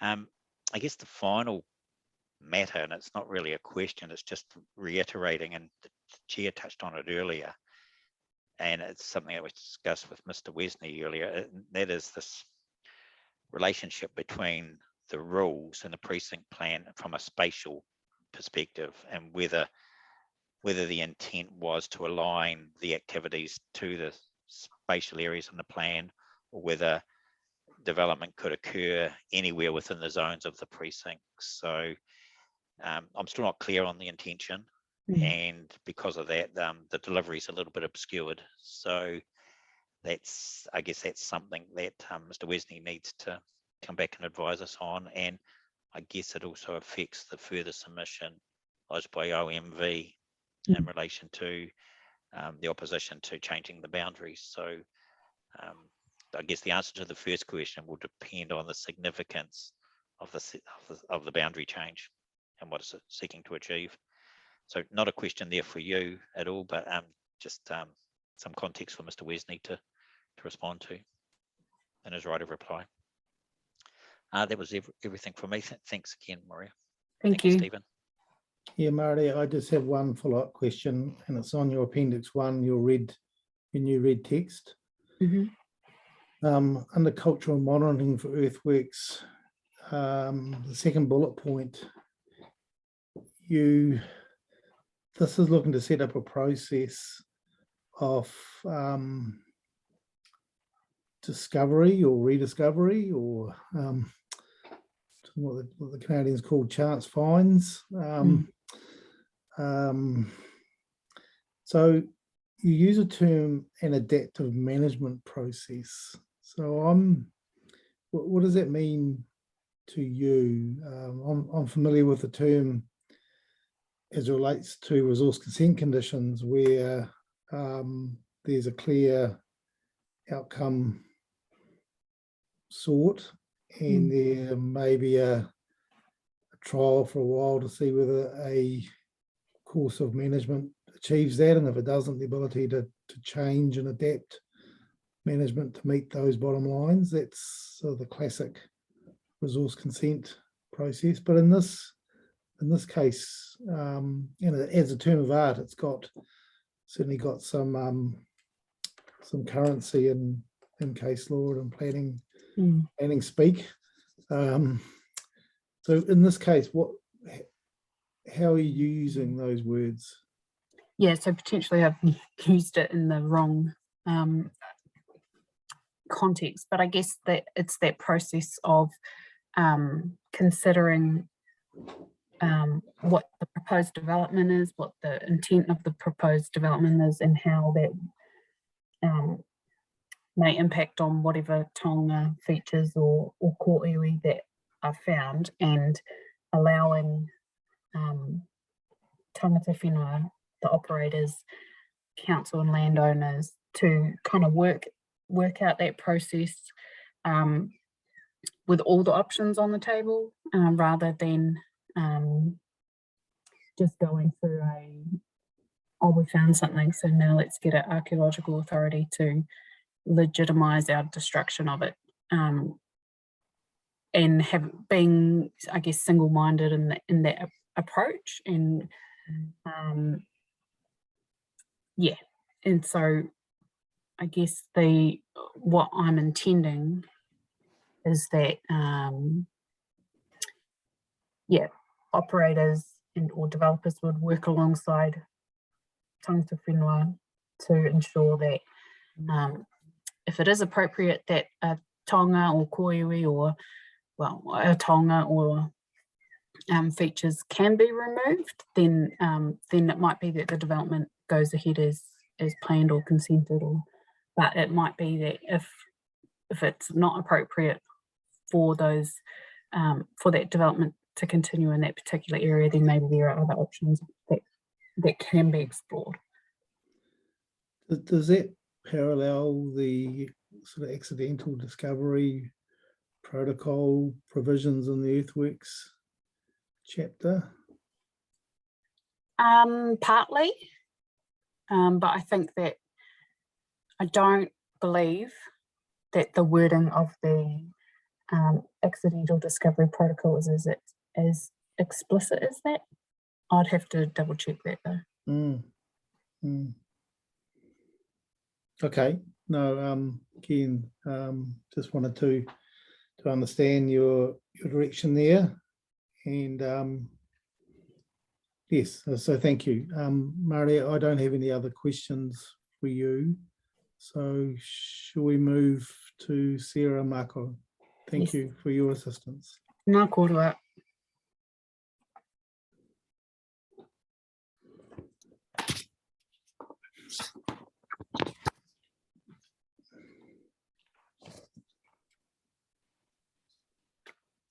Korua, hello. So I've sent through some speaking notes to Christine, which she may have shared with you. Yes, we have those, Sarah. So I will just read through them for the record, if that's okay. Yes, thank you. Tēnei te mihi kia koutou katoa, ko Sarah Mako tōku ingoa he poutai au ki te koteitanga o Te Atiawa Trust.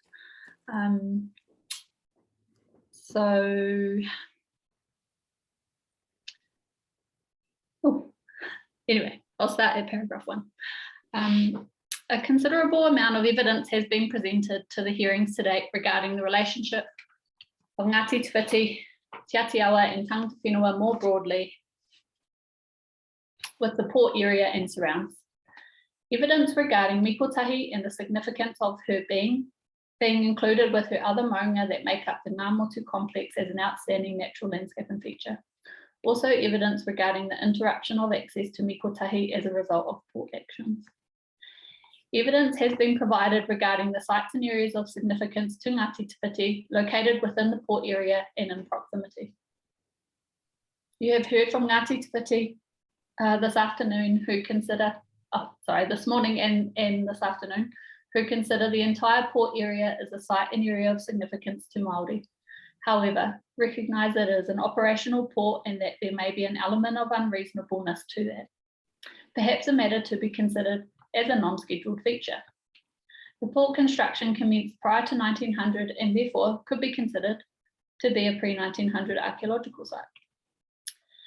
Evidence regarding the cultural significance of particular views and relationships across the port area. Whilst discussion has been had regarding views from a point 2 kilometres away from the port and from the Ngāti Te Whiti Whenua Tōpū Trust Whenua, in my opinion, there are other places and connections that have been discussed previously where there are views of mikotahi. For example, from Te Rewarewa Park. I thought it worthwhile mentioning here regarding Te Whare Hononga, the development at the Taranaki Cathedral, which is being developed with in partnership with Ngāti Te Whiti. Te Whare Hononga, translated to the house that binds, is a permanent expression of the vision for peace and reconciliation on the site. Whilst outside of the port area, it is useful to mention here that in designing Te Whare Hononga, the whare is orientated towards Paritutu. We've also received evidence regarding Te Mana o Te Wai and the water bodies that traverse the port area, the Tutu, the Waitapu, and the Hongi Hongi. Ngāti Te Whiti Hapu, Ngāti Te Whiti Whenua Tōpū Trust and Te Kotaitanga o Te Atiawa have also requested land at Bailey Road be rezoned to multi-purpose zone. Recognising the Ngā Motu Marae development being progressed for the site, as well as the active urupa operating at the site. I appreciate those submissions are to be heard in hearings 21 and 22. However, I wanted to further expand on some of the discussion today.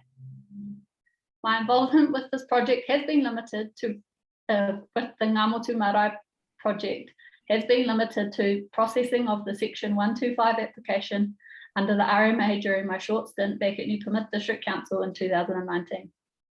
I understand consent was required for the marae on technical matters such as height. The progress of the marae development means the proposed open zoning for much of the site is at odds with the proposed marae development. This highlights the complexity of planning issues in my opinion. The precinct planning, in my opinion, does not respect the existing environment of which the marae development forms a part. As I have mentioned in previous hearings, there has been a change in the community, including from public institutions, in giving consideration to the actual existing environment, including tangata whenua matters. Public institutions like Port Taranaki have had the relationship of tangata whenua clearly set out for them. In my opinion, there is no clear link between the cultural values statement and the port precinct plan. This evidence that has been shared details some of the components, the evidence that has been shared details some of the components of the ancestral lands, water, sites, wahitapu and other taonga in the port area and immediate surrounds which Ngāti Te Whiti hold a relationship with. The Section 42A report has also appended the cultural values statement I assisted Ngāti Te Whiti to prepare to inform Port Taranaki of the importance of their relationship. In my opinion, the cultural values statement clearly articulates the existing relationship of Port Taranaki and Ngāti Te Whiti and that it needs work. The relationship needs to move beyond information sharing at Pāmi level. In my short time with Te Kotaitanga, I have read many documents where Port Taranaki and its predecessors have ignored the advice of Ngāti Te Whiti. One such example is in relation to the Eastern Reclamation, where Ngāti Te Whiti Kaumātua advised the reclamation would have an adverse effect on the reef systems. I have experienced the mamae, the pain of Ngāti Te Whiti Kaumātua only recently, who struggled to get out of my car because of the historical trauma, the pain, the loss associated with the port area. I consider all of this clearly demonstrates that the port area is not culturally sterile, and that in giving effect to higher order planning documents, the provisions of the PDP must engage directly with these elements of the existing environment in order to be effective and efficient. As mentioned, the planning issues at play are complex in my view, and a level of sophistication is required in the provisions to achieve a workable set of provisions that achieves the purpose of the Act. I agree with the evidence of Ms. Carter and Mr. Steiner. The port is a regionally significant piece of infrastructure and has a functional and operational need to locate in the coastal environment. Equally, I note that this is the only location on the planet that Mikotahi, Paritutu, the Waitapu, Hongi Hongi, Otakapa, Waitapu Urupa, and the relationships of mana whenua with these places exist. I note that due to the history of this district, including the Murumete Raupatu, the whenua at One Bailey Road is one of the last remaining places upon which Ngāti Te Whiti has to construct a marae in Papakoanga. as set out in the evidence of Julie and as presented by Linda today. In my view, the council, in making a deliberate change in planning approach from being effects-based to activities-based, along with the introduction of special purpose zones, inclusive of precinct plans, that are the best planning tool available to manage those issues. Turning now to how precinct plans have been developed. In my review of the Section 42A report, I note that the council has spent considerable time working with Port Taranaki to understand their submissions and make the recommendations they have with respect to the provisions. I am unaware if Ngāti Te Whiti Whenua Tōpū Trust or Te Kotaitanga were engaged to understand the nature of those submissions or the evidence produced to these hearings to date in order to determine the best ways in which this precinct plan could be designed to recognise and provide for that relationship. As set out in my evidence, I consider that this process has resulted in an over-reliance on the overlays features in the plan, as opposed to a precinct plan, which hardwires in the relationship of Ngāti Te Whiti with this area, as well as providing for the anticipated change as required for port business over the life of the plan. In my review of the provisions, I note that the rule framework in the precinct plan largely relies on the definition of port activities, with those being able to be undertaken generally across the precinct. Rules that provide for the mixed-use activities that are established in the eastern end of the area, subject to several bulk and location controls. Those being varying heights and limits, height limits and setbacks at the zone boundary with open space, multi-purpose or residential zones. I note 3 landscape architects have provided evidence regarding the height limits for structures and buildings across the port area. I support a more nuanced approach to the height limits across the port zone. The suggestion of landscape architects / planner conferencing, perhaps an iterative approach, could be adopted for this caucusing. I query if there is an opportunity for all to benefit from an initial kōrero with Ngāti Te Whiti and the Whenua Tōpū Trust. I appreciate landscape architecture as an expertise in its own right, so I think all would and should benefit from the advice of Mana Whenua. In regard to setting a height limit, I think the scope needs to be broad and should explore a permitted height and the trigger for resource consent. As Commissioner McMahon mentioned earlier with the Wellington example, this could allow for a more appropriate design-led approach in consideration of the proposed building / structure in its context. As mentioned today, the amendments to the Port Zone chapter provisions, including the precinct plan, have not had the benefit of tangata whenua advice. I wondered if you wanted me to stop there. That was just the end of my speaking notes in relation to the Port Zone, or I've only got a couple more paragraphs for the major facilities zone as well. Yeah, just carry through, Sarah, I think. In relation to the major facilities zone, I acknowledge the kōrero had this morning regarding the need to balance and do not consider the need for balance of existing activities, and do not consider low levels of amenity to equate to no cultural landscape and or tangata whenua having no relationship in culture and traditions with their cultural landscape. In my opinion, the Māori facilities zone is a bespoke zone. In the scheme of the entire district, these areas are relatively small and should benefit from bespoke precinct plans. These areas and their precinct plans have not benefited from the advice of tangata whenua. I listened this morning to some of the kōrero with Ms. McPherson and acknowledged that had the precinct plans contained more information in regard to scheduled and non-scheduled features, this could result in a more nuanced objective policy and rules framework where potential associated values are better understood. Just an example I've given there is around Motunui and Pohokura, which are identified on SASM and will require resource consents for activities under the SASM chapter.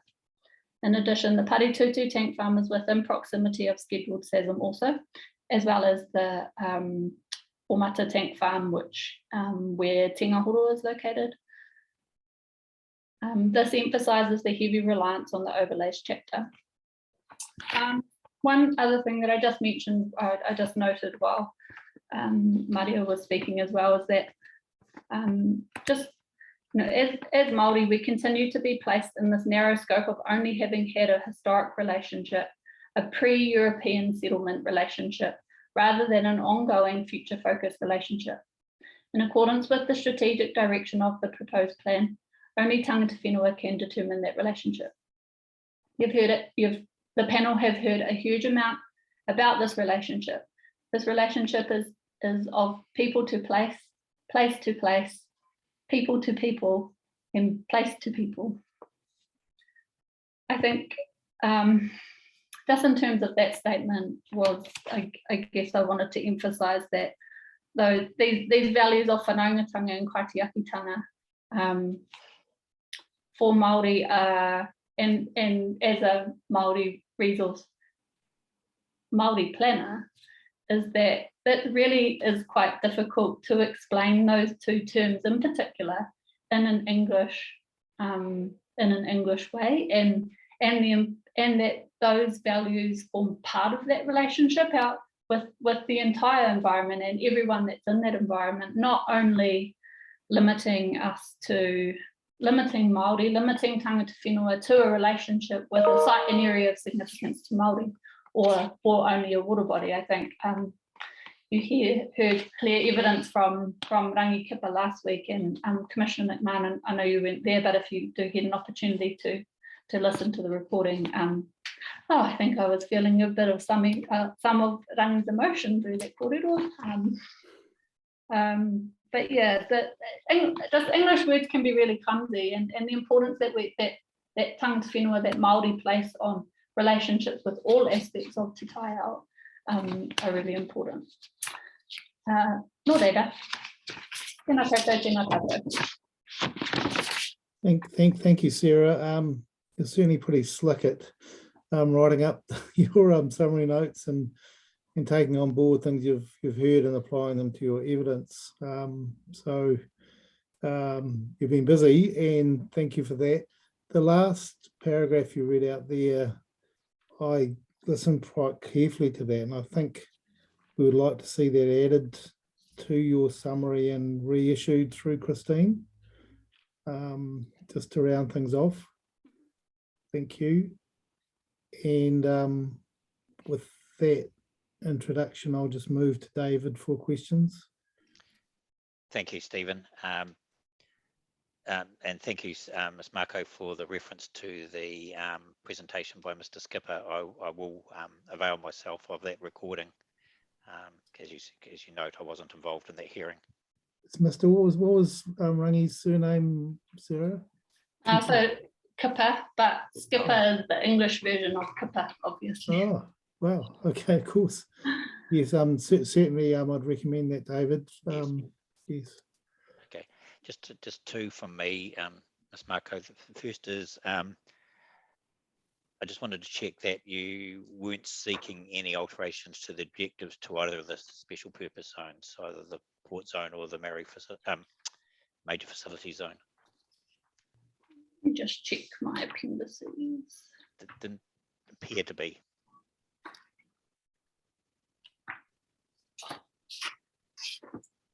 No, not to the port zone.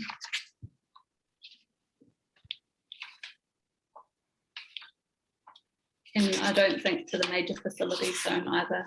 But if I can just add something there, I guess we did have the discussion around the airport and the hospital zones last week.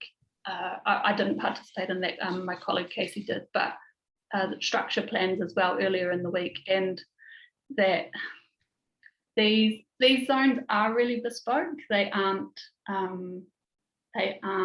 right through the district like the residential zone and the industrial zone and the commercial zones are.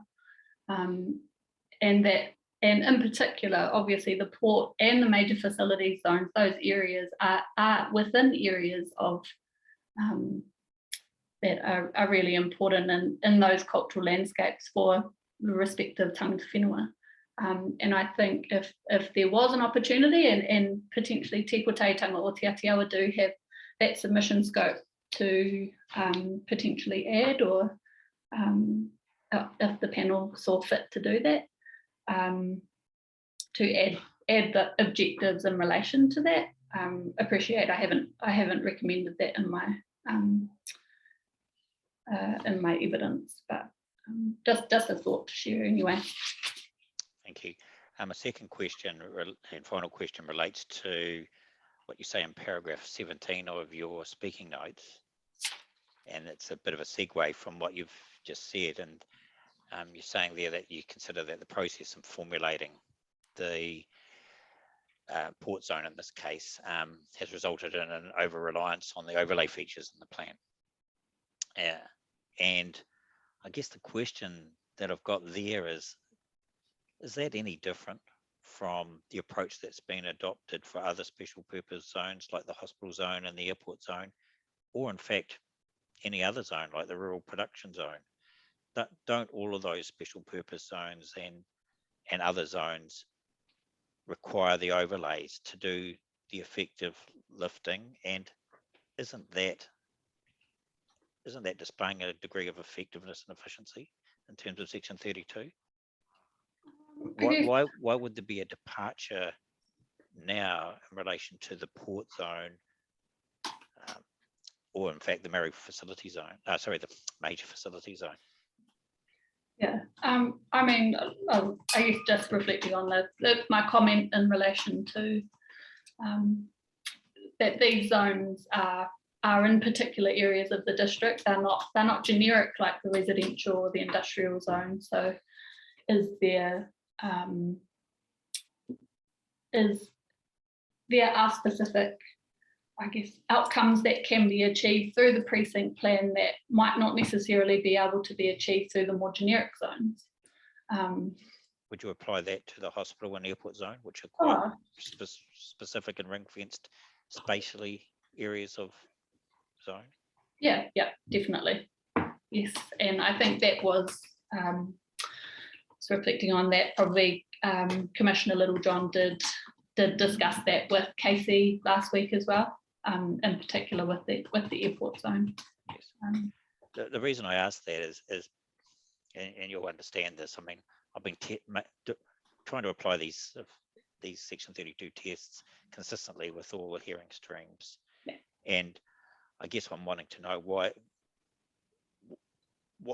the rationale is for departing from the general approach and structure to the plan and allowing the 12 overlays to do all the hard work, and then for the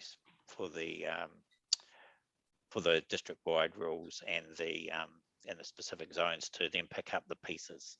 What was that approach no longer appropriate? I don't think that it's not appropriate. Let me rephrase that then. If we were starting afresh, and clearly you would suggest that we needed a full set of cultural impact attributes to inform this zone, and doing so, that might identify sites of significance. To Murray, it might identify a whole range of tributaries, waterways, vegetation. In this case, it hasn't, but that exercise has been undertaken on a district-wide basis in relation to the overlays with scheduled features and waterways, water bodies, natural features and landscapes, indigenous biodiversity, historic heritage, archaeological sites, SASMs, etc. So is that suggesting that district-wide approach is wrong and that it's not robust, and that there's a gap as a result in the special purpose zones that we're discussing? I don't think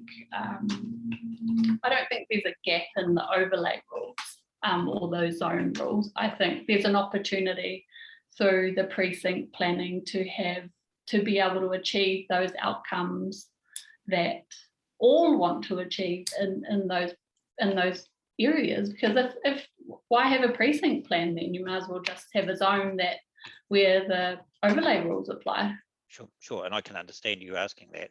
Someone on the other side of the fence might say, why have an overlays series of overlays chapter that apply equally across the entire zone, regardless of the entirety of the district regardless of the zoning.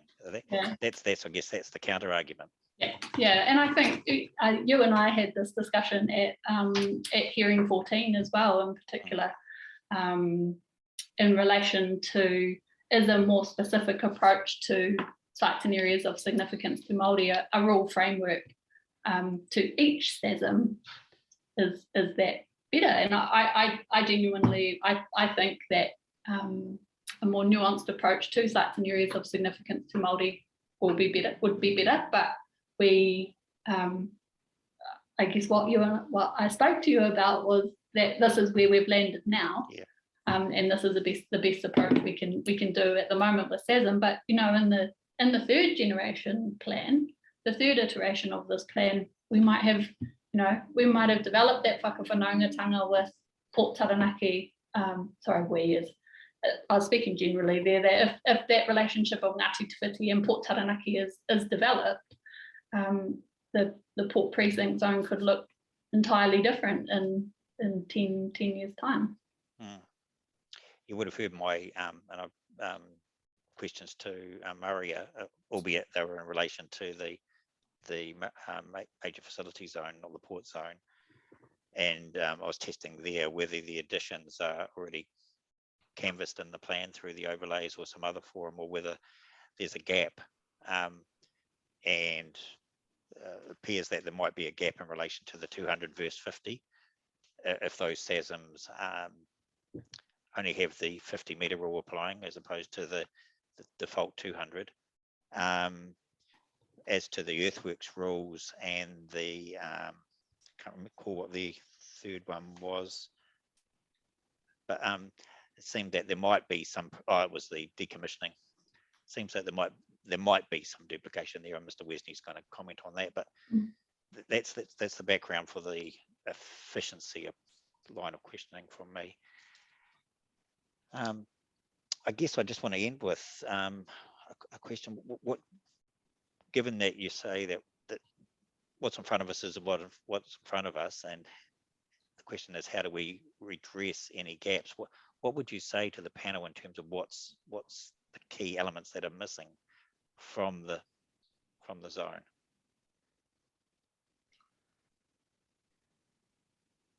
In particular, like in relation to the precinct plans? Yes.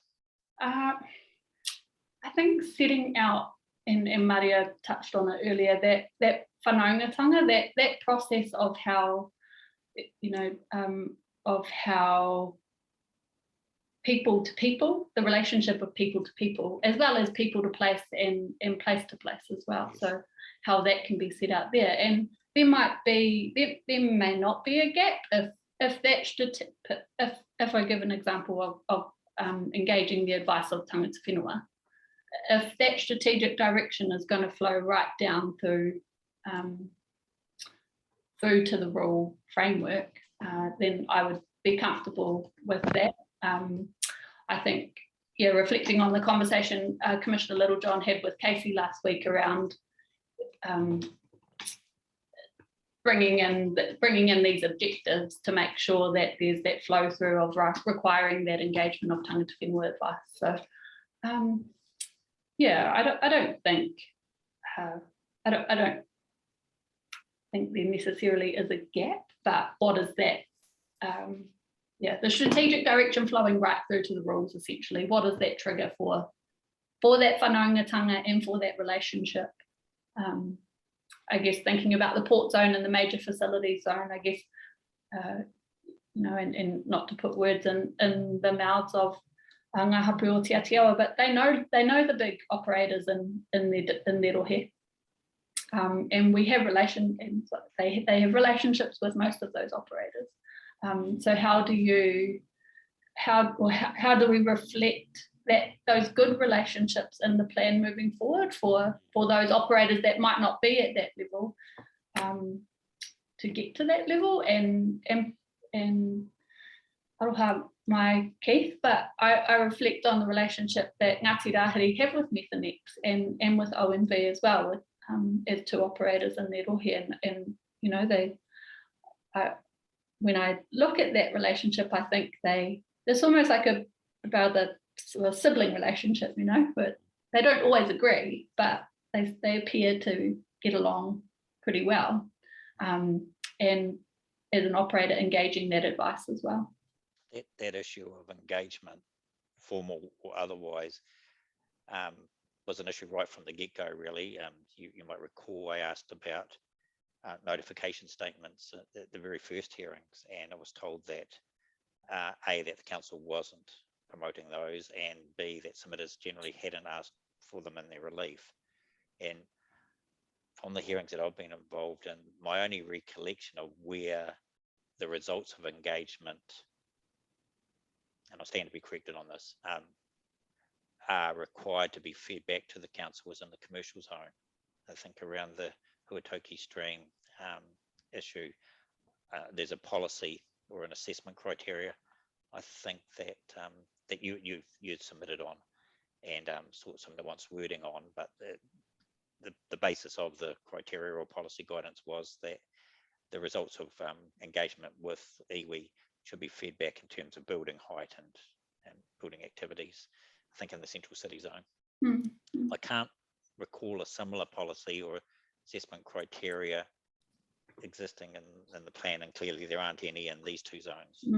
Yeah, I think that's probably what Tiko Teitanga brought through in their evidence. So just thinking about Casey's evidence to a number of the zones as well, as we've tried to bring that right through, yes. Into all of the zones as well. Of course, that absence isn't fatal in the sense that section 95, where a consent's required, allows the council to exercise its discretion as to notification, limited notification of affected parties. Yeah, and so actually in hearing 18 with Commissioner Dash and Commissioner Littlejohn, we did, in my evidence to those structure plans, have proposed a notification statement in those rules, actually, just as a way of, because we had Tiko Teitanga had an opposition to all of the structure plan areas, so I had tried to work to come up with some solutions for addressing that opposition. Right. Okay, I wasn't aware of that. Presumably that was within scope. We're all getting legal advice around that, I think, particularly. Look, I don't have anything further, Sarah. Thank you for those answers again and your assistance. Thanks. Yes, another very interesting exchange there. Sarah, I just have one question for you. It's really about policy MFZ P6 where you and P7 where you recommend some changes. And thank you again for laying those out so clearly for us. But were you online when Georgina McPherson addressed us on those policies this morning? I did hear some of Georgina's conversation. Yes. Yeah, your conversation. Yes. And you've both obviously put a fair bit of thought into this, but I'm just trying to think how we can do this on the fly. I thought some of the wording that Georgina proposed looked to make sense, and certainly some of what you're putting forward will be useful for the planners as well. Was there anything in what Georgina talked about to us that you wanted to comment on? She had a particular concern about the use of non-scheduled features in number 6, and thought that was quite an onerous requirement for the operators, and suggested that may not be the best place, this policy, to deal with those non-scheduled features, which again are a common theme, as David's pointed out before, popping up. So yeah, any comment, any follow-up on that, Sarah? I thought about when you were speaking with Georgina around how could that be addressed, and I think maybe Commissioner McMahon asked, could you have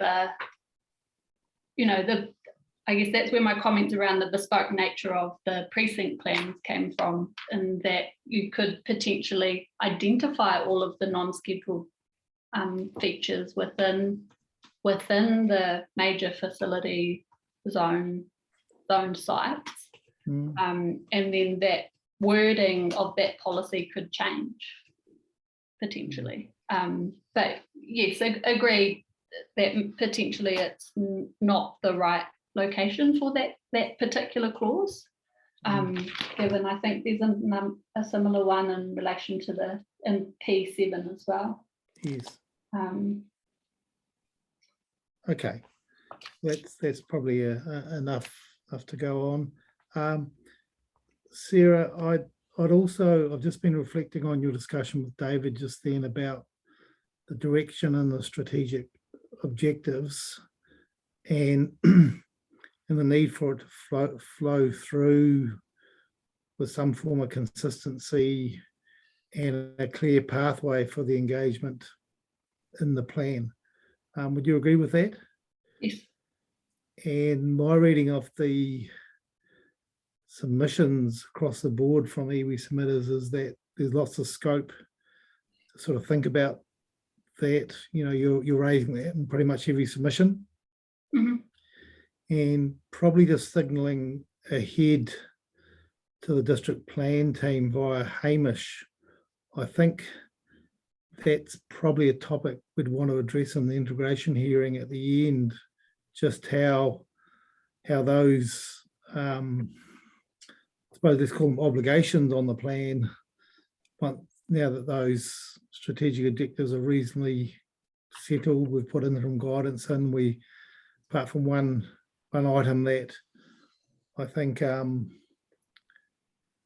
Jamie Cannon has raised that she thought we should reflect more on when we're not hearing anything too much back on those interim guidance. So Hamish, it's just a theme that is very consistent through all of the hearings. We've got consistent submissions, consistent messaging, and it is an integration matter with which I do perhaps want to have flagged as a significant issue to deal with in those final hearing sweep up slots. So you're probably just a messenger here, but whether you had any observations yourself, because you're across many of these chapters. No immediate or initial comments, but understand the point you're making. So I'll take it back to the team. Yes, yeah. So consistency and also delivery of the strategic objectives. How's that being actually applied through the plan, both in a consistent and a real way? And I think there's a second point which Commissioner McMahon raised yesterday about the bottom-up approach as well to the strategic objectives. Are there any matters arising through each of the chapters that need to amend or recommend amendments to the strategic directions? Yes, and certainly we'll be wanting to talk about the bottom up to the strategic objectives as part of that integration chapter. We issued our interim guidance after some, 3 or 4 days of really interesting hearings and lots of assistance from lawyers and planners and experts. But it is still an interim position. No, understood your points. Thank you. Yes, thank you. So Sarah, that's all I have at the moment.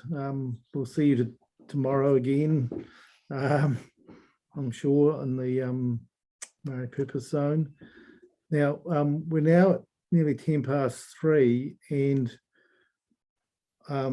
maybe whether Hamish and Bronte and Jacob, you could turn your cameras on. Yes. So I'm certainly quite keen to finish this hearing with the right of reply, but I would like a period to talk with David about what we think we should be doing in terms of directions going forward. And you may appreciate just half an hour to gather your thoughts before you give us your right of replies. So So what I was going to suggest is that we do take a half-hour break or so, give you a chance to get organised for the verbal right of reply, and I'll have a chance to talk to David about our thinking. One of the unusual things about these Zoom hearings, which probably is not that apparent to other participants, is that the lunch times and the breaks between sessions where commissioners can sit down and chew the fat and talk about, how we're going to handle particular issues procedurally, particularly where, that's not really available so much unless we do get on the phone. So in this circumstance, I think that's what we'll do. Is that okay with you as a staff team if we took that break and came back at perhaps 3:45? Yep, fine with me. Yeah, so it's us as well, having a little bit extra time. Thank you. Yes, that's great. All right, let's do that, and Christine will stop the recording and reconvene at 3:45, and I'll give. Okay, we've got the recording on now, so we're moving to the verbal right of replies. And is there a Jacob, you're first? Yes. Thank you.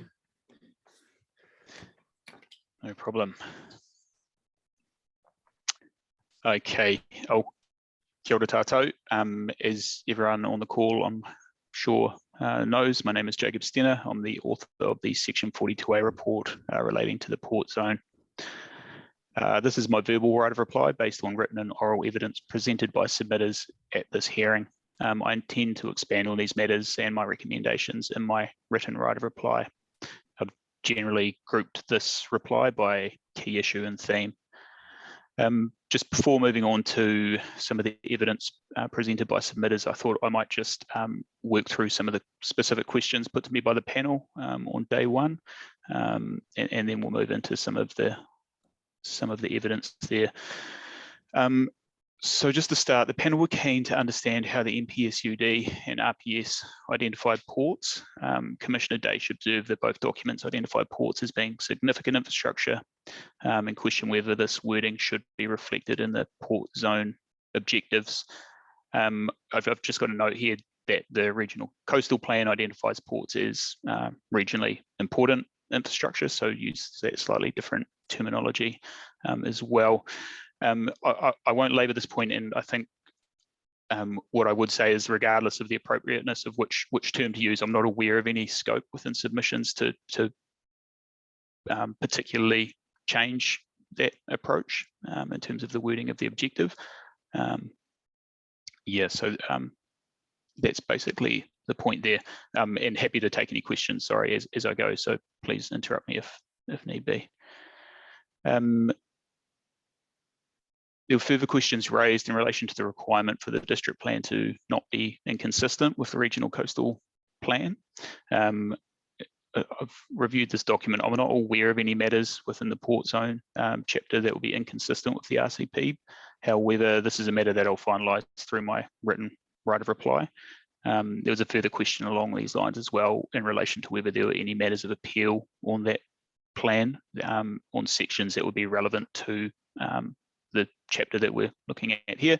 And again, I'm not aware of any, but again, this will be something that I can finalise through my written right of reply. Just on that matter, Mr. Stenner, I don't know if you saw the response from Mr. Twigley in terms of the provisions of the regional coastal plan that Yes. came in. Yes. Okay. Right. That's what, and just for the record, that'll appear on the website, no doubt. But Mr. Twigley was responding to a question that we raised about the definition of regionally significant infrastructure in the coastal plan. Yes. Yes. Okay, good. And you've seen that? I've seen that, yes. Good. Thank you. Just moving on to some of the discussion around strategic objectives. This came up an hour or so ago again, and was sort of discussed as being a part of the integration hearing, but I just thought I'd touch on this given Commissioner McMahon put some specific questions to me. So noting UFD 21 specifically recognises the port and other major or larger scale facilities and industries, Commissioner McMahon asked me to consider the strategic objectives from a bottom-up approach, and whether I still consider the relevant strategic objectives fit for purpose. Commissioner McMahon also questioned whether the port would be covered by the new strategic objective within the interim guidance, i.e. 1, and whether any changes needed to be made to the strategic objectives to better reflect the port. My view is that the port chapter is consistent with relevant strategic objectives. I do not think that any changes are required to these to better reflect the port. UFD 21 is the enabling component of the strategic, of these significant pieces of infrastructure, where IE1 provides some balance to this in terms of the effects of the activities, and also addresses reverse sensitivity effects.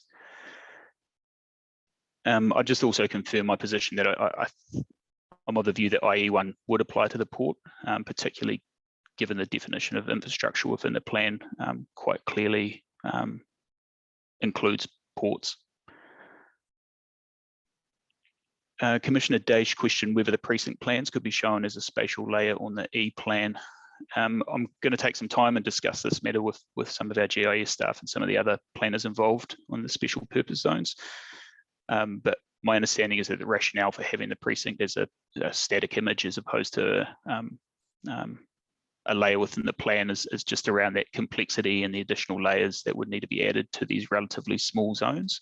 But I'll just come back on that point with a more complete answer. Commissioner McMahon, towards the close of yesterday, you asked whether there was an inconsistency between the recommendations on the setbacks of buildings from the coastal marine area within the port zone and within the major facility zone where Mr. Wesley and Ms. Linkhorn had recommended some changes or the removal of that setback. So I just note that the distinction should be made that the setback removed from the major facility zone applied to the coastal environment, not the CMA, not the coastal marine area, so slightly different in that context. And I know that in relation to the port, the setback only applies to a discrete area of land within the port mixed use area, and the remainder of the port does not have any, does not have the setback requirement. My view is that it's not an inconsistency between the two zones, but rather it's just reflective of differing contexts between these two situations. And then just for completeness in terms of the questions put to me, Commissioner McMahon, you asked that in my written reply, I include a map that shows the relevant overlays that apply to the port zone, so we'll work on that. I think there's some other questions that would have come up that will be covered through discussion about specific topics. But that's just a sort of a wrap up of the key points that were raised. Just on that last one, Mr. Steiner, and I'm sure the chair has already said this, those maps need to be of a size to be of use. So probably hard copies at A3 size sure would be useful so that we can understand that. And I doubt it's possible to put them all on one plan without making the information less obvious. Yeah, I'll get someone who is much more equipped than myself to get those together. Thank you. Cool, so I'll just move on to some of the questions around the application of the coastal environment chapter. So questions were asked by the panel on day one in relation to the application of the coastal environment area rules on the port zone.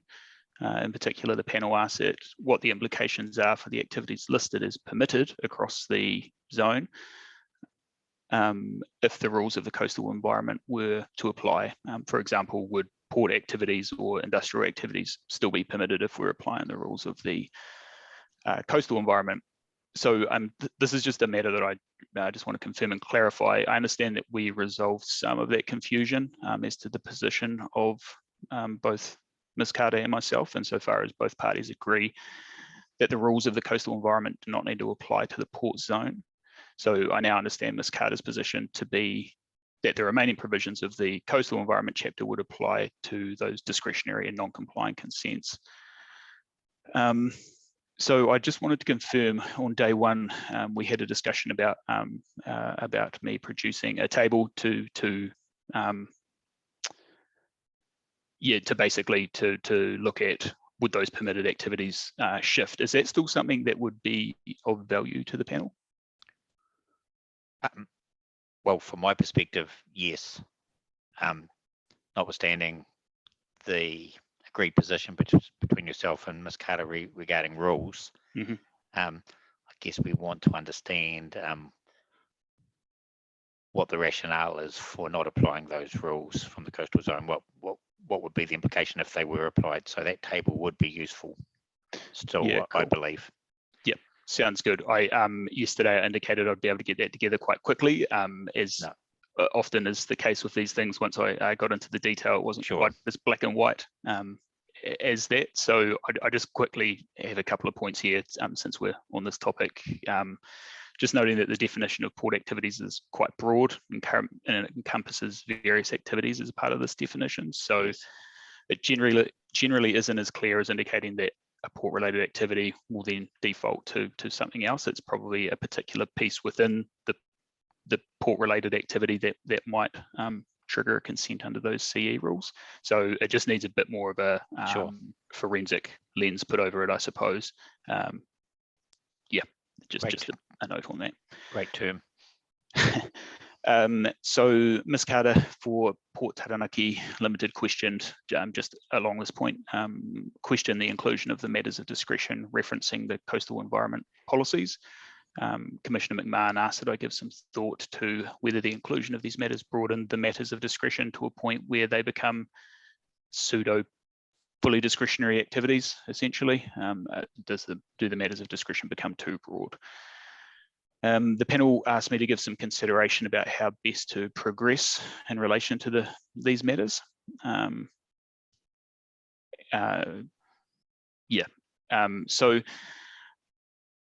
My suggestion here is that my right of reply on this point isn't finalised until such time as the coastal environment hearing is complete, to allow for a coordinated response with the right of reply for the coastal environment chapter.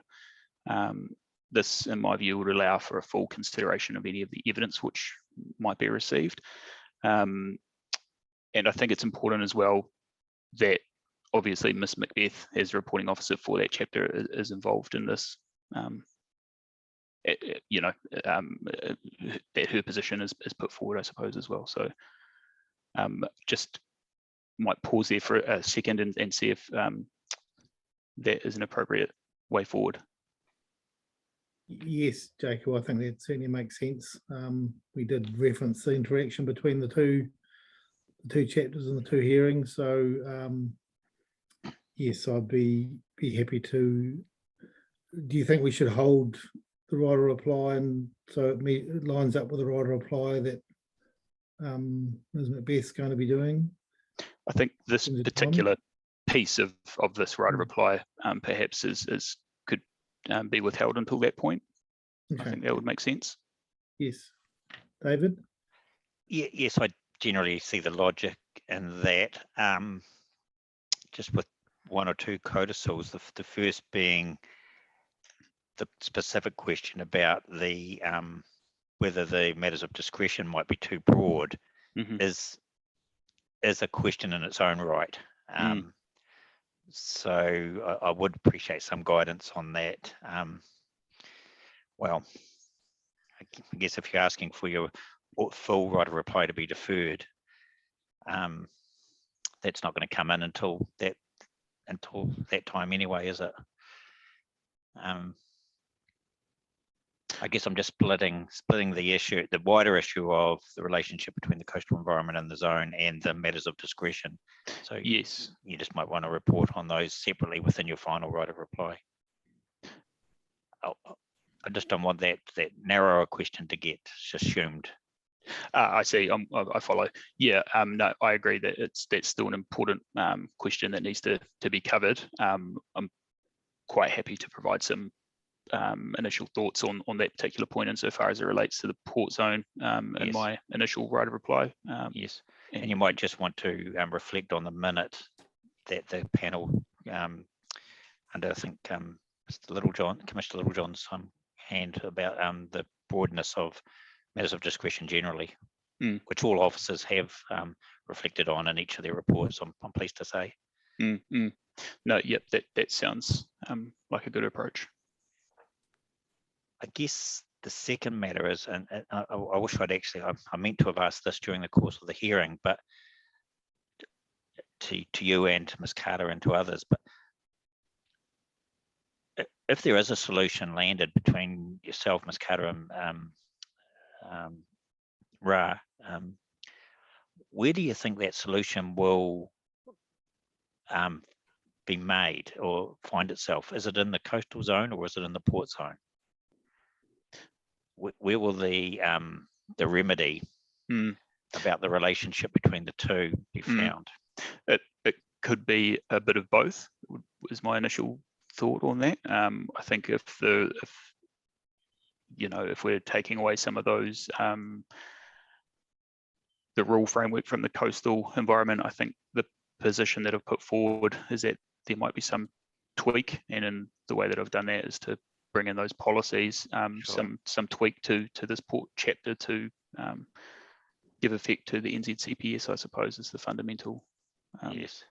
So I guess there'll be I guess there'll be wording, and I'm jumping the gun a little bit here, I appreciate, but there could be wordings which basically says that for the purpose of this zone, the following rules don't apply. And that could be, sorry, I've got a pesky fly. So damn hot here in the capital that I've got the doors and windows open and the flies are having a party. Something to be celebrated in the capital. But I guess, yeah, it's about creating an exemption to certain rules for the port zone from the coastal environmental rules. Yes, and for completeness, that might also feature in the coastal environment rules too. There might be twin provisions in both sets of, well, one's an overlay, isn't it? And one's a zone. I actually haven't had an opportunity to properly. Ms. Macbeth's report came out late last week. Yes. So I can spend some time having a look at that and. Yes. Yeah, I think your answer probably further reinforces the need for the two right of replies to come out simultaneously. Stephen, are you happy with that? Yes, just on timing. Yeah. Note the right of reply or the hearing for the coastal environments 19/20/21 of April, so it's a month away. Yeah. But I think there's some work to do in Jacob's chapter anyway, with some conferencing. So, yeah. As long as you cut me some chase on my KPIs on decision writing, Stephen, I'm fine with that. Yes. Sorry. We've got plenty to do in terms of decision writing at the moment. Commissioner Deja, are you suggesting that perhaps my full right of reply aligns? I mean, this is getting a couple of months down the track now is all. Yes. No, sorry, I might have misunderstood. Yeah. What I'm saying is that we will be looking for some further conferencing on the height issue in the port zone. That will take some time. Yeah. I know just with people's busy diaries, it does take a bit of time.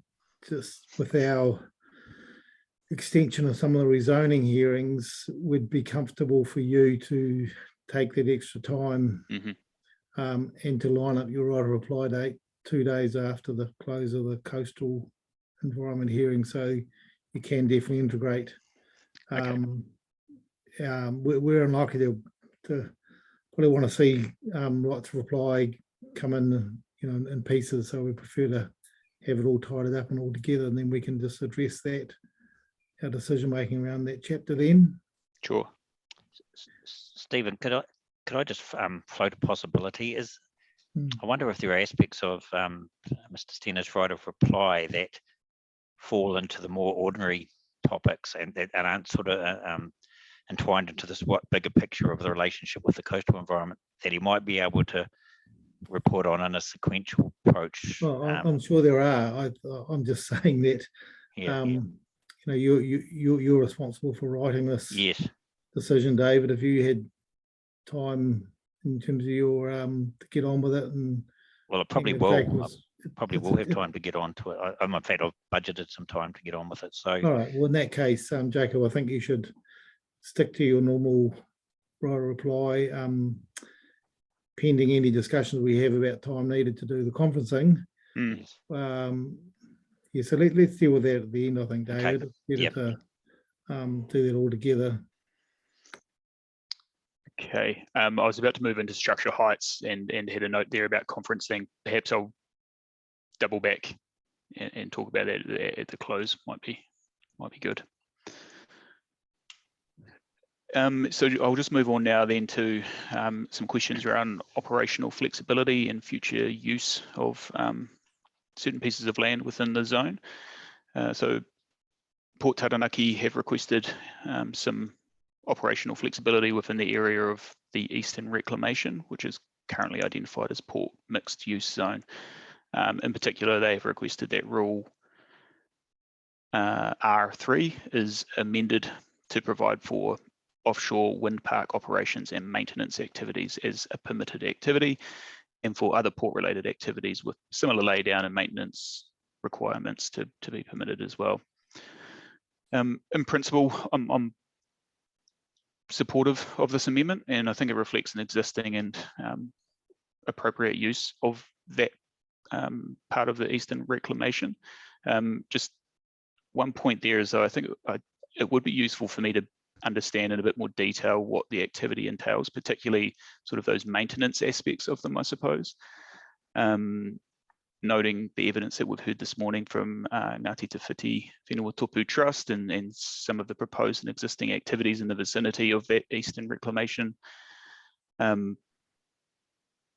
it'll be useful to know what some of those aspects such as maintenance entail. I wonder, in forming my final reply on this matter, if I could potentially have an offline conversation with Ms. Carter or a representative of Port Taranaki just to discuss some of those matters in a bit more detail. Yes, of course, Jacob. Probably Ross as well, I would have thought. Yes. And yes, we certainly encourage, while you're formulating a right of reply, just some further discussions of clarification. That's good practice, so no problems with that. Okay, cool, thank you. So I'll just move on now to evidence of tangata whenua submitters. So the evidence that we've heard today from Te Kotahitanga, from Ngāti Te Whiti, and also from Ngāti Te Whiti Whenua Tōpū Trust. And then also, I'll tie up within this section the additional matter of discretion relating to non-scheduled features and the application of, or the way in which Māori purpose activities, I guess, have been presented within the chapter through my recommended amendments. So Ms. Mako for Te Kotahitanga has suggested specific amendments to the overview section of the chapter, removing reference to the PAMI and noting matters such as the mana enhancing agreement and other processes between Ngāti Te Whiti and Port Taranaki. The evidence of Ms. Mako has also requested an amendment to policy P11 to require the incorporation of Mātauranga Māori and opportunities for Ngāti Te Whiti to exercise customary responsibilities. Ms. Mako has also requested an additional matter of discretion is added to all rules and standards, which states the measures to avoid, remedy or mitigate any adverse effects on the particular cultural, spiritual and or heritage values, interests or association of importance to tangata whenua as kaitiaki. Ngāti Te Whiti Whenua Tōpū Trust have requested that Mikatahi is added to the list of identified features within Port P10. And then moving on from those, moving on to some of the Port Taranaki evidence on this topic. Port Taranaki have disagreed with the inclusion of an additional matter of discretion relating to the adverse effects on non-scheduled features. And PTL have also questioned the appropriateness of the full suite of Māori purpose activities being identified as compatible. On this point, Commissioner McMahon noted some inconsistencies between Appendix 1 and the NY 42A report recommendations, and also some numbering errors. So sort of to the first points, I really need to take some more time to consider these matters. I think there was a lot of really useful discussion on these points across the course of today. And in general, I think it needs some additional time to consider, particularly some of those consistency across the plan aspects of it, I suppose. I'd also note that there's similar, although slightly differing evidence that's been considered in relation to comparable policies and provisions within the other special purpose zones, such as the airport and the hospital zone. So while each of these special purpose zones are unique and obviously apply to discrete spatial areas and particular rohe or particular hapu, I think that it's probably appropriate to have some consistency in terms of the terminology used across, and there's quite wide scope as well, I guess I'd note there within the submissions to allow for this. So I guess I just, basically pointing that I'd be keen to take some time to kind of look at these provisions in the whole, I suppose. Any questions on that approach?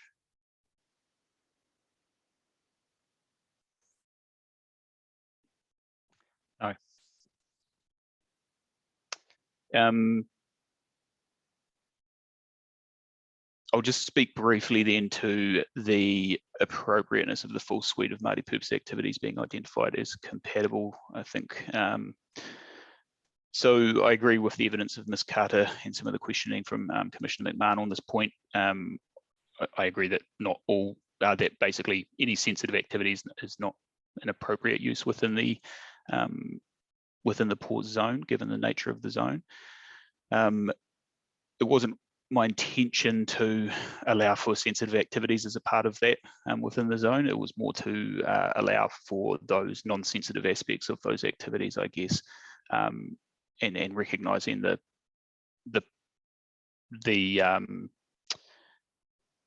importance of the area to Ngāti Te Whiti, I suppose, in doing so. So I think that's something I can look at and refine through my right of reply. I think it needs some refinement in the drafting of the way that the rule is and policy works as well. So that's something I'll work on and can report back on. Yes, just on that, Mr. Steiner, I guess I'm just reflecting on the questions and answers put to Mr. Twigley on that just before lunch. And about which category that activity better fits in. I guess it's splitting hairs to distinguish between compatible and potentially compatible, compared to, say, contrasting compatible and those that are to be avoided. So it's really a matter of degree, I think, and it's a matter of whether you can be categorical as to whether the activities are categorically compatible or are more in the potentially compatible category. Yeah, and I've sort of given some thought to this over the last day or so, and I think that in some ways it will depend what sub-precinct we're talking about here. Yes, obviously, yes. The mixed-use port area is going to be more compatible than the port operation area A, for example, for some of these activities. So yes. Perhaps some refinement in terms of those spatial the spatial application of rules. Sure. Yes. The question then becomes whether the policy can be broader, potentially compatible versus compatible, wherever you land, and then the rules can be nuanced to split that out amongst the sub areas. That's all I really wanted to say on that. Yeah. Okay.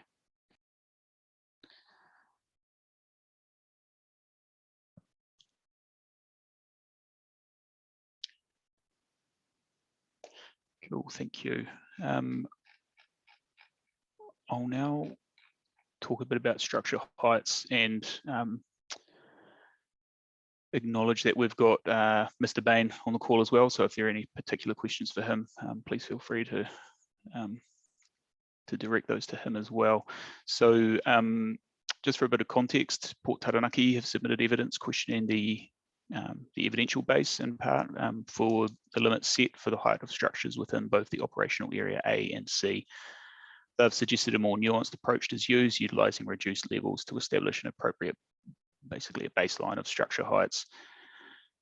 Submitted evidence from Te Kotahitanga, requested the inclusion of a view shaft from One Bailey Road through to Mikotahi, and then we've also heard from submitters from Ngāti Te Whiti Whenua Tōpū Trust and Ngāti Te Whiti who have requested the inclusion of multiple cultural view shafts, specifically toward the various features of the ONFL, and as well as noting that at present we don't have a decision on the inclusion of Mikotahi within that ONFL, but basically towards that area.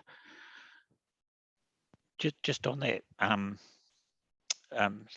Steno, we know what the recommendation is though? Yes, the recommendation is to include Mikotahi within the ONFL. Okay.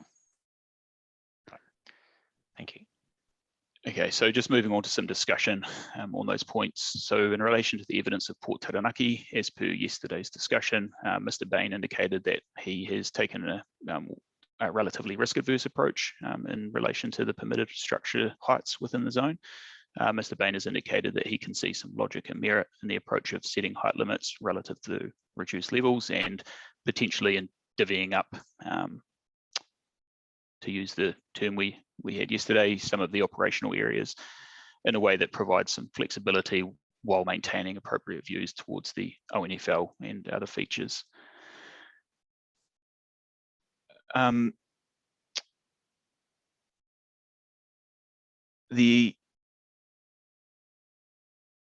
Sorry, I've just lost myself here slightly. So the evidence we've heard from Ngāti Te Whiti have clearly outlined the importance of these landforms to tangata whenua and the importance of protecting the views through to these. With that said, the suggested view shafts do have the potential to restrict the operation of Port Taranaki, which also, as we've heard throughout the course of this hearing, is a piece of nationally significant infrastructure. So I guess with that said, I appreciate the direction of the panel to undertake for some conferencing between landscape architects. I think that's something that we really need to get to get some appropriate heights there based on the input of those landscape architects, and then yeah, potentially moving on to as well, suggest moving on to some conferencing between planners after that. I wonder if this is a good time to pause and have a discussion about the approach taken there. Yes, yes, thanks Jacob, thanks for that summary and that introduction. Yes, we have decided that we would like some expert conferencing on these height issues associated with the port, and we would like that undertaken in two separate sequential conferences, one including the landscape architect experts, so Mr. Bain, Mr. McEwen and Ms. Williams, and we would like Richard, if you could convene the conferencing. We Sure. have been asking these need an owner, these conferences, and I think with the experience you all have, we don't really need a facilitator as such. Just get your view on that. Yeah, I'm happy to do that. I don't see any problems there. Yes. Okay. Well, the only question we have is just following on from a request from Sarah Marco that this conferencing, and it's something that Daniel's raised about the new landscape architectural guidance, bringing in perhaps some of these intangible matters, and certainly the cultural dimension is quite important. So it was Sarah mentioned that there might be some underpinning with some further involvement from Hapu. Our initial thoughts are the three landscape architects have sat through almost all of this hearing and have had the benefit of all of that evidence, which is quite, as I say, quite special in a way, because quite often we don't hear from Hapu experts in these hearings. We hear perhaps from planners or other representatives. So I just wanted to get a sense that this is expert conferencing on one topic, professionals landscape architecture, whether you're comfortable just to, or take some views from each of the landscape architects about this, whether you're comfortable that you've got enough of the history and the background and the information from listening in on the hearing and the evidence we've received to have that underpinning. So I'll ask you first, and then I'll go to Sarah and just get her views. It's a bit of a tricky question, isn't it? I don't want to seem to suggest that korero with Sarah's team would be unnecessary, but we have heard the evidence, and I think we do understand the landscape issues of the site and wider area in regard to Mana Whenua as well as the port. So I'm personally, I think we could proceed with the conferencing with a pretty good understanding of what those issues are. Daniel, of course, is involved with in that conferencing, and he's had a close relationship with the trust in regard to the preparation of his evidence. I'm not suggesting he necessarily represents them, but I think he could articulate their perspective in a precise manner. If we had time, of course, that you might do a different process, but I am aware you're under time constraints as well. And I guess it is a specific issue. It is just height that we're looking at. So my inclination is that we could proceed with the conferencing between the landscape architects sort of forthwith. Okay. Daniel, your thoughts? Yeah, I'd agree with Richard on that point. I think we've been working closely, well, myself and Miralee have been working closely enough with Ngāti Te Whiti to, I think, have most of that understanding intact, not trying to fully understand it, but I think we can have this conversation robustly and do it justice, would be my view. Okay. And Julia, are you comfortable with that, or? Well, first of all, I'd like to clarify whether we will physically meet. I don't mean in a veritable COVID hot tub, but I find it quite hard to see how we could discuss these electronically. So I don't know what the Commission has quite envisaged, but my take is that if I did come to talk in person, that I am not from the Rohi, and personally I would actually appreciate to be able to stand on the marae land at the very least to look at these view shafts, and that there might be an opportunity for some briefing. Yes. That is if in fact it's if time allows for some physical meeting. If that's not possible, then we revert to Plan A, which is to do it remotely. Look, because of the topic, and particularly because we're dealing with spatial matters, my strong preference, if not direction, is that you do meet in person to do this. And certainly, just Sarah, you might want to come in here. Certainly that, the briefing that we've had before as commissioners at Pukeariki with, can't remember the name of that our guide there. I've had it. I should know. Is it Daniel or Damon? Damon. Yes. You know, that particularly with Julia newish to the area, not familiar, that could be a really nice way to start the corridor between the landscape architects. So it feels like that's a good thing to do. And we'd have to organise that, Richard, through the council and who the appropriate person would be. But I'll leave you to liaise through perhaps Anaru and talk to Sarah, and you know how we might do that. Well, I think that would be a good, as I say, an underpinning, which is what you recommended, Sarah. Julia, I'm assuming that coming up is that's you can do that. I think it would be best if we did meet on site. Yes, I can come up, and that would be cool. my preference because of the issues we're looking at. And then I guess my, you know, I haven't looked at these view shafts, so I'd be reluctant to do a hypothetical sort of survey. And then I think it would be only respectful to then have some corridor before we start and some sort of briefing. So that's my take on it. Okay. Sure. Well, and Sarah will come back to the planning inputs afterwards as well. But are you comfortable enough with that, everyone?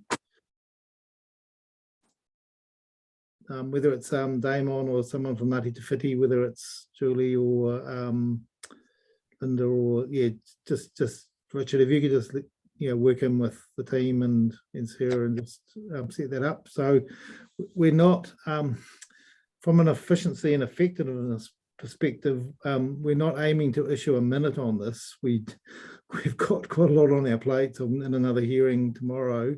So some of the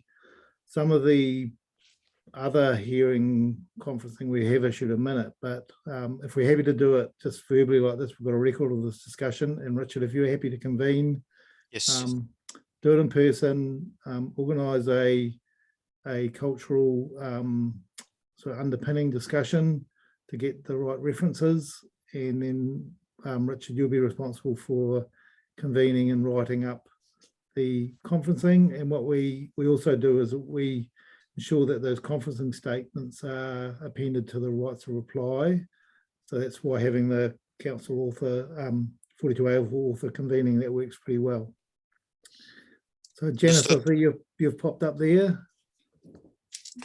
Yes, I was just letting you know that I was here and I was listening. Yes. And yeah, that seems like a really good process for the landscape architects. So presumably we're going to talk about next, but planners next. That information coming to the planners. Yeah. Yes. So I suppose sometimes it is better to have the planners, sitting in and understanding some of the landscape matters or technical matters, and then separately sort of conferencing afterwards. So again, Jacob, for the planners, I'll be asking you to convene the planning conferencing. Yes.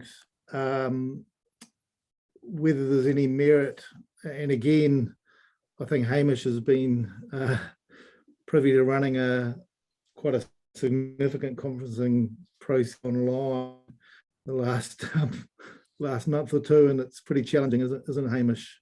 So as we're moving out of this, the directions are we're moving out of this COVID aspect. It's probably also good to do that face to face if you can. But is there a preference for the planners to sit in on the landscape conferencing, or are you just happy to receive the papers and then go from there? What's your thinking?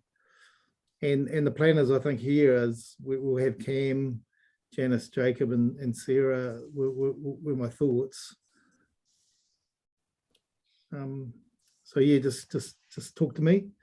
Yeah, well, my preference would be to at least sit in some of these. We don't have to speak, but if we can sit in and listen to what's going on, I think that would be really helpful, particularly if we're going to have a cultural narrative or some sort of explanation presented. I think that's very helpful from a planning point of view as well. Yeah, that's a good point. Well, initially, I sort of thought that having the having it sequential sounds good, but I suppose if it's just a sitting in and an information gathering exercise or just understanding some of that broader context, then yeah, I agree. That sounds good. Sarah? Yeah, the same as Janice and Jacob. And what I was going to say is there's obviously Damon also spoke to Hearing 6 regarding the view shafts around the port. So I'd be happy to pre-circulate that information. And there's also a Wakahuia documentary, particularly around Ngamotu, around the island. So happy to circulate that as well in advance. Yes. Cam, are you comfortable? Yeah, I had a couple of comments. Just thinking about efficiency, and I know that expert conferencing, you know, it's can take a long time to work through the issues, and just thinking about the planners, you know, sitting in on that and the time that might consume. That's one concern I had. The other one idea I had too was maybe that the planners could help frame the landscape conferencing in terms of some of the, you know, helping set an agenda and some of the key topics for the landscape experts to cover, just so we make sure that we get really good value out of the conferencing. Yes. And that might mean that, you know, the planners, there's less need for the planners to kind of sit in on the landscape conferencing. Just a thought. Well, let's look. I think let's leave that with Jacob and Richard to organise with some flexibility. One obvious idea would be to have the planners observing the landscape conferencing on a I was going to use voluntary, but you know, Janice, if Janice, you saw value in that and your long relationship advising the port, that could be something you could get some value out and not required of the planners, but as an option. Yes. That would be another way of, and Jacob, you're certainly in New Plymouth, and you could, you know, be, you know, as an optional thing sit in as well. But that's for you to organise. Hamish, can I just have you up on the screen? Yes, Hamish, you were involved in setting the agenda for the conferencing around the energy chapter. Is that right? Yes, and hazardous substances. Yes, and hazardous. And that was only a planning conferencing, wasn't it? Correct. Yes. So just taking some time to do that agenda setting, do you think that is an important matter? And couching them as specific questions to be answered. I think that's a helpful way to frame the ultimate joint minute statement. Okay. Yes, there is an end game here. You know, ultimately the Section 42A reporters are going to have to take what comes out of the conferencing, both through agreement, hopefully, and understand any matters of disagreement. So framing the agenda is quite important.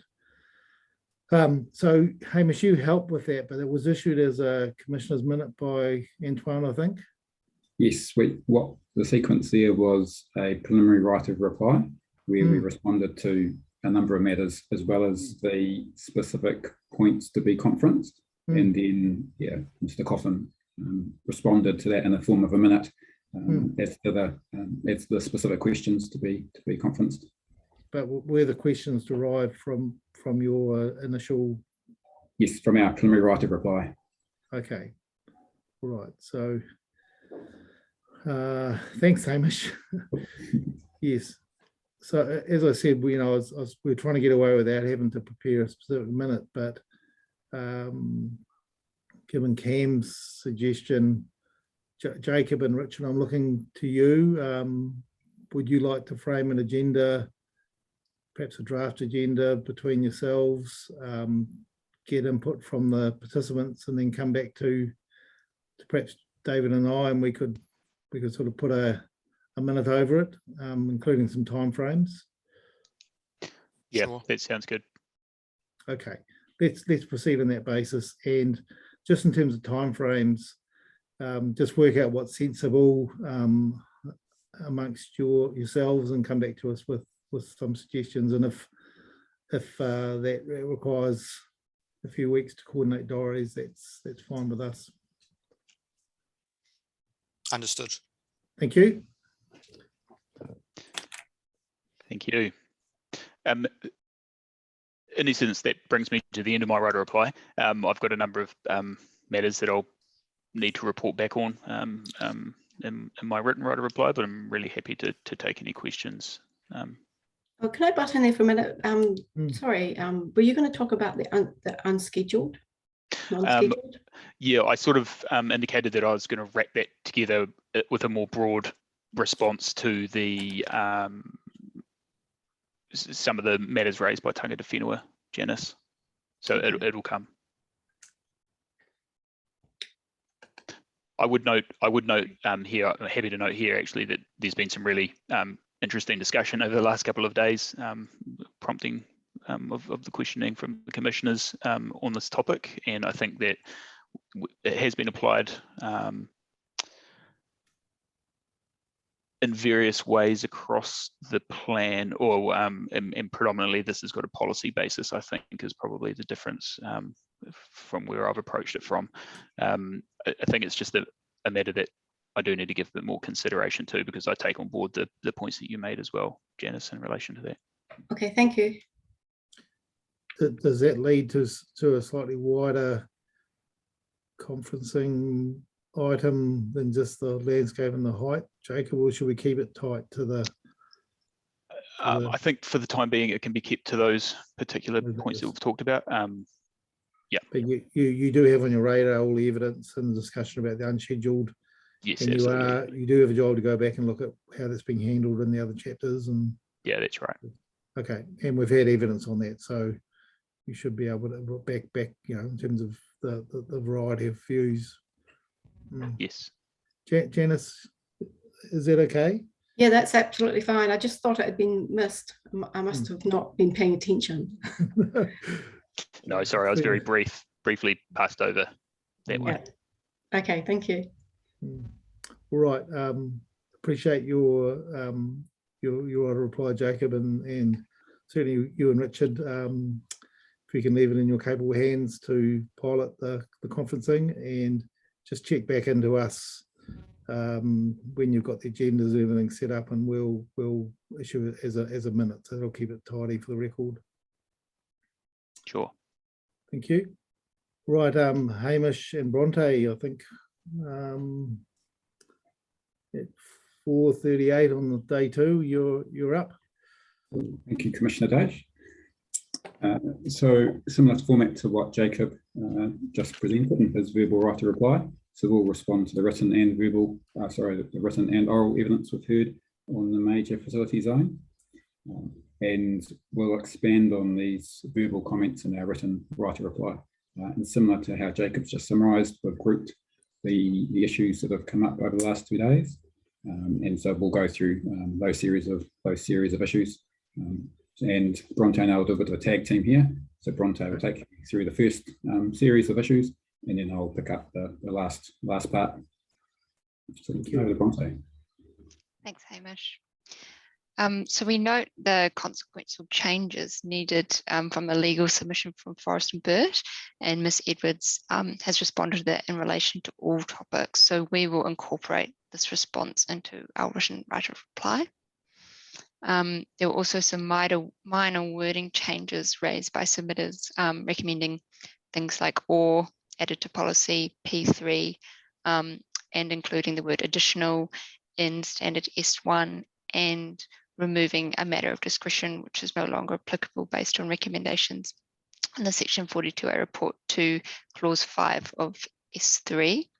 And we agree with these minor changes as set out in the evidence from submitters.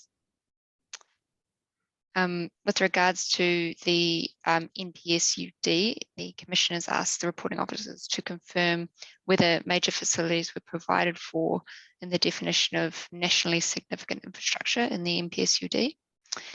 And the definition does not specifically refer to major facilities of note as they're described in the notified version of the major facility zone. So methanol production, petroleum exploration, and petroleum condensate, gas, oil, and methanol storage and loading.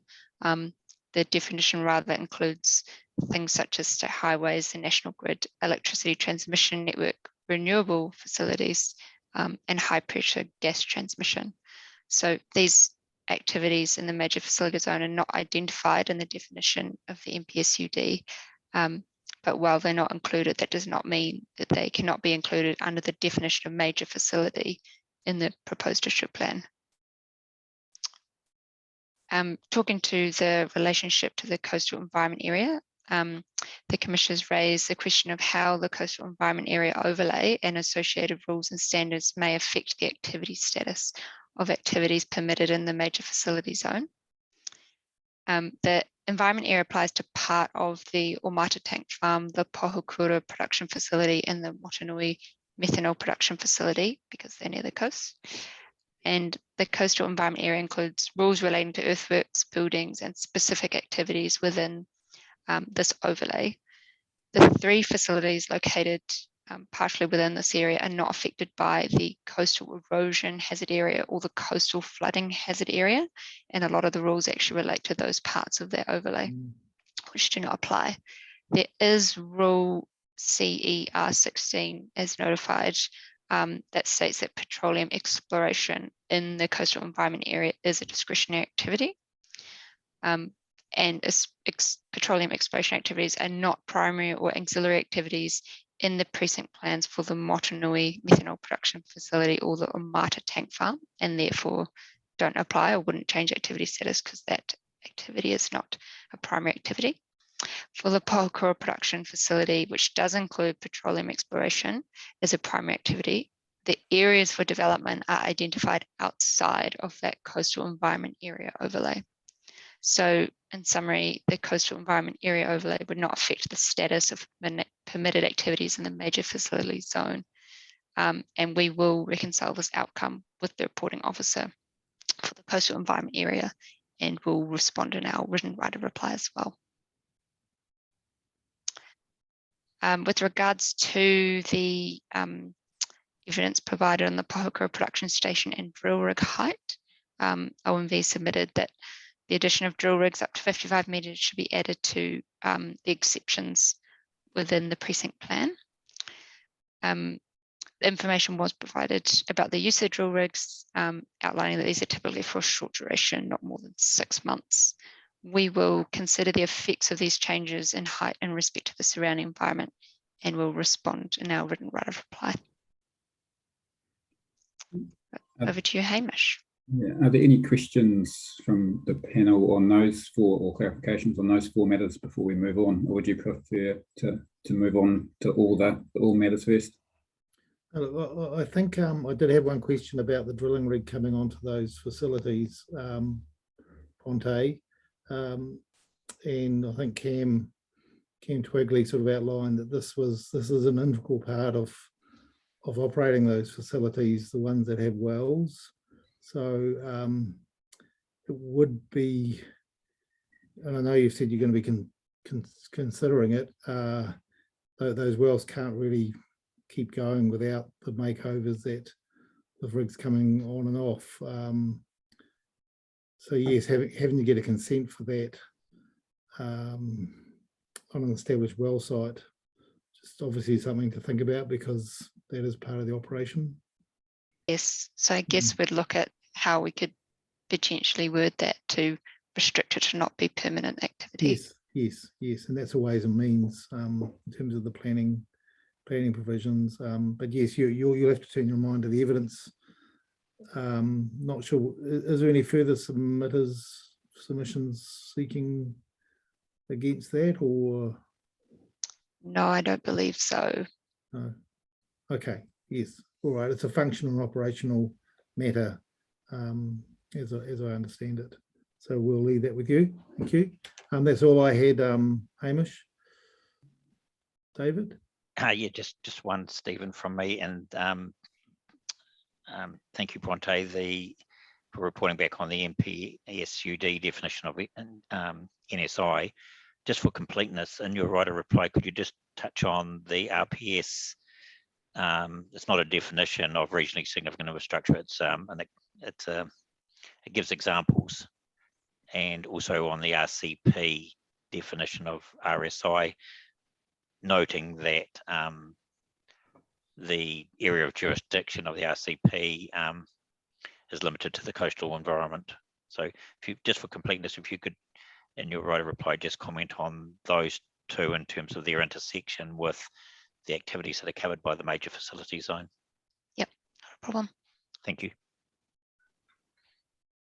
Okay, so I'll take over from here, and for this next issue, it's a whole lot of issues bundled together because there were a variety of evidence from different parties around the policy and rule framework for the operational flexibility, the future use of the sites, reverse sensitivity, and tangata whenua values. So we've just grouped those into one section at the moment, and when we do the written right of reply, we'll just look at whether that grouping works or whether it just needs to be broken out to a bit more detail. So firstly, Ngāti Rahiri raised concerns about the operational flexibility and the ability for the sites to be repurposed and the ability for new development to claim existing use rights. Furthermore, the point was made that the effects should be internalised to the site. Ngāti Rahiri did not support Policy 7 to minimise adverse effects and requested that all effects be internalised to the site. Also, Ngāti Rahiri also requested the standards be revised to include the Māori purpose zone in relation to the standards for height in relation to boundary, minimum setbacks and landscaping requirements. The oil companies also sought Policy 6 be significantly reworded and Policy 7 be amended to mitigate rather than minimise adverse effects. The oil companies also sought non-compliance with Clause 1 of Rule 1 be amended to be discretionary activity status, and non-compliance with Clause 2 of that rule to be a restricted discretionary status. Te Kotahi-tanga also sought amendments to Policy 6 and Policy 7 regarding recognition and provision for tangata whenua values, and amendments to the precinct plans incorporating tangata whenua expertise. And then the final 2 points that came up in relation to all these matters was the hearing panel also queried the intent and clarity of the policies and rules in terms of how they apply the details shown on the structure of the precinct plans and how future alternative land uses would be assessed. And the last point the hearing panel queried in relation to this was whether the strategic direction objectives and interim guidance had been considered for the major facility zone, and furthermore, taking a bottom-up approach to the strategic objectives. Are they appropriate in addressing the significant resource management issues and objectives for the major facility zone? So we've looked at all those points in the round just for this verbal response. Just want to note the purpose of the major facility zone is to provide for the existing large-scale facilities, including their unique operational needs and ongoing development. As stated in the overview of the chapter, flexibility is important to enable the implementation of innovations, new technologies, and new processes and designs, which would improve efficiencies and minimise adverse effects. Areas for future development have been identified on specific precinct plans, with others proposed by the owners and operators of the facility.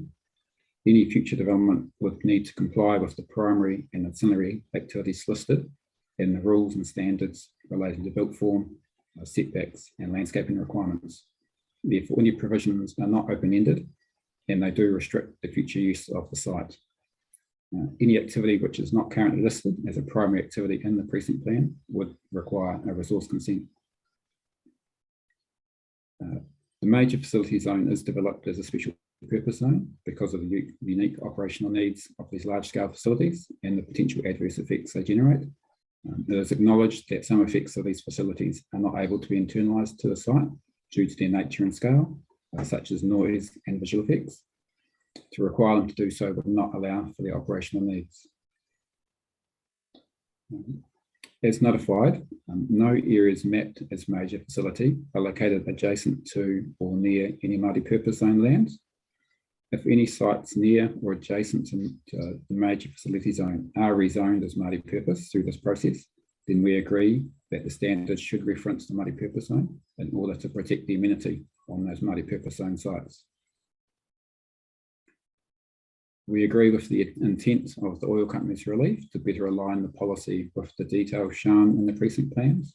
The precinct plans have been prepared for the inclusion in the proposed district plan and are not intended to be updated at a later stage unless it was through a private plan change process. In response to the evidence from iwi and Hapu, if there are areas or features which are of importance to tangata whenua, they should be mapped on the precinct plans if they have been omitted, and these should be identified and added. And we'll look at the specific points that have been raised in evidence over the last 2 days. Turning to the evidence from the oil companies and the queries from the hearing panel about the policies and rules, we consider the policies and rules could be made clearer regarding their intent and application, in particular to the relation to the precinct plans. As Commissioner McMahon noted, there are rules in other chapters which use precinct plans or structure plans. Based on a preliminary review of the approaches used in other chapters and evidence presented, we consider amending the permitted activity rules and standards in the major facility zones to be in accordance with the precinct plan for the site. We'll liaise with the other reporting officers on this matter and confirm this wording in our written reply, including ensuring a consistent approach is applied across chapters in the proposed district plan. In terms of future alternative land uses, which are not currently provided for in the precinct plans, these activities would be a non-compliant activity under Rule 11. Policies 3, 4, 5, and 7 provide the direction on whether land use activities are appropriate or inappropriate when major facilities are redeveloped or repurposed. We will consider this wording. We will consider the wording of these provisions in light of the matters raised in the evidence. Just add there a little in terms of Commissioner McMahon, your questions of Ms. McPherson this morning around the plan making and enduring policy. Definitely taken on board your questions there and Ms. McPherson's responses. Just in relation to that, Mr. Wesney, if you could also link that back to her request for DA status for clause 1 of Rule 1.2, which may cut across the Rule 11 approach. Yes, exactly. Yeah, yes. No, noted that. So the distinction between clauses 1 and clauses 2 in Rule 1. Yeah. And in the last response to that series of evidence presented regarding the bottom-up approach to the wording of the strategic directions objectives, we consider the strategic direction objectives and the interim guidance do address the significant resource management issues and integrate with the objectives for the major facility zone, apart from reverse sensitivity. While the strategic direction objective IE1 in relation to infrastructure recognises reverse sensitivity, strategic direction objective IE2 in relation to energy activity does not.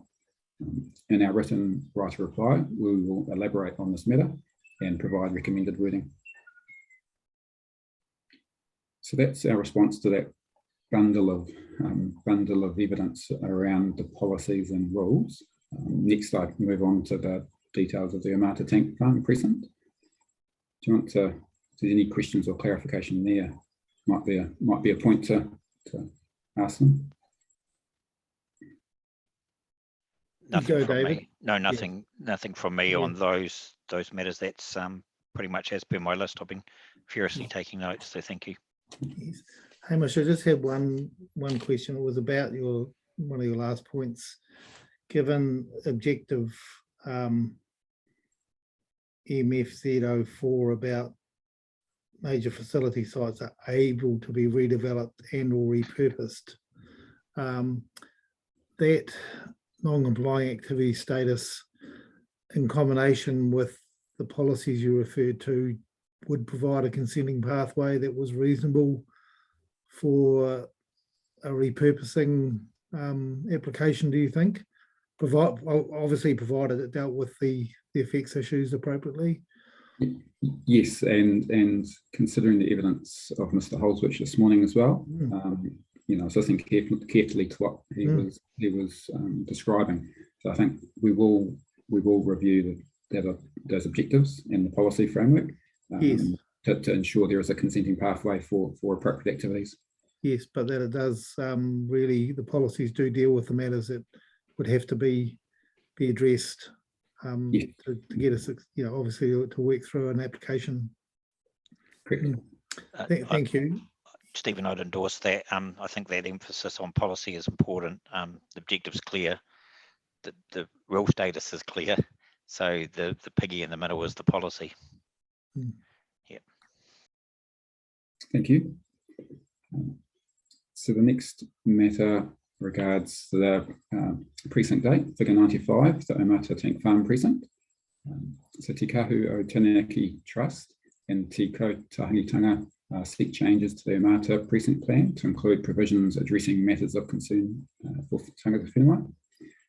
Their request seeks a 250-metre setback from the Te Ngāhoro Pā, naming of the wetlands, recognising the opportunity to enhance the existing wetlands, identifying the extent of the Herikawa stream and its tributaries, as well as vegetation, cultural monitoring and adaptive management processes, and lastly, end of life and decommissioning processes. Also, as noted earlier, the New Plymouth District Council submitted seeking changes to the precinct plan regarding the extent of the key areas of development, and noted that the Omata Tank Farm operators, OMV and Port Taranaki made further submissions querying this relief in terms of the location and extent of this precinct boundary. And I'd note we only had evidence from Omata Tank Farm operators and OMV on this matter. So we need to relook at this matter and suggesting that we liaise with those submitters to confirm the extent of that precinct and capture that in our written right to reply. Yes, thank you, Hamish. I meant to mention this to Jacob as well. Certainly, it is good practice to seek clarification in your role. Just make sure that when you're doing that, you just record in the 42A right of reply that what you've done, who you've spoken to, what the outcomes are, because that just keeps it nice and tidy from a process natural justice point of view. So I'm sure you'll do that, but that's just something that's quite important, I think. Thank you. I'll do that. So in terms of responding to the matters raised, there are existing buildings for development identified within 200 metres of the power site. Any new buildings and structures would be subject to the rules and standards in the major facility zone, which would be impractical to require the 200 metre setback from the power due to the location of those existing operational activities. And when you do a property search of the proposed district plan, the district plan displays the names of the overlays. So in that search, the correct names for the Wairaki Taki stream can be identified. The wetland can be identified, and the Herikawa stream and its tributaries are shown on the planning maps. We'll look at whether the extent of the vegetation is accurate and will be updated accordingly if so. In terms of the earthworks provisions that the major facility zone is subject to under the general district-wide rules for earthworks, these rules permit up to 250 cubic metres per site in a 12-month period, subject to standards, including a standard around accidental discovery protocol. So on the Omata Tank Farm precinct plan, all except one area is identified for development or are all previously disturbed areas. So therefore, if earthworks are to exceed those permitted standards in the earthworks chapter, then consent would be required, and matters of discretion include the extent to which the earthworks would compromise archaeological sites and Māori historic heritage. The rules in the earthworks chapter are considered to be sufficient to manage the potential effects and require engagement with iwi if consents are required. And then the last point in responding to this evidence, in terms of Rule 3, which permits the removal of major facilities where above ground structures are no longer required, We acknowledge there are no current provisions in the major facility zone requiring end-of-life or decommissioning standards or procedures. The hazardous substances policies and the energy chapter policies states that regard must be had to whether effective rehabilitation of the site will occur for new or expanded significant hazardous facilities. So rather than annotating a precinct plan, we believe this provision will be better placed as either a rule or a standard, and will give this matter further